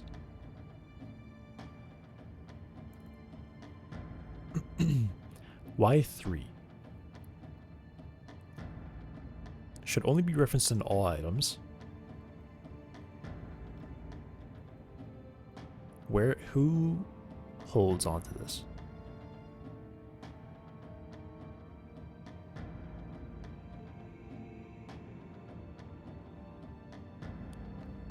Test mind has 3 refs. How does old vision have 4 refs? I mean, you know what, that's fine, I guess. That's fine. I more care about... Or no, that's not fine, because they would technically have 3. Those are items, not the actual resource. So they all have an extra reference somewhere. They should only exist in all items and here.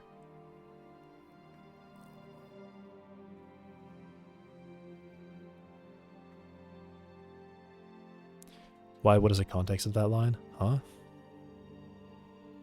Did I say Xbox designed me? I said something is lying to me. I don't remember what, but I definitely didn't say Xbox. Alright, what if I do this?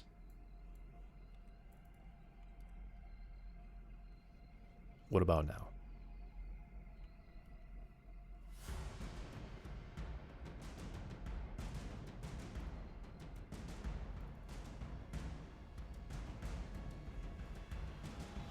Nope. Okay, so I've added code at some point that broke this.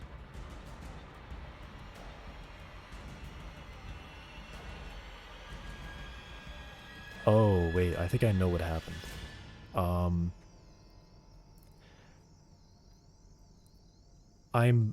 I've bound items somewhere where I shouldn't have. That's what happened. Yeah. This now has a binding to item. This is where the extra reference is coming from.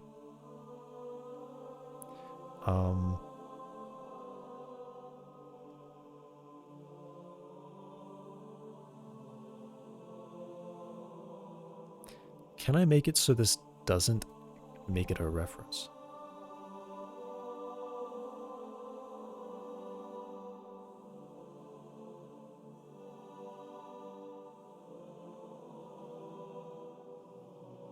Because I can guarantee very well, when it's 2 references, I know it only exists in all items, and it exists locally at the time I'm checking.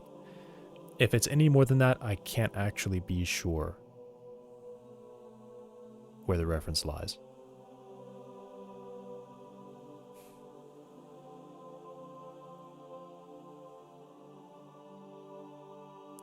But when I call this connect, it does add a reference. Is there a way that I could flip it around?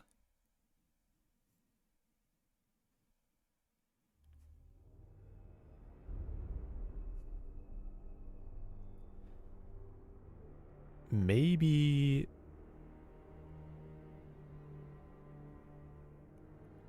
I think I could flip it around.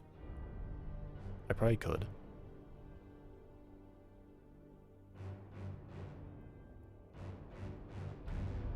Can I?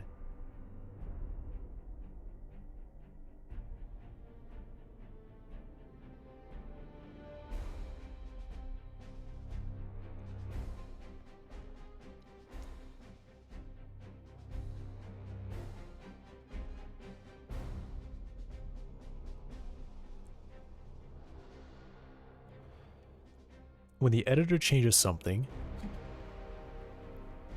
Okay, I think I get it. I think I get what I should do. In the resource editor, here, where I do this, I call set. I'm relying on kind of something in the background to happen, where this property change is called, and then we do this. What should happen is I should probably call out to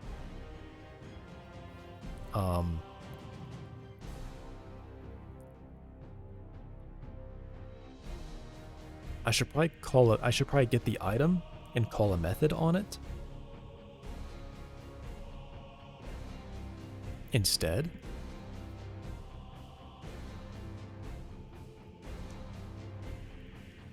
Maybe I just do something like update item and I pass a resource. That seems fine.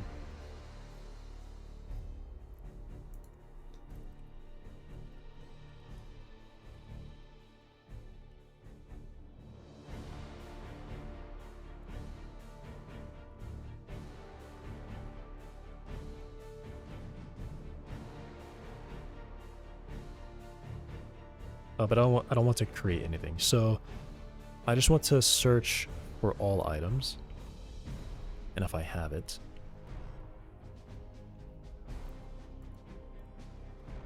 So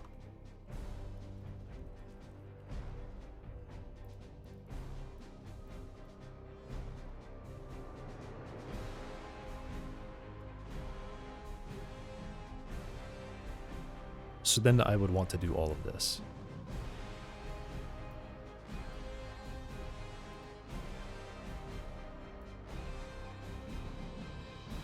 Update children, accept editors.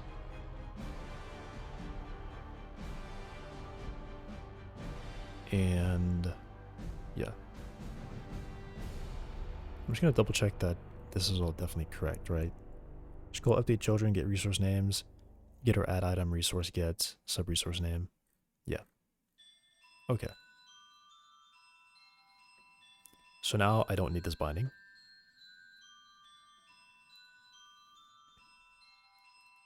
And this will instead be found. And you know what, instead of doing that, I could probably just put this up here.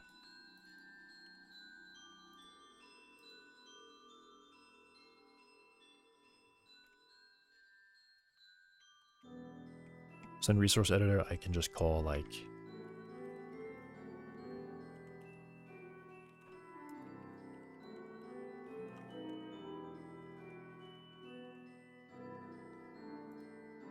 there we go. So that should all go well. And I think when I call accept editors, I probably have to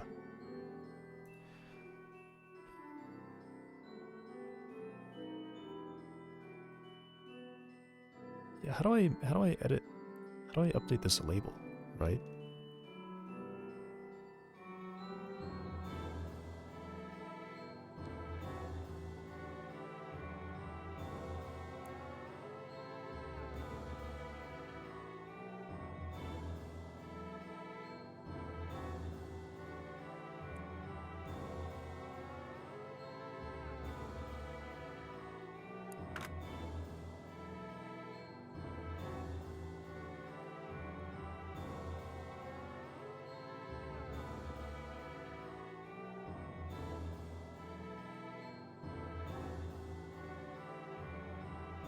Because I want to do this.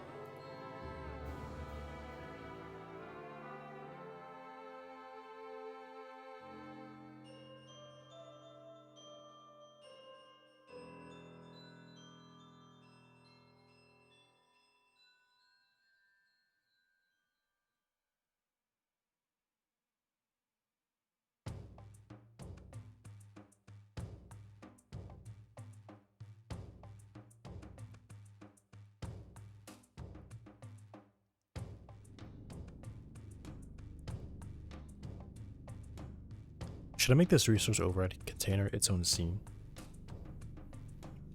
Then I can access things like these buttons directly.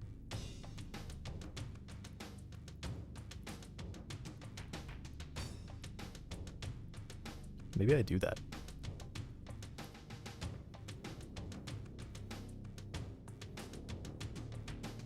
Then I could do something like set extend button like false or true or something, and then it will update that. Or I could just say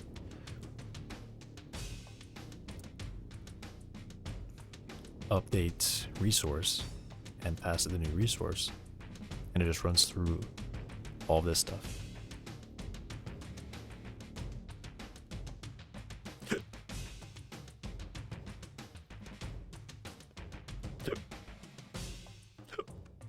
I feel like I should just do that, shouldn't I?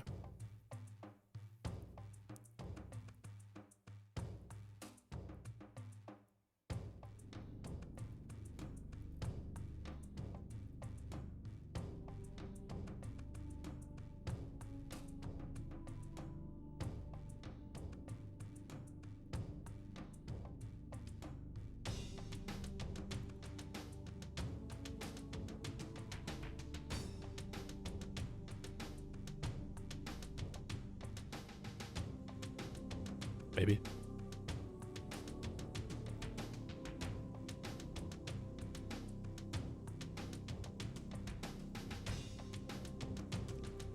Yeah, because one thing I'm passing is this container.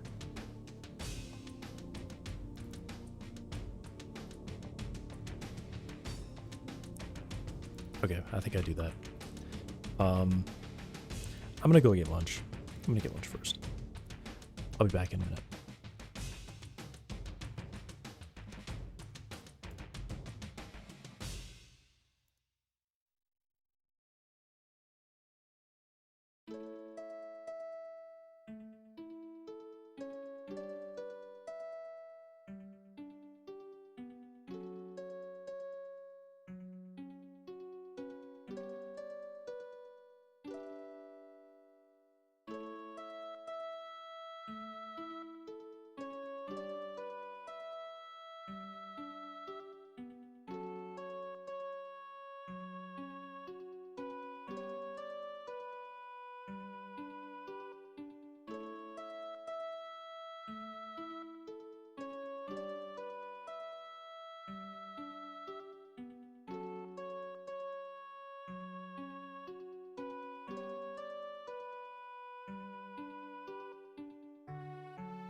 I'm back.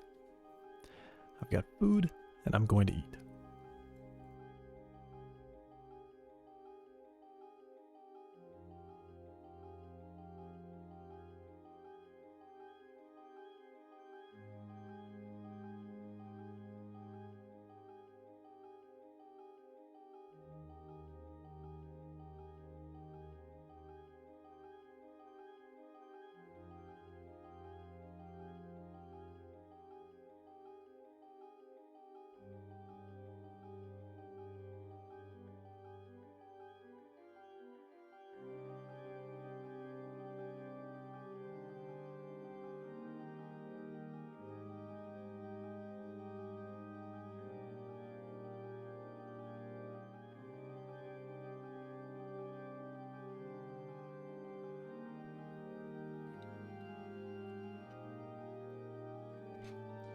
Hey, Yulia. I've actually got something that I wanted to watch.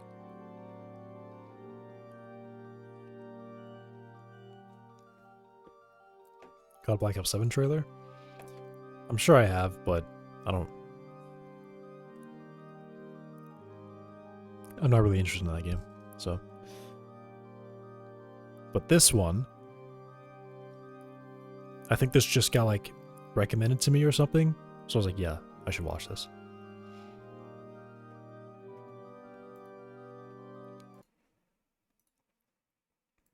So.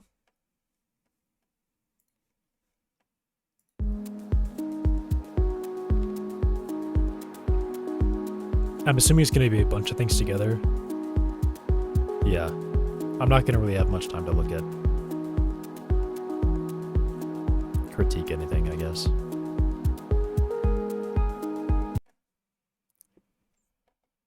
I will critique that. I don't like that. I don't like animation style where the style is 10 FPS. I don't think that looks good.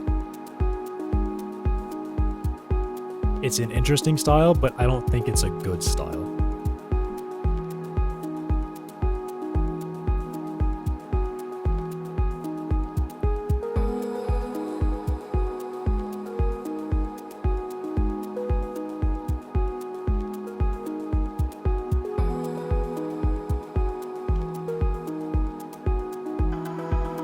Is this what you showed me?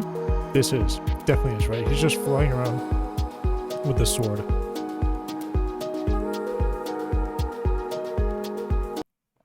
Okay. There's not going to be anything but just music, so I'm just going to play my own music.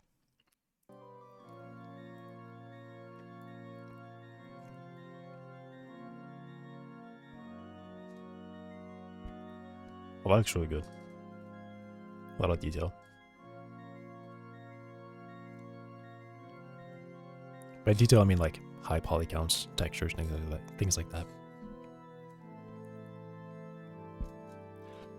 Yeah, I mean, these are like, what are they, like 10 seconds? Yeah, 10 seconds each.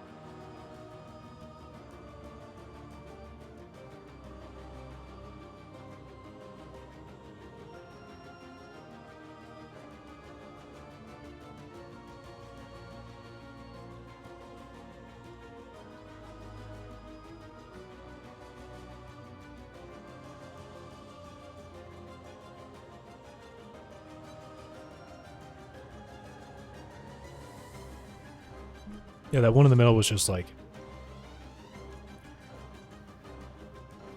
you can use Godot on your phone, which is just nuts. But I mean, it makes sense. If you can make games that run on Godot, Godot has to be able to run on the phone.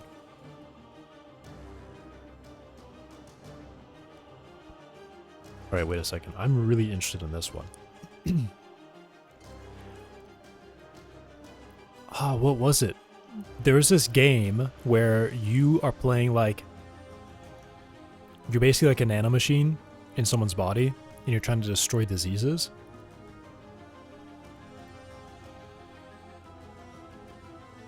I don't know why. I just find games about like cells to be very interesting. Because it's basically alien. I mean, it's literally like alien life, right? So what happens at the cellular scale is basically alien life to us. I think that's why it's so interesting.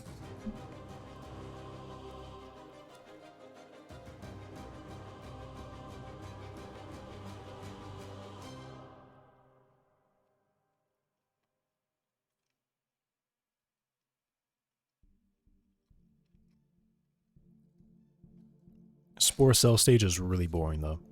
It is probably the most boring, maybe even second most, because the space stage is probably more boring.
Yeah, some cool ones. The only one that I was actually really interested in was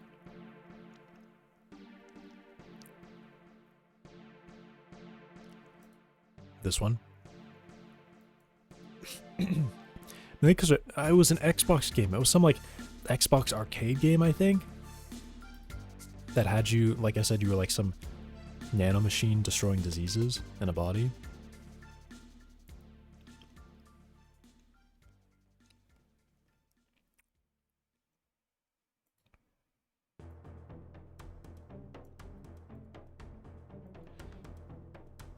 Aberrant Labs. That's a cool word.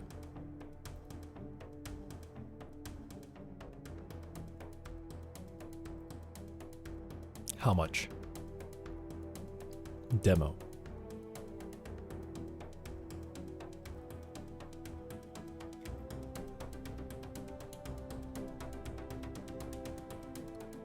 Yeah, this is pretty cool.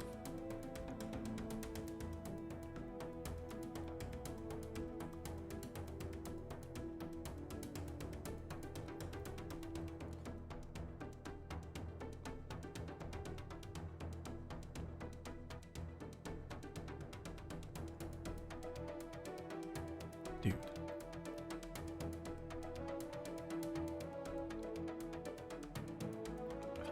Wait.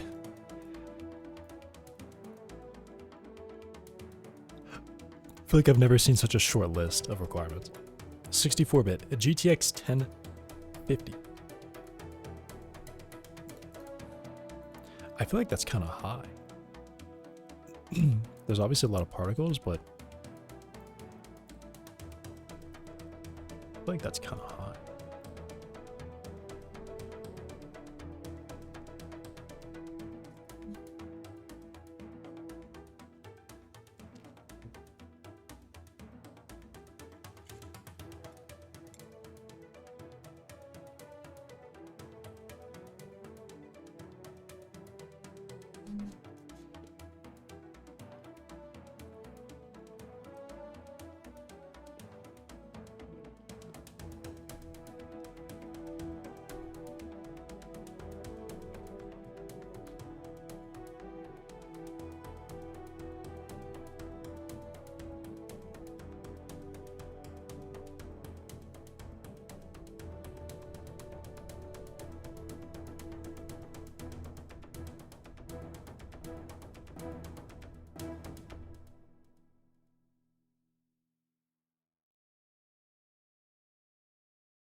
Do you know if affiliate gives you those options?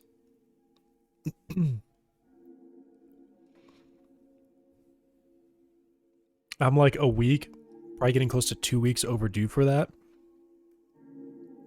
And I even have extra days. They have not invited me yet.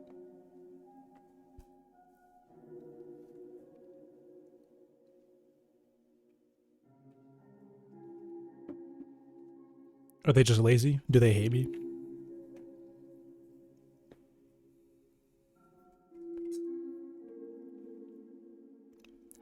Do they hate me?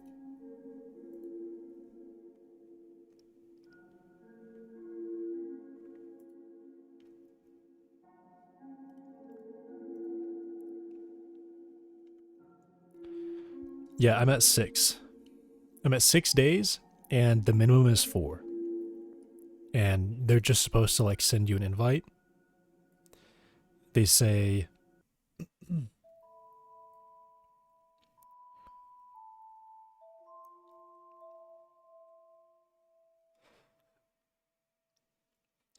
it can take a few days after your channel becomes eligible. A few days. I'm at weeks. I'm in the week category now. It's no longer days, it's been weeks.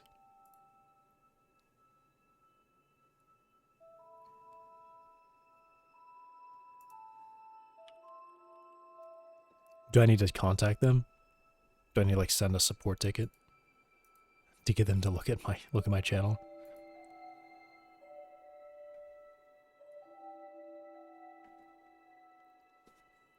Yep. I get the quality options with affiliate.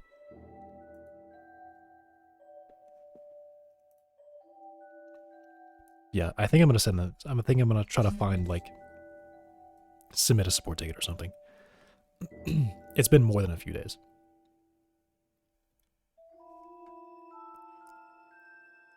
All right, I'll be right back.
I'm back.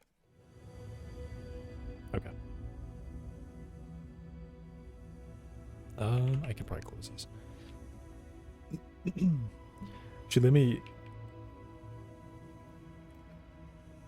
I'm gonna play that demo later. So.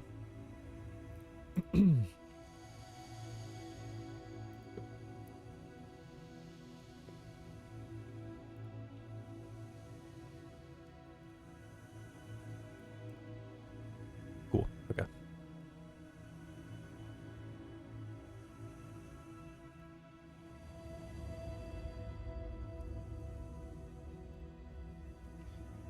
All right.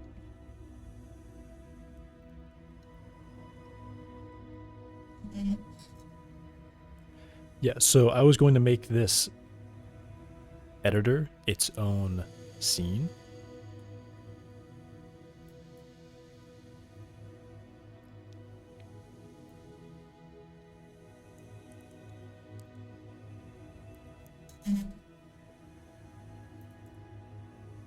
Yeah.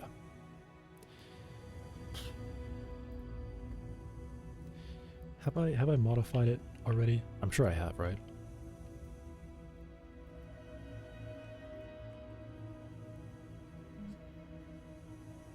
Yeah, I think I probably need to go and submit what I've got. Yeah, I can submit what I have. It currently works, right? It currently works. Oh, I have this. Nope. I know what the problem was. I figured out what the problem was. I did this a little backwards. Let me check that it's actually fixed, because I think I fixed it. Right? I think I fixed it.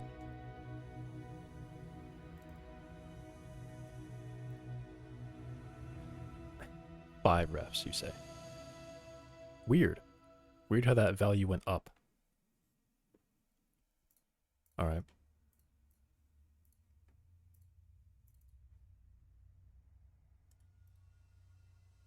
Really?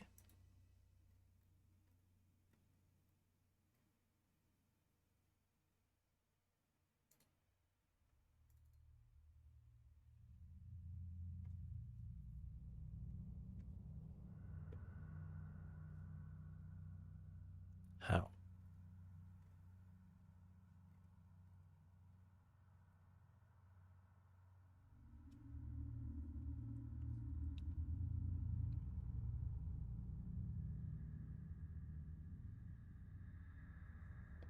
How?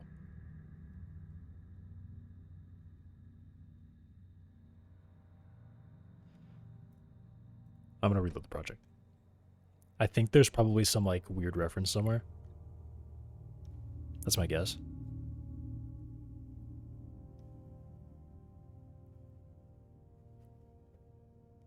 Also, did it crash? it just crashed. What? Okay. That's crazy. It crashed.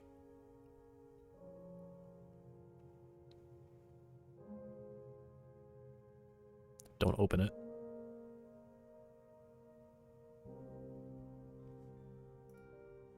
It opened it. Close. 4 refs. How? Who has a reference to this? No one does.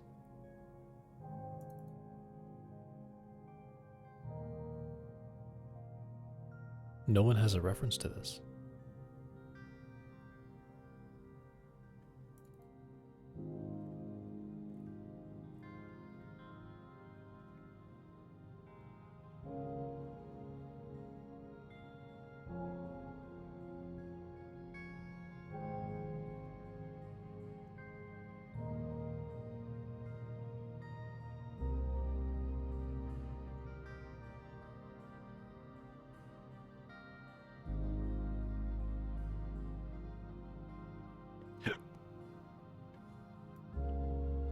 Oh.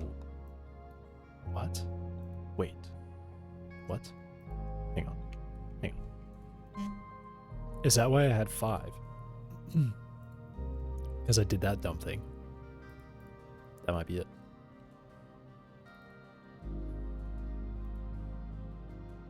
Huge. Okay. There we go. Now it works. Alright. Just a dumb thing that I did. Okay.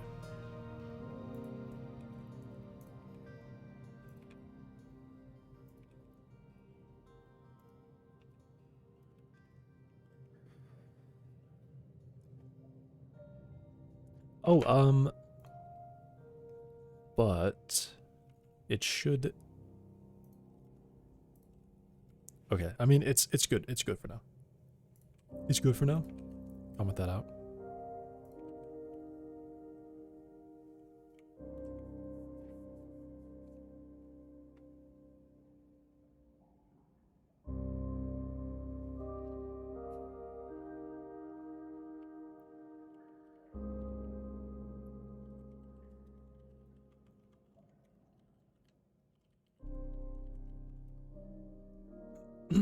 Okay, so before I send this, or before I do moving stuff, I'm gonna send this so I can have a clean commit history. So I'm gonna move it, send that as a commit, and then edit from there.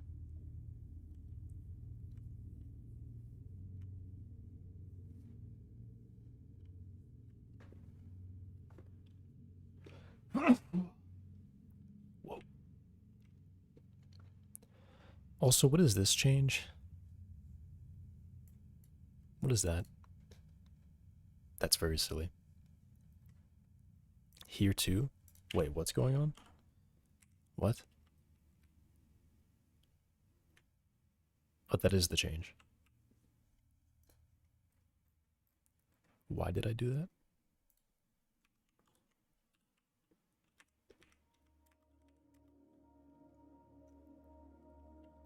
So I don't really need the property change because I'm not using it. Maybe I just take that off.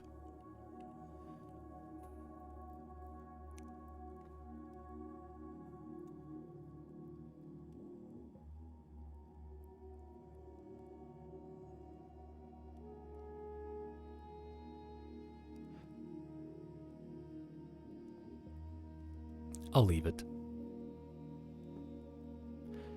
Will I use it? I don't know.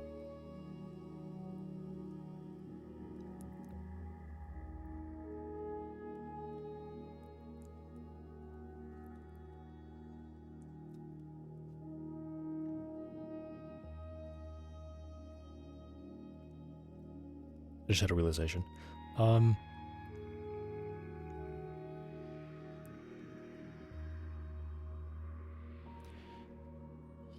Here's what I'm going to do.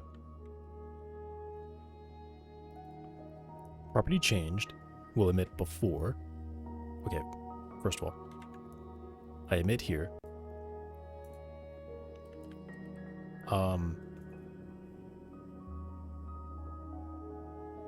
Oh, right, that's not how this works.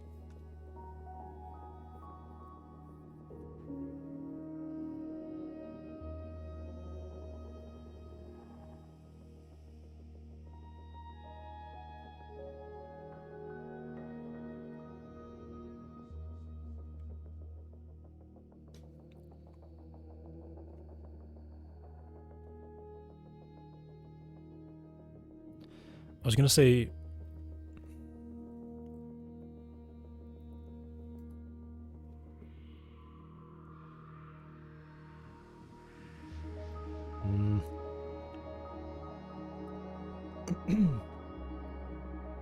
Okay, I'm going to take it out because there's something about this that I may want to do in the future that I can't figure out how to solve right now. So I'm going to take it out. It's gone. I don't want it. The issue is that if within that set signal I call set again, it can lead to infinite recursion. And I would like to handle it from the outside, or from the inside, and not handle it from within a signal listener.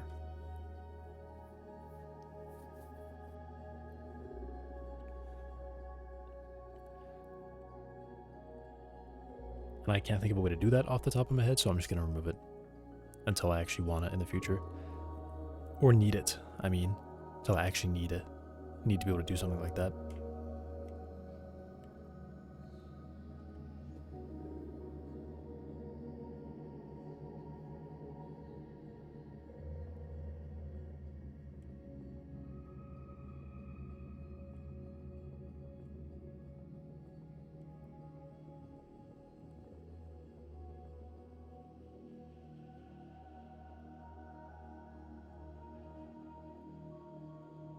Why is this line gone?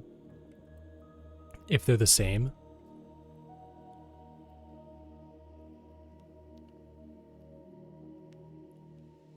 Oh, because they can be the same. Right, that's why.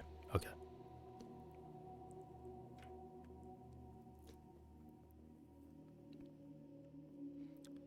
Set overrides if base properties has property, unknown property name.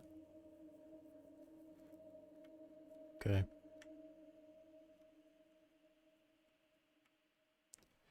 What is hitting left like? See on the stream preview, on my screen nothing happens, but if I hit down and then left, half the screen flashes. That's weird.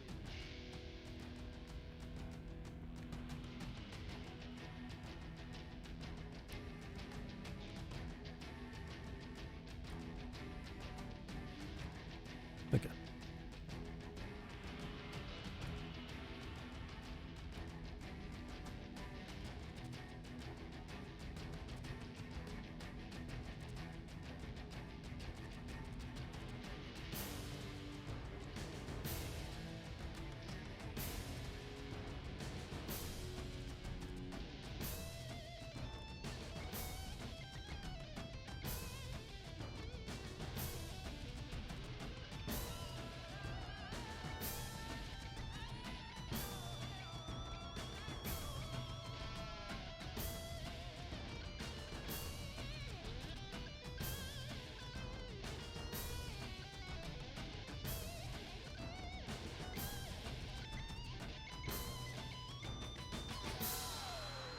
Oh, okay.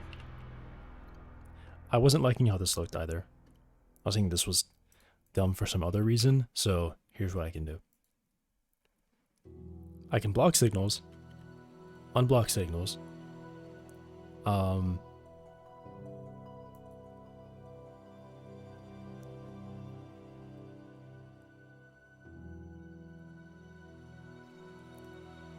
if base override, do this, emit changed, return true.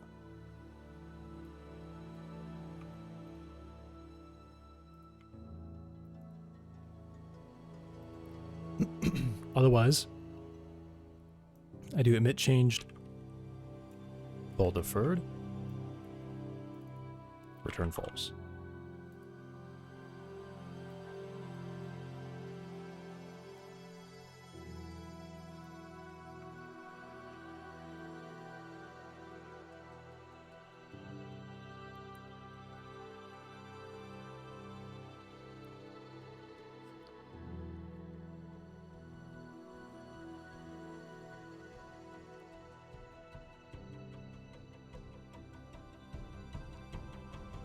Do I need to set block signals there? Nothing even happens, so I don't need to do that at all.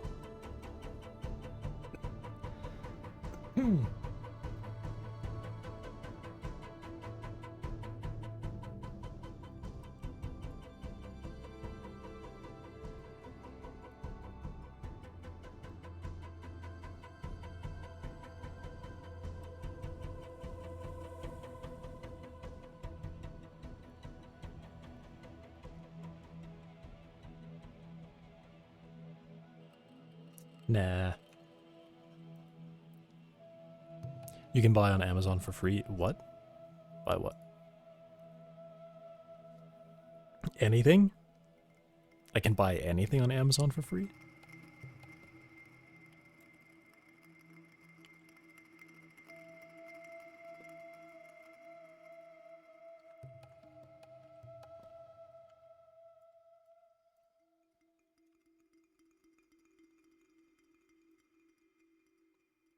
Anything. Wow. How does that work?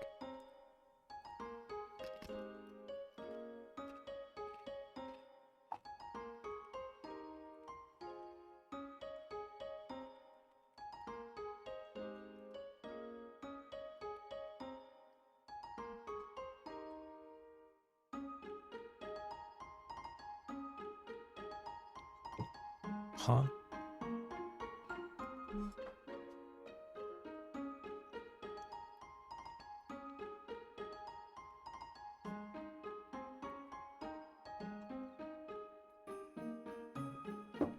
That is like some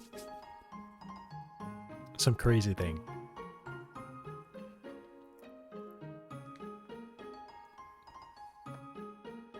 That's like saying you don't have to get wet when you go into the pool. You just have to dry off after you come out. And then you're not wet. Like, what? Am I right or am I right? You're not right. You're definitely not.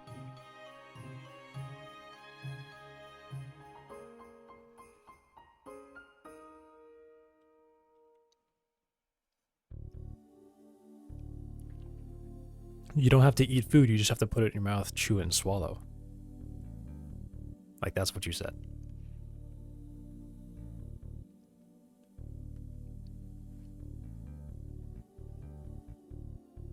You are logical.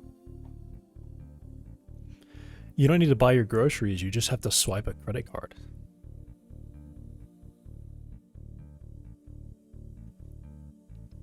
Free groceries.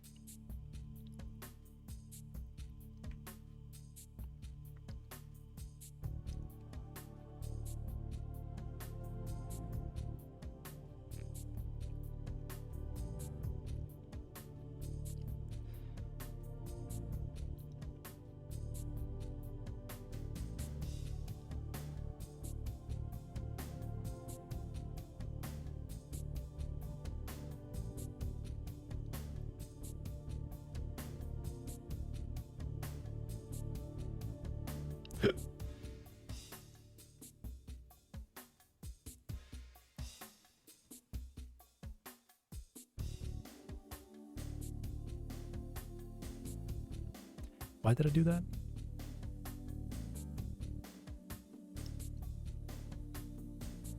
Why did I do this? Oh, because it was used to be resource, now it's behavior extended resource. Right.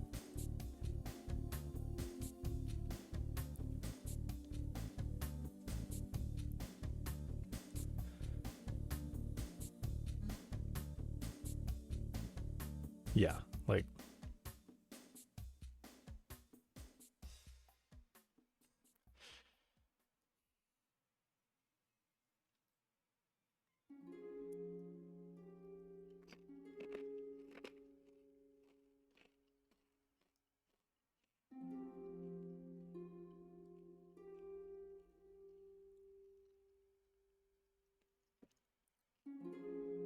It honestly might make more sense to say, you know, when you buy food, you don't have to eat it. You're not required to eat it. That would make more sense. You're not required to eat the food that you buy.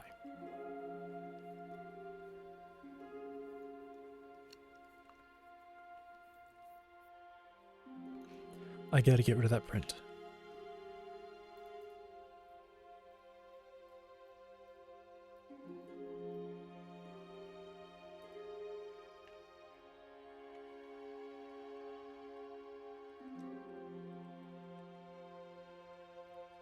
Hey, Hack the Duck.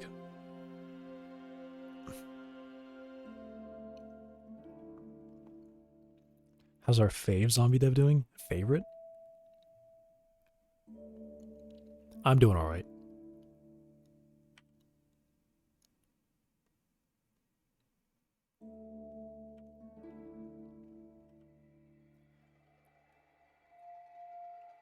I seem to have slept well for once in a while.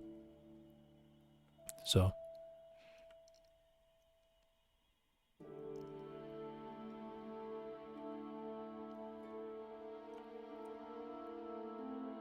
Skip all that.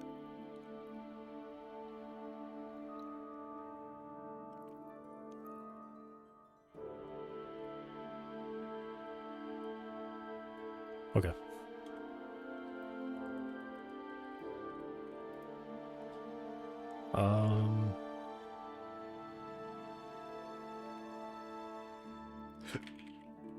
It's like implement load button.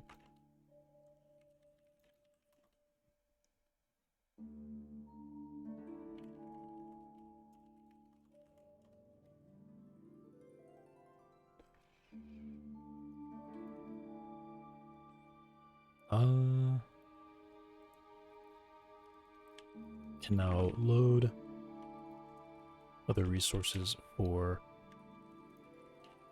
resource editors. Yeah, pretty much it.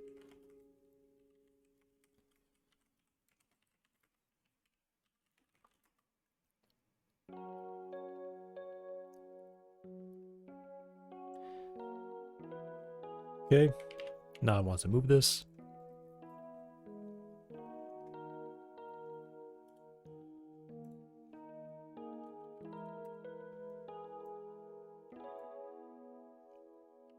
I'm just gonna save it right away.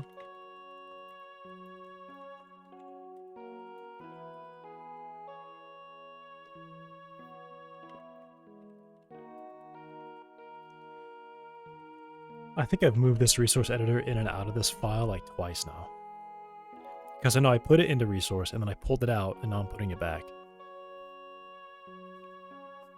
Like the music here? You needed it? Nice.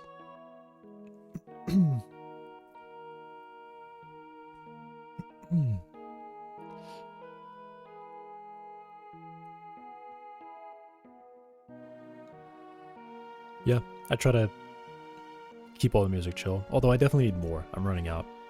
And then I have some Elden Ring boss music in there as well.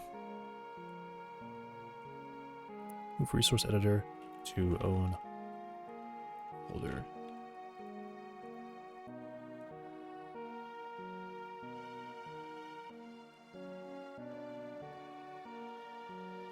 Refactor prep. Okay.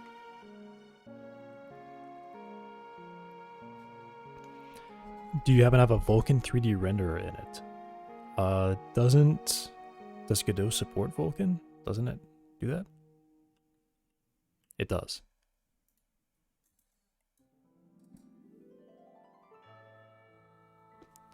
For me, huh?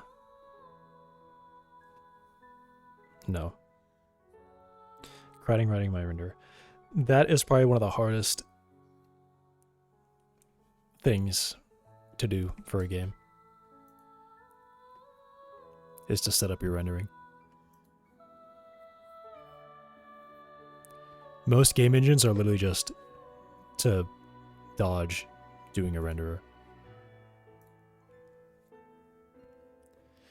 Swing from OpenGL to Vulkan. Yeah, that's like a total. I would say if you're swapping, right, you basically have to start over from OpenGL. Because as far as I'm aware, OpenGL is already like its own crazy abstraction. And it's just like a fundamentally different system. That's what it did, yeah. I've heard that with like DirectX 12 and Vulkan, they're really similar. DirectX 11 and Vulkan are not so similar, but you can still kind of reuse stuff. OpenGL is so far from all three of those that it is its own thing.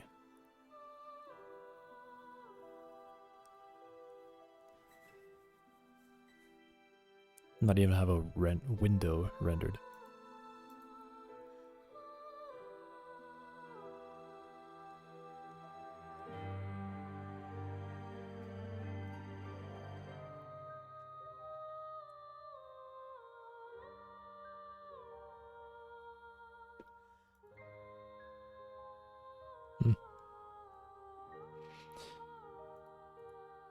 Alright, this needs to be a scene now. It's gonna be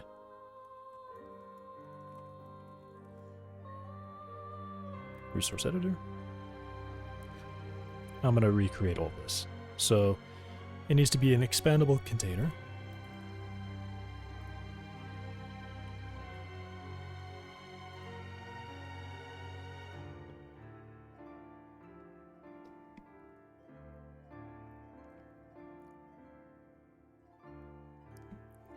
Where did it go? Okay. It like scrolled slightly or something. Separation 0.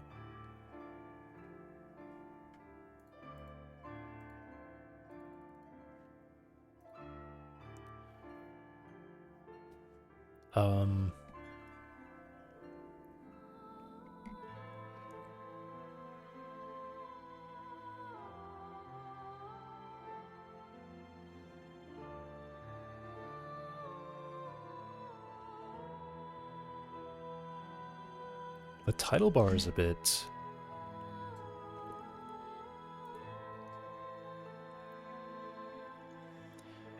I guess most of this actually stays.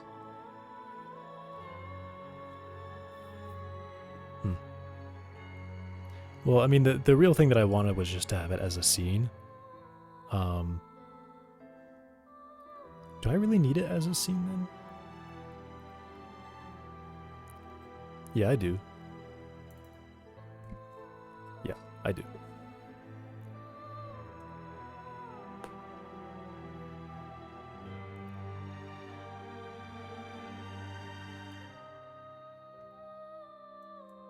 Expandable.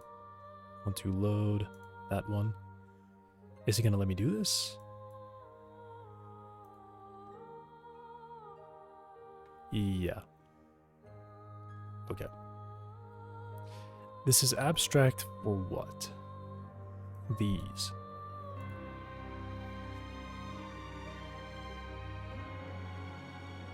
Oh, because this is not a resource editor. This is a resource editor container.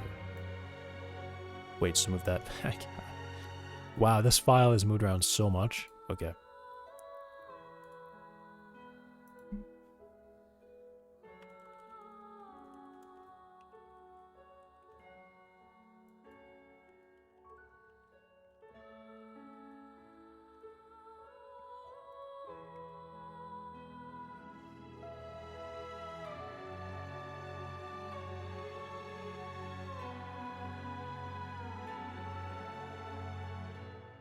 Already exists, yes. What? Yes. Weird.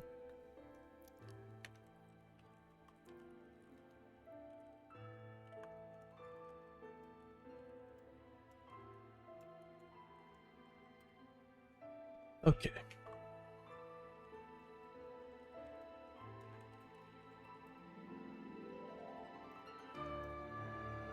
Alright, so what I do is I take all this out. Literally all of this out. Actually all of this? Almost all of it?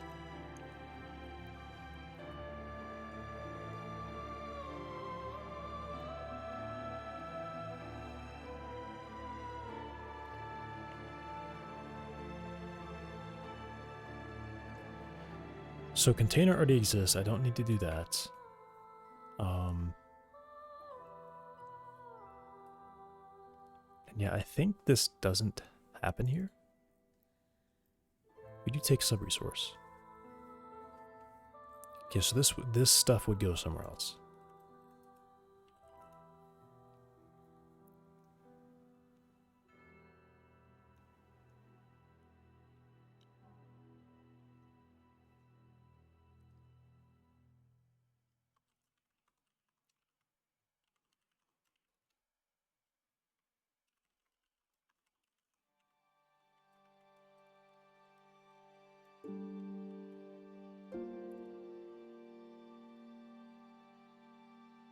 So just do set title control.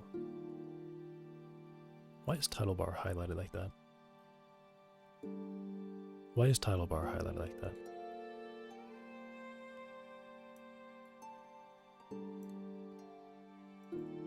Because it's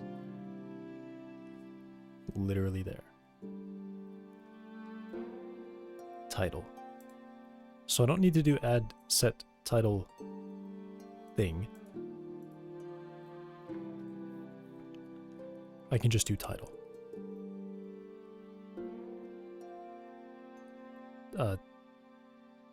Title specifically here.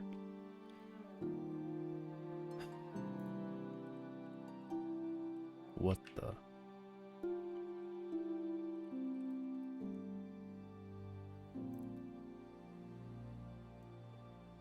Okay, these don't need to change to title label.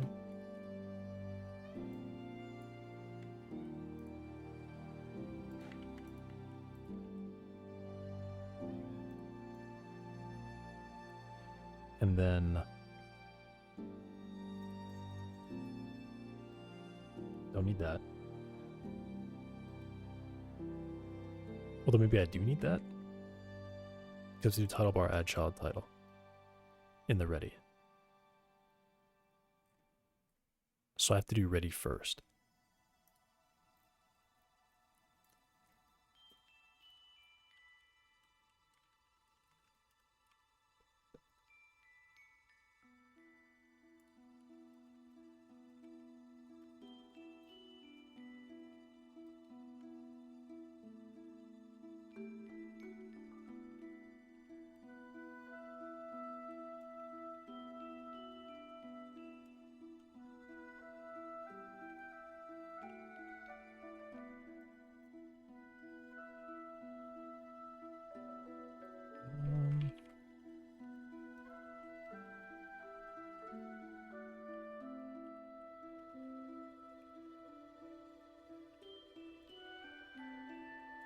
Minimum height of title bar.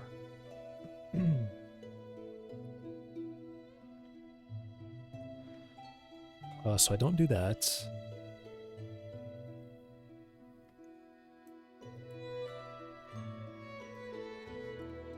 Title bar now becomes this.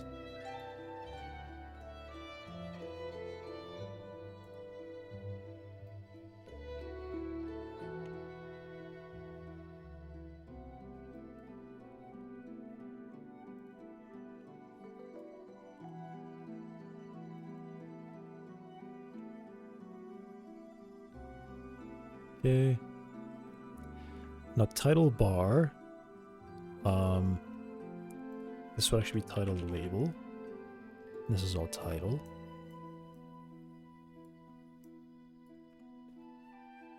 And then I would do at the end, title bar, add file, title. Or I guess I should probably run set title control to title.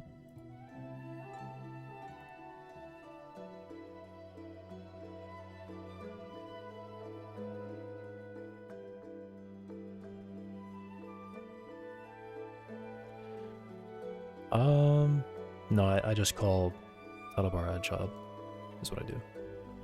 I just do that.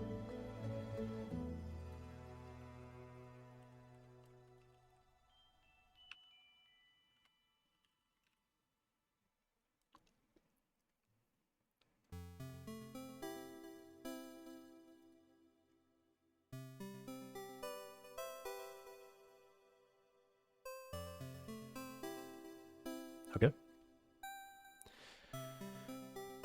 So now I guess editor, set editor. So I just do set expandable control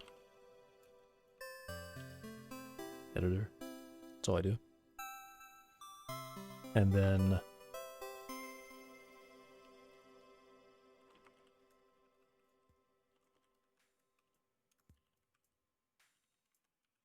do like an update title bar thing.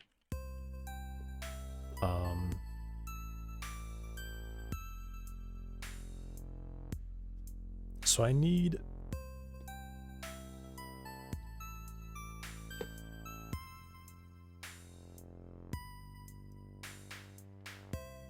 so when I do this, then I do update title bar. Yeah, just call it that.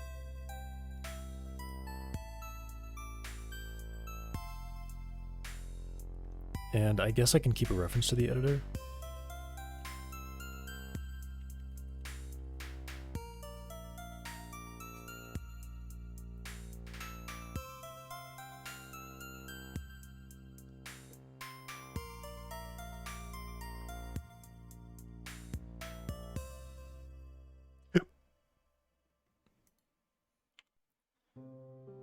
Okay, and then update title bar.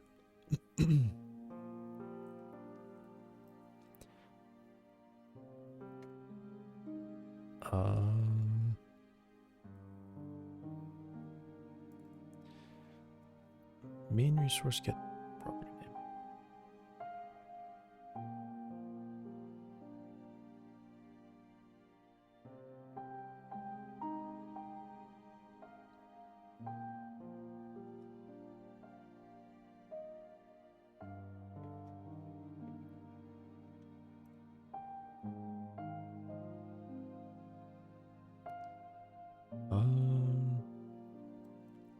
Yeah, I need to know the property name, don't I?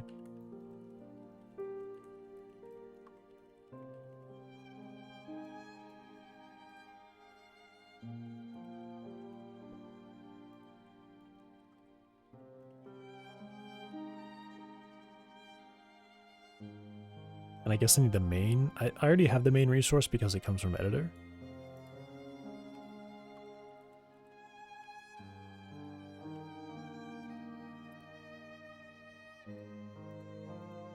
Yeah, okay. So then I guess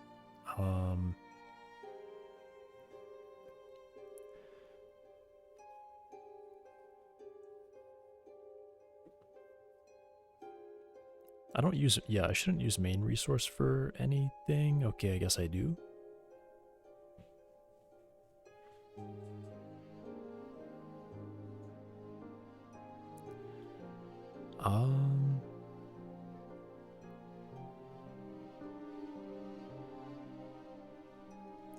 That would need to be,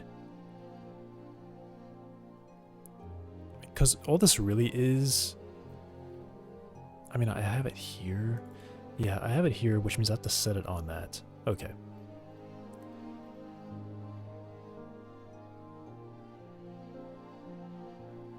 Oh, no, this is the resource of the editor. No, it's not. This is the resource of the editor. I don't have this.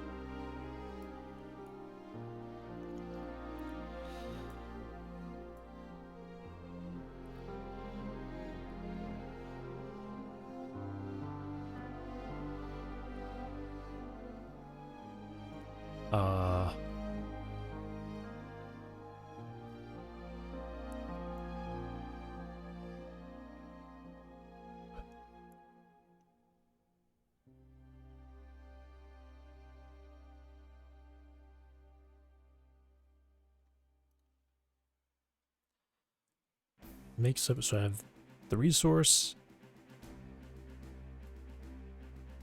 the property name. Okay.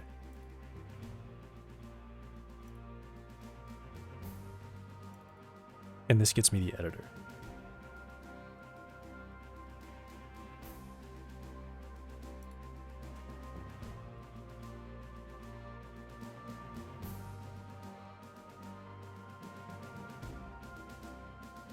Okay, I don't track. Do I track the editor? Actually, wait, did I need the editor?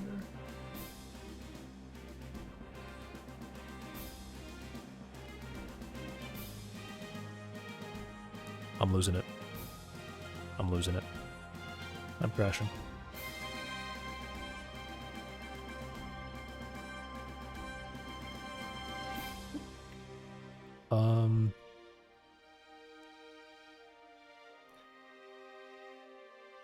Dude. It hits me so quickly. Done for the day? Yeah. My dog is barking. Let's jump out the window.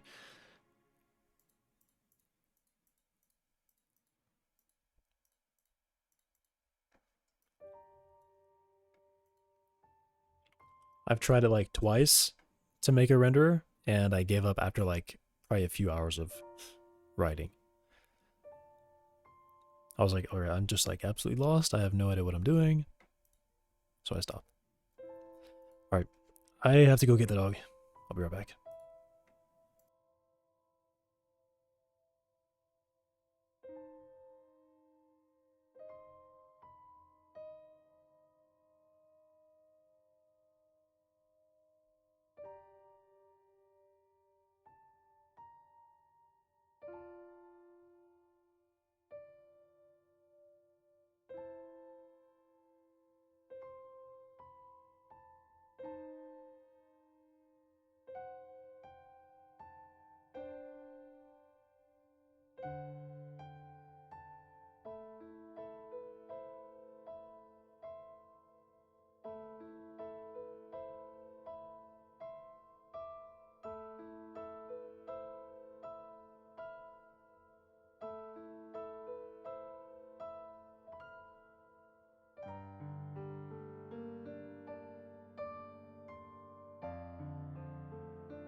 I'm back.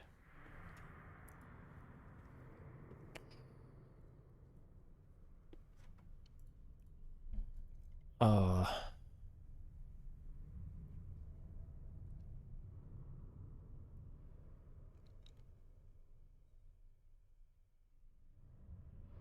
What is this? Why does this happen? It's like I just get like a full block on thinking. I just can't think anymore. It's like very sudden.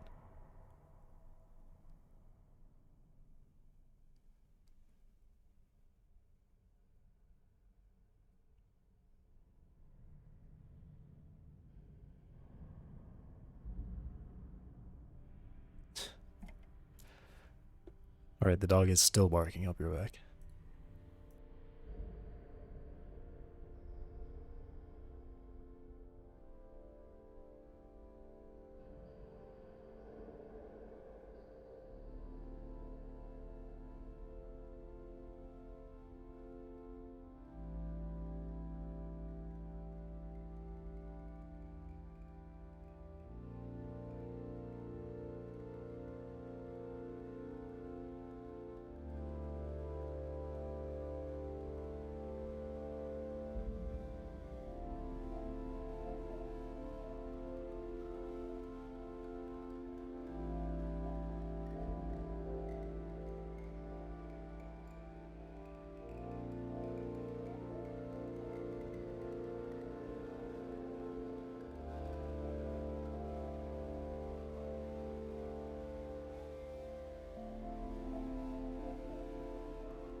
I'm back. The dog has been secured.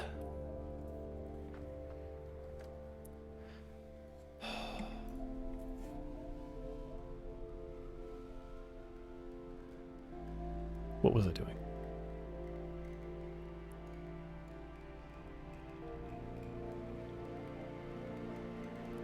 I'm setting this up to be its own scene. I need the main resource, which I don't have.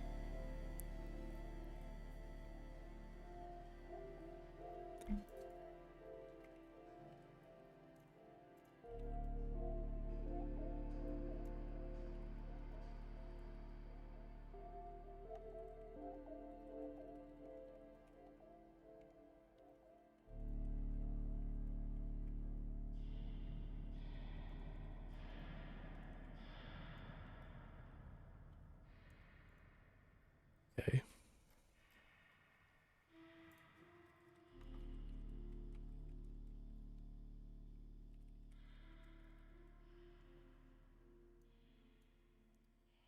Cool. And then I don't have this.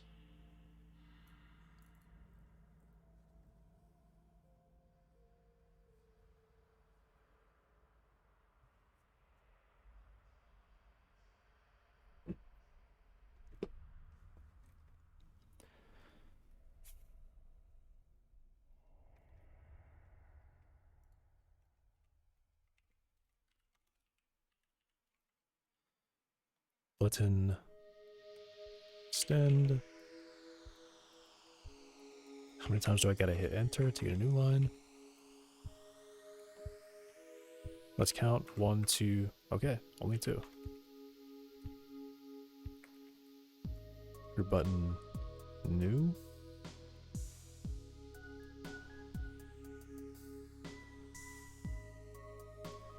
Yeah.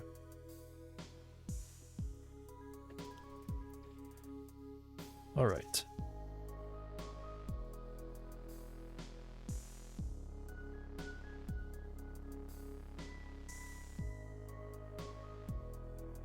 Where's button extend?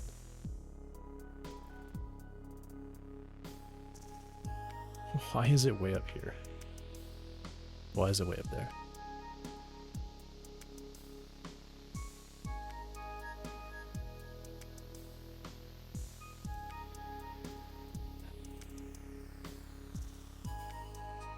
Title, label, the text is the property name, which doesn't exist yet. Title has this. Label, text is that. So this needs to be its own thing too.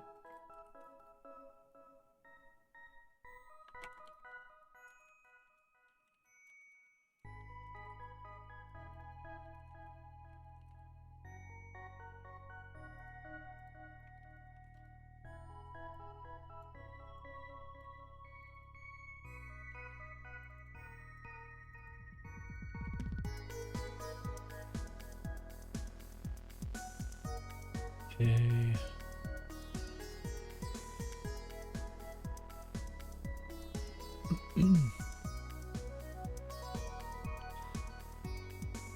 um.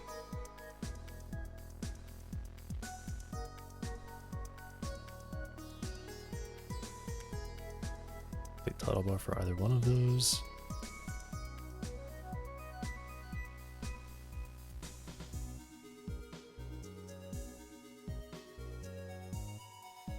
It should be this actually.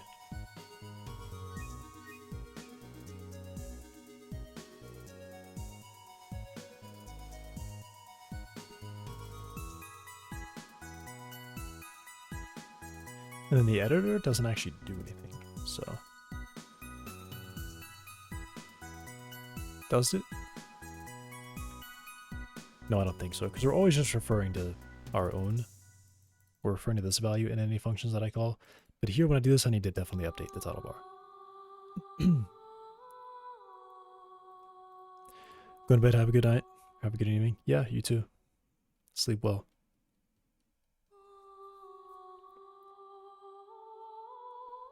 Okay, so then a bunch of the stuff needs to come out.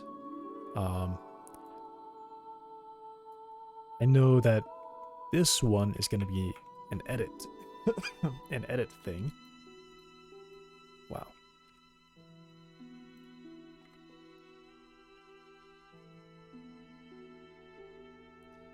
Yeah, let me give this a better name.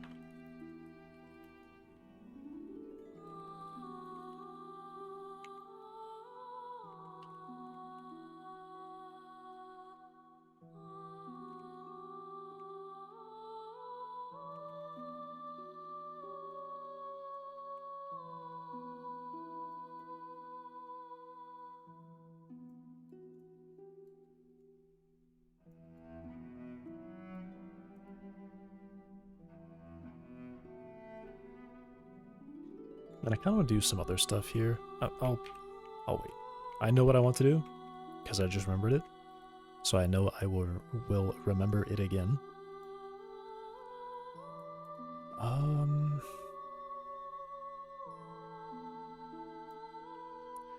do need that.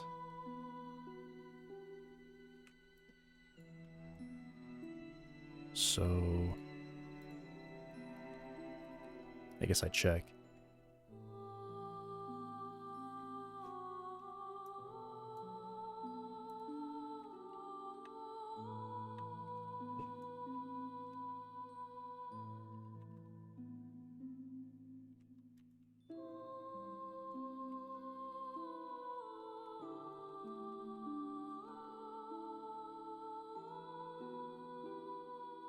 I guess not really there actually. This does go here.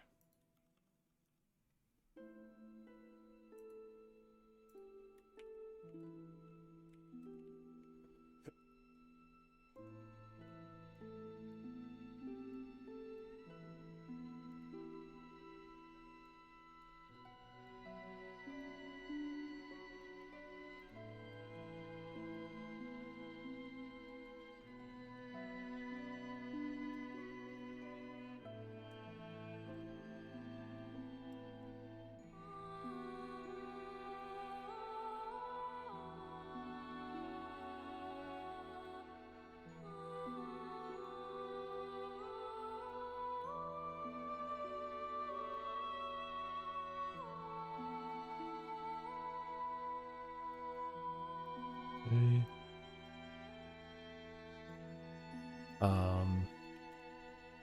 Really need to do a return there? Maybe? I don't know.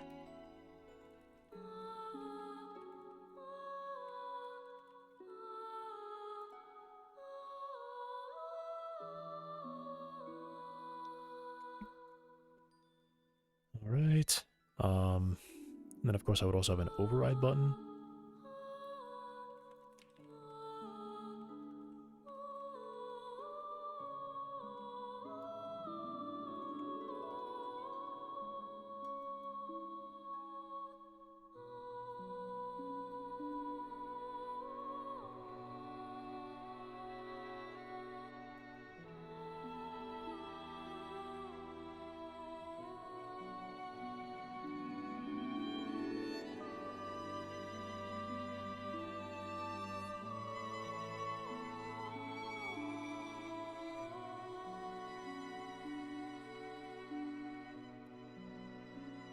Okay.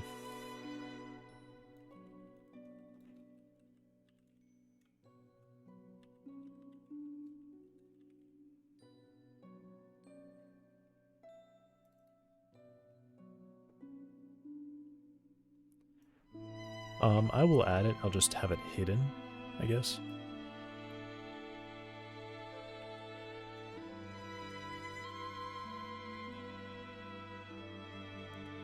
It'll be hidden by default.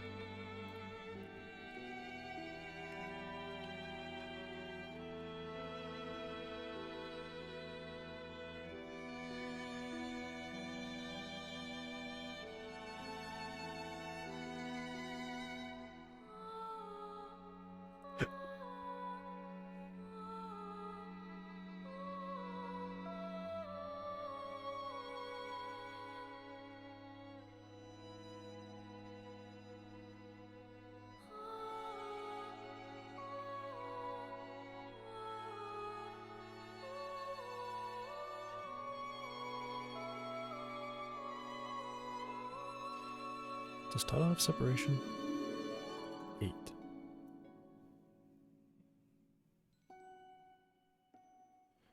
Um.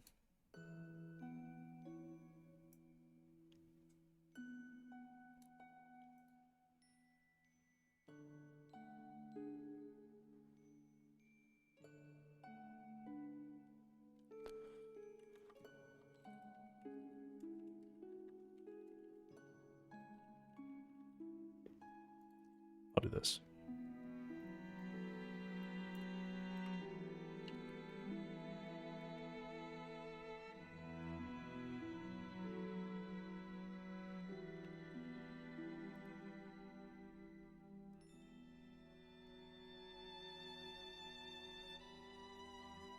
Cool.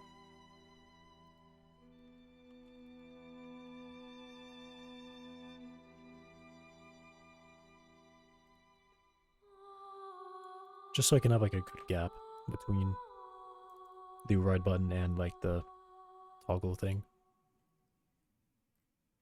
It's gonna be there, right next to it.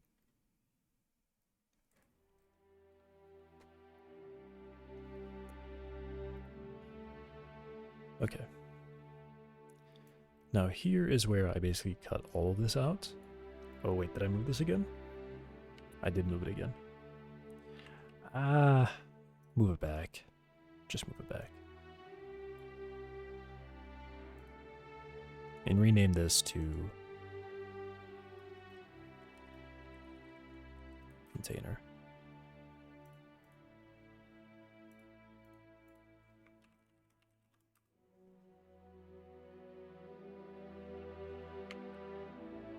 Yeah.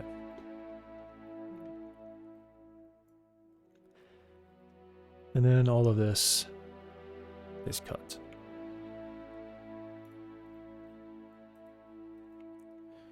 Put here, and I will make it work. So now I can basically say,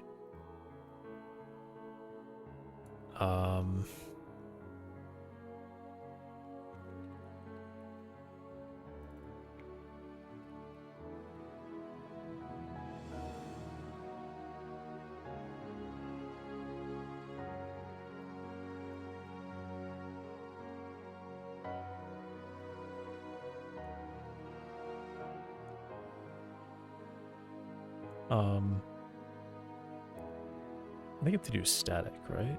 Or what?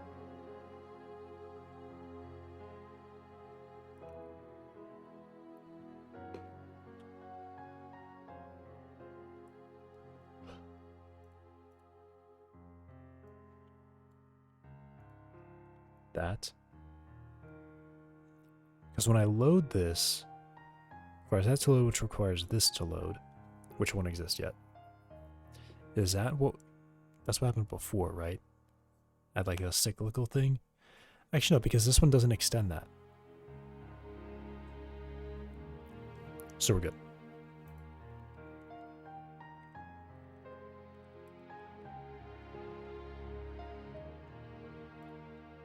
We're good. Resource editor container.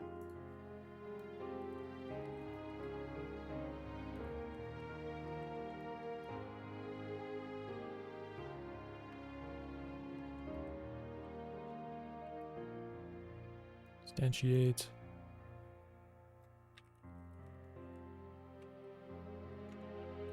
No, it's set resource and property.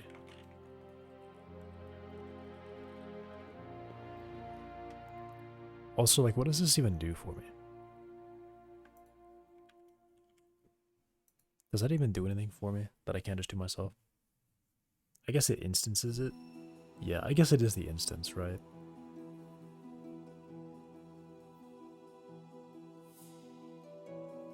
Then I guess you always want to call that on it too. So I may as well put it there. Yeah, okay. May as well do it, right?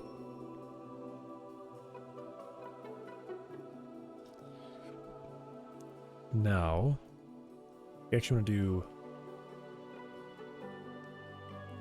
on load because I have all of this.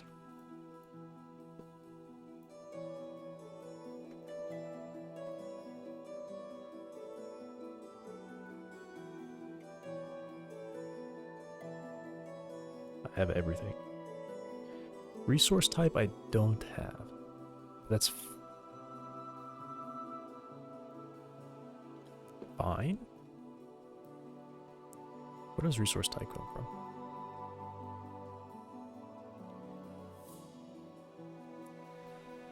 Resource type is this one. This is resource type.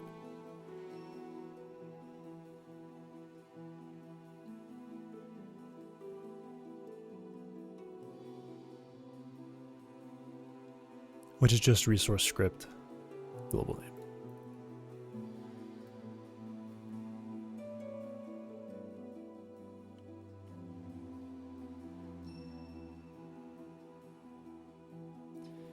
So I just take that out.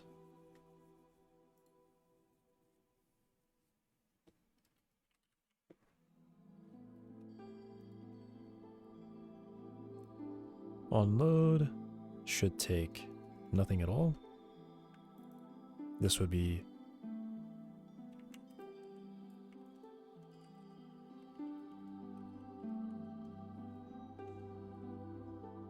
I guess I could call editor get resource. Yeah, that's fine.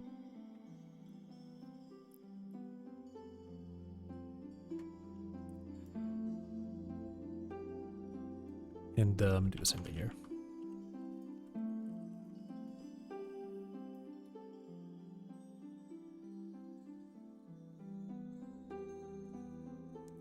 Oh, this doesn't have an editor yet.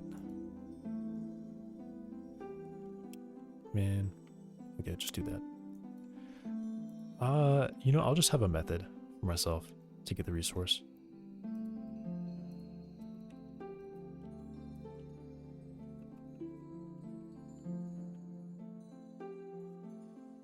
Get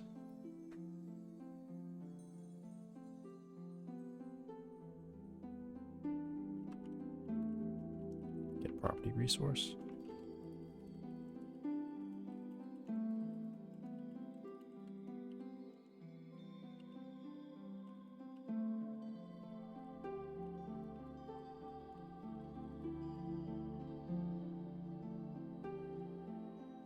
Okay.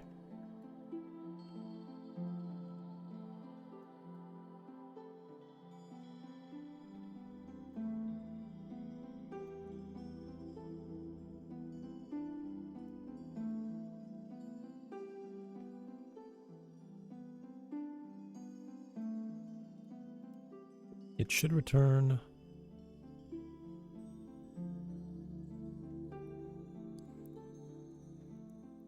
and then oh man. Resources already grabbed. Editor. If not, editor.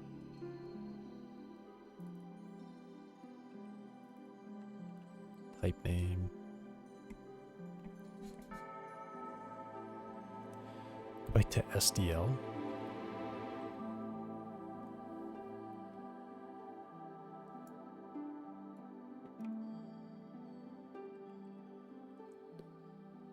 Also, this one needs to have that theme.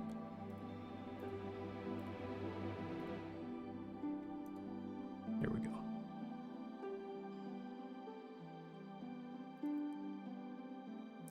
And I should probably go and give this a name, right? Yeah.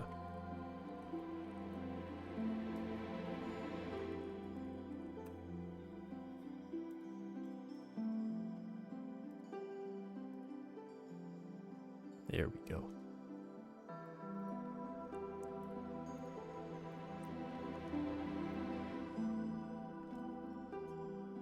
Waiting for the alien is maintaining its release SDL4.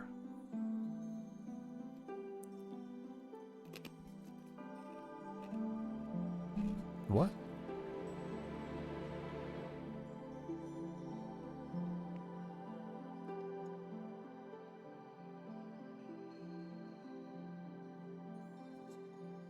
Aliens?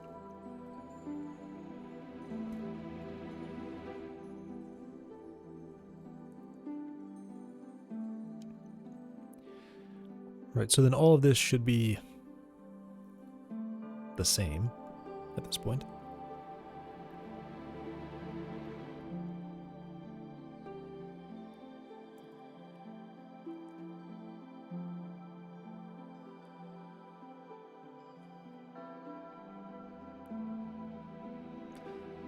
God save God.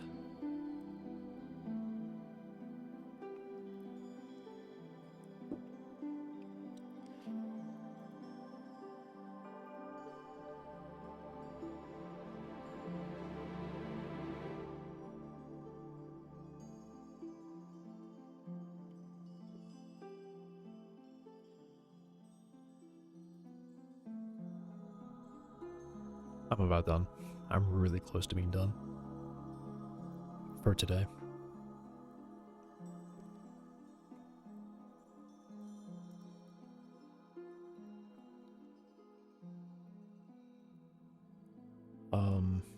Is this it?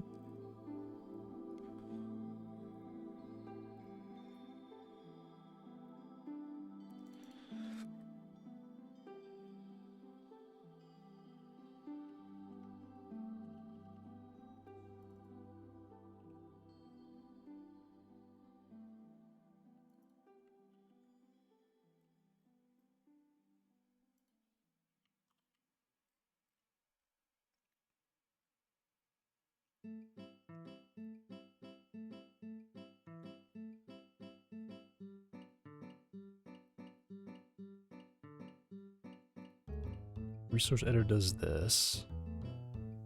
Mind editor does this. Get the container.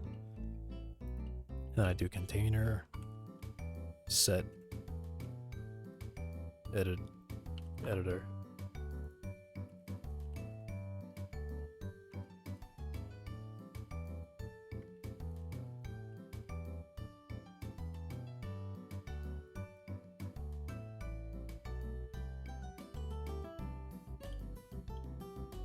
Set editor E.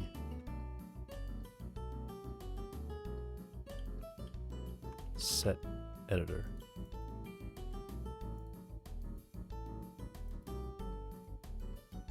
Make that, and then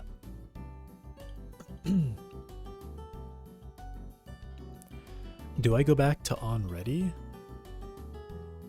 What? Why did I do this? Why did I do this? Why did I do this? Oh, why did I do this?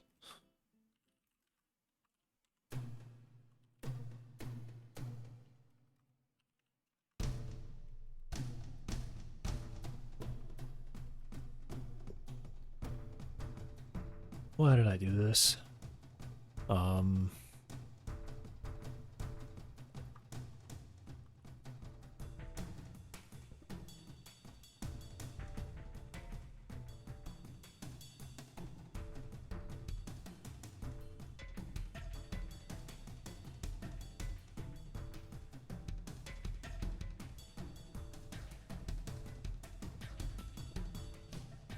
Container equals that.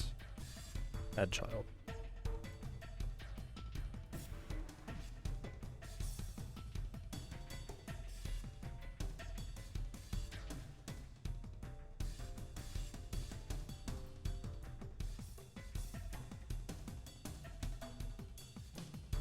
And honestly, the type doesn't matter, just make it short.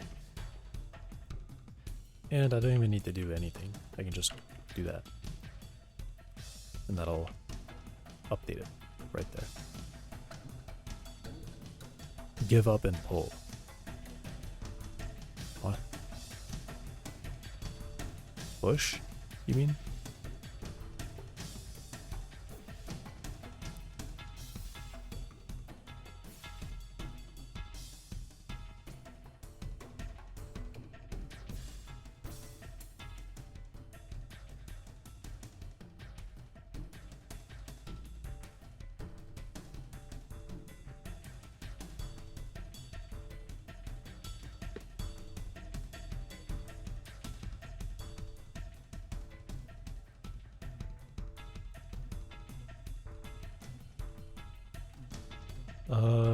What is I for? It's for that.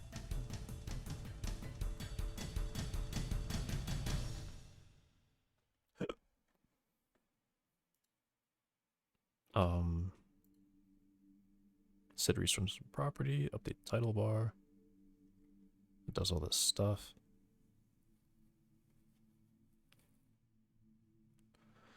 When I accept the editor,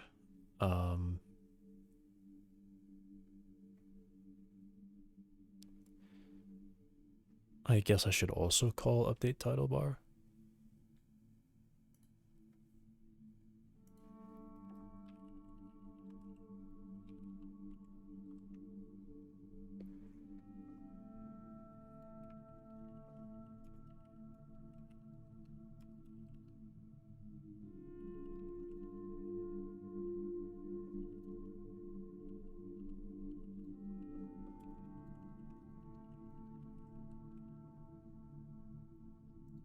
Oh, and this is, yeah.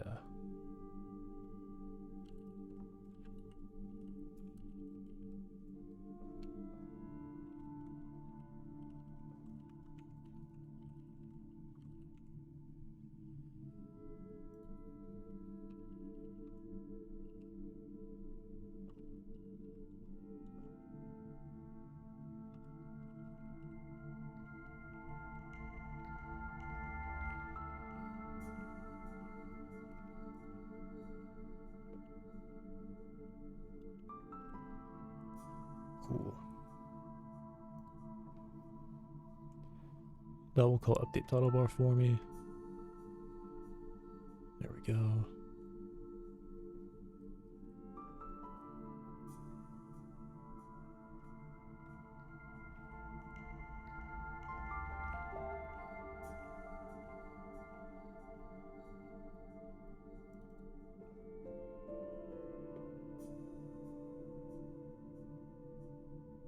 Also, shouldn't I do this?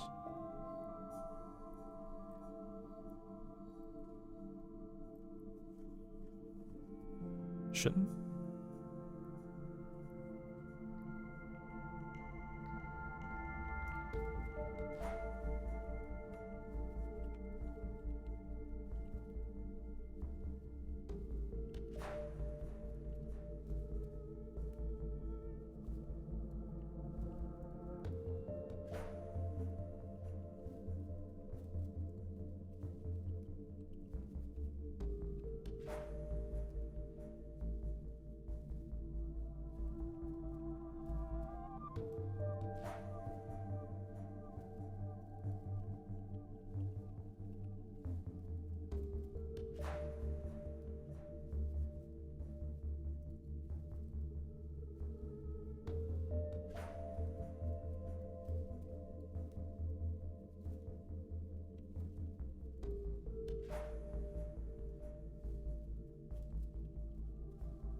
Ugh. Alright, so that's the onload. This function now needs to be different. This has to be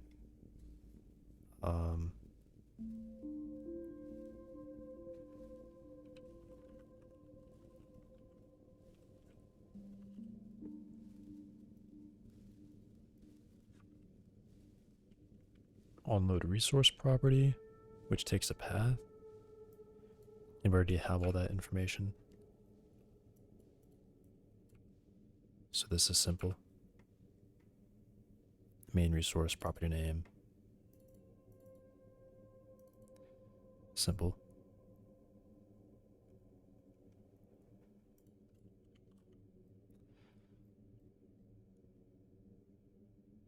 And then that goes away. Bind onload resource property.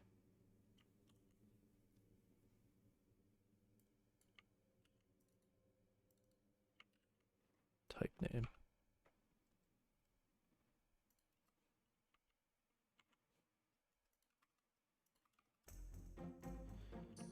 Okay.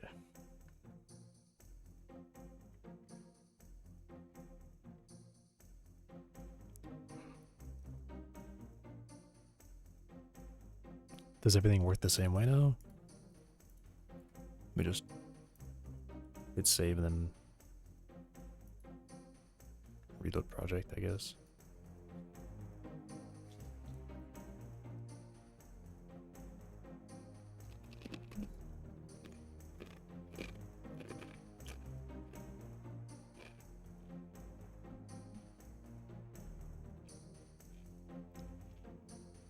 Right?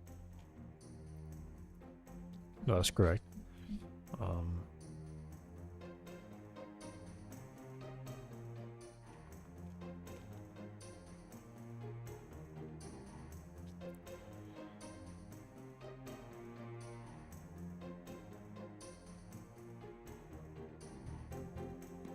Oh, I did it again.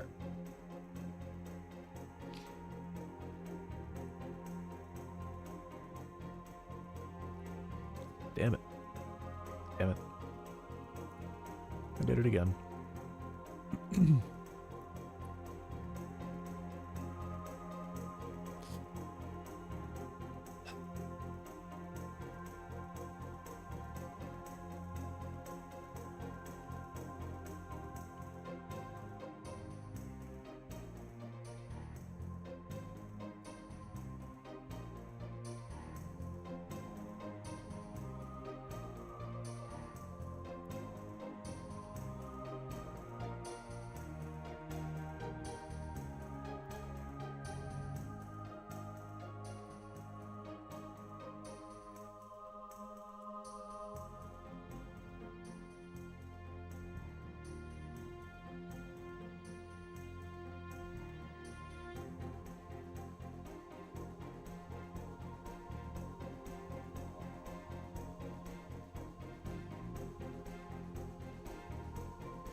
Okay.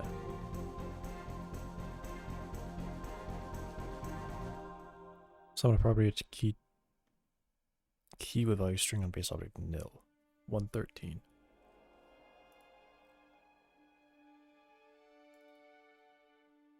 Oh.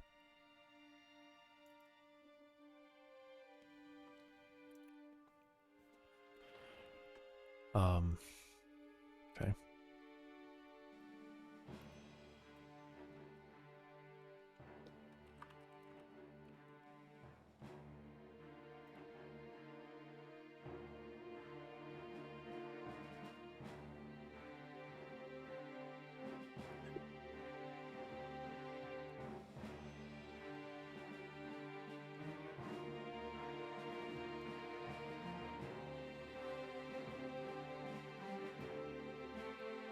Actually, let me do this.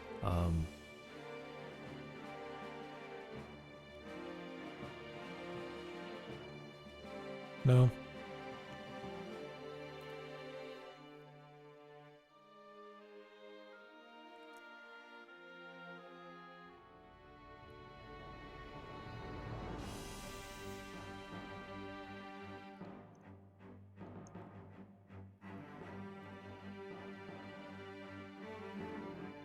Yeah.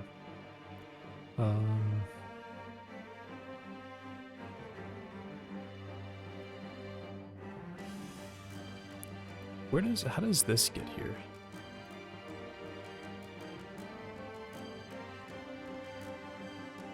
That's title label. Title label text is property name. Property name doesn't exist yet. So take that out.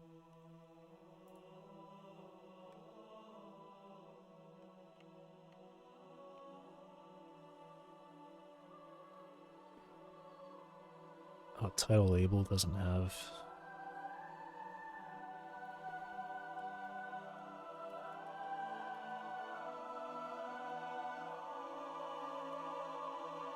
Label title.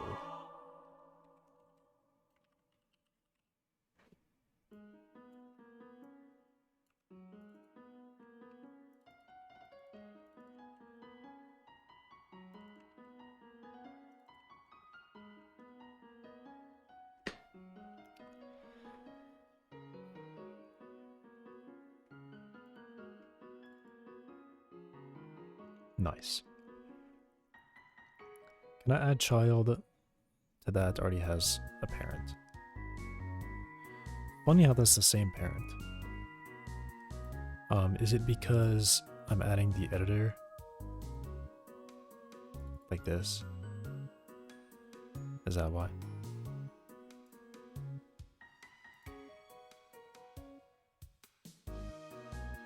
If expandable and it's itself, remove child, expandable control, get parent, reparent. Is it coming from here?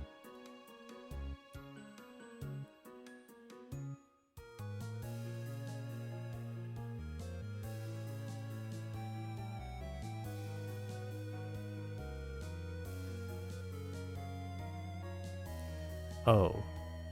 Reparenting to itself should not do anything. What? Reparent.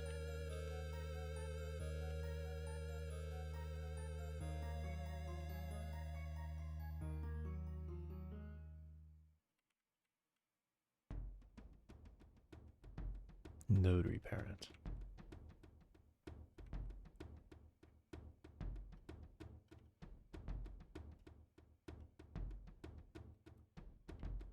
If parent is parent, return.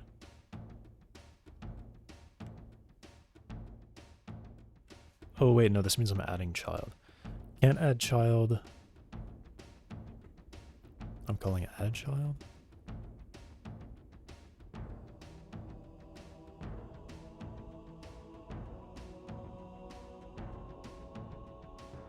Where's that happening?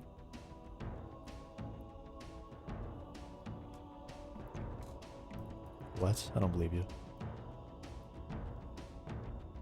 No, I wanted to quit the project list.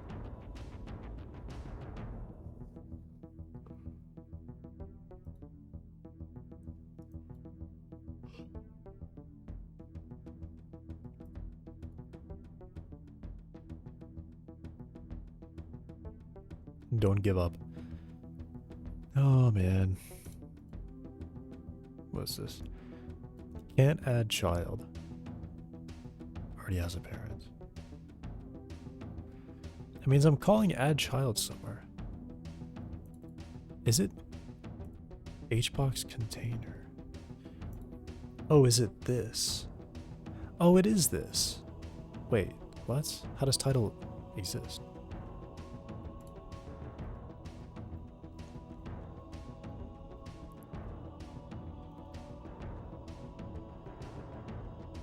It's this, right?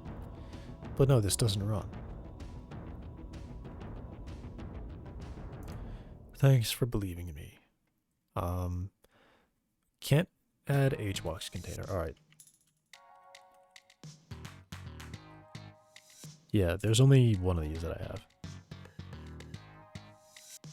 because there's button bar, but I only add that once.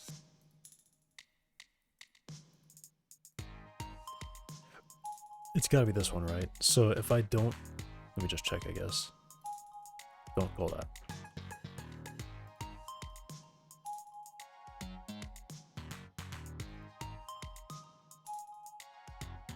How does that work? Kidding, I don't. Mohaha. Okay. Trying to remember our first combo. I have no clue. I would not know. That's really strange. Why does that have a default value? It's actually being added for me. Update title bar. How?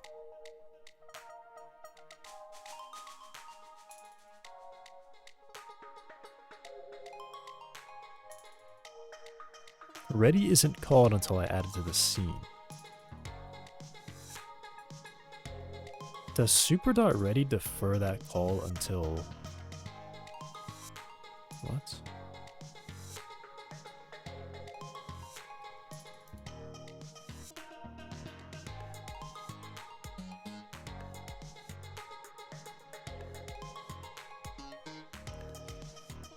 I don't call set title control. I literally don't know how that works.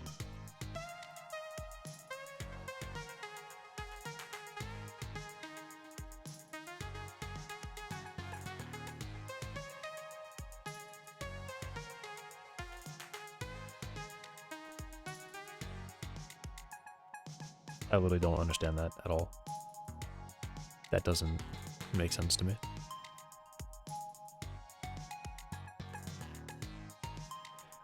Because what I assume is that I call ready first, which comes out here. Yeah, that's like, that's crazy to me. I actually don't understand that at all. Because title bar, so all this has to run, this code hits, title is not added. Title is null.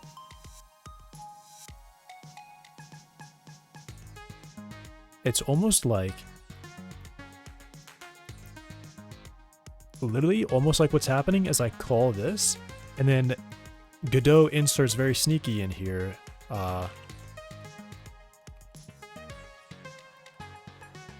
Like, it's like it does this, right? It just throws that line in the middle of there. Because I never call this code. I don't know how that happens. I know that if title did exist, at the time ready is called, it gets added, but it doesn't exist. It doesn't exist here yet. I haven't made it. So I really don't understand how that works.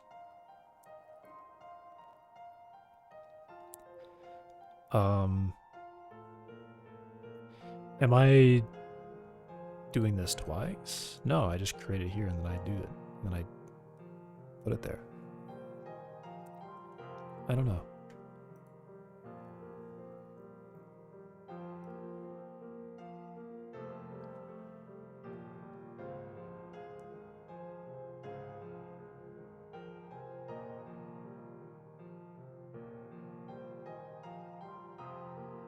Like, the only explanation that I can have is that doing this does not actually call expandable ready. It's like this line is moved to the bottom, is what I think is happening.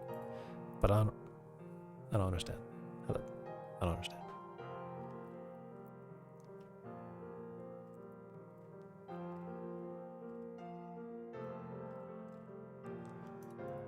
Very strange. Whatever. Load. I make a change, I click load. Save and load. Saved resource. And then load didn't happen. Alright, well, it's close. I'm totally out of it.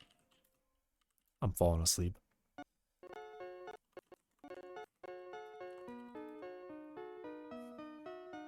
What was this, by the way? Yumizu. Did I get a sub to them? I think I got a gifted sub to them. I just remembered that.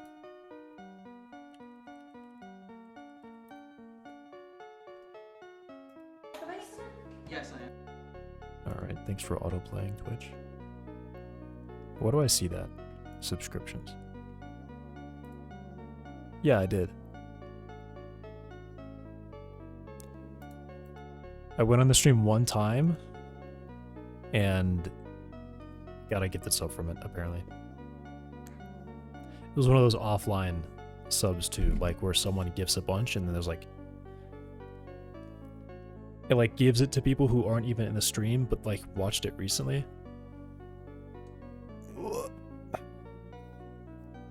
Why?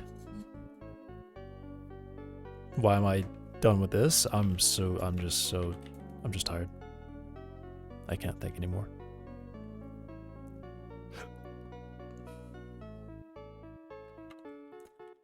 Alright, what have I changed?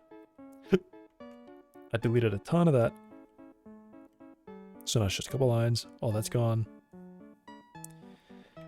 And it's all been moved over here so that I can update this properly.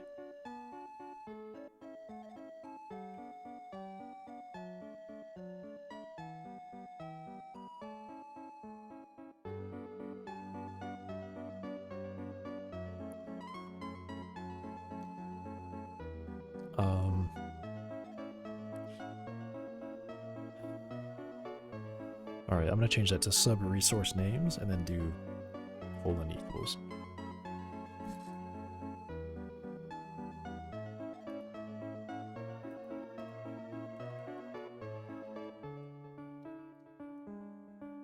To reduce how many changes I'm making. And then I think I need to move this up here.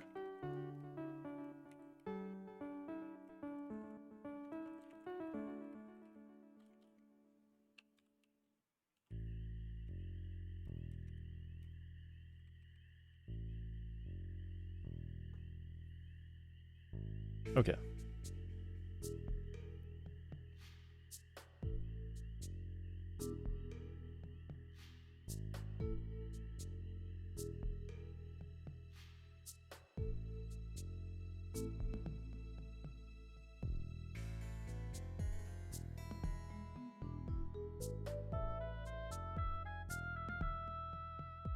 All right.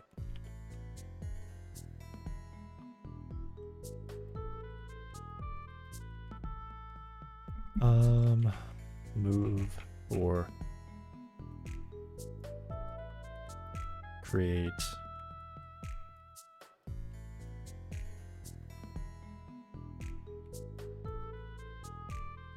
sub-resource editor container or buttons. Now the buttons will be easier to set up and easier to update title labels.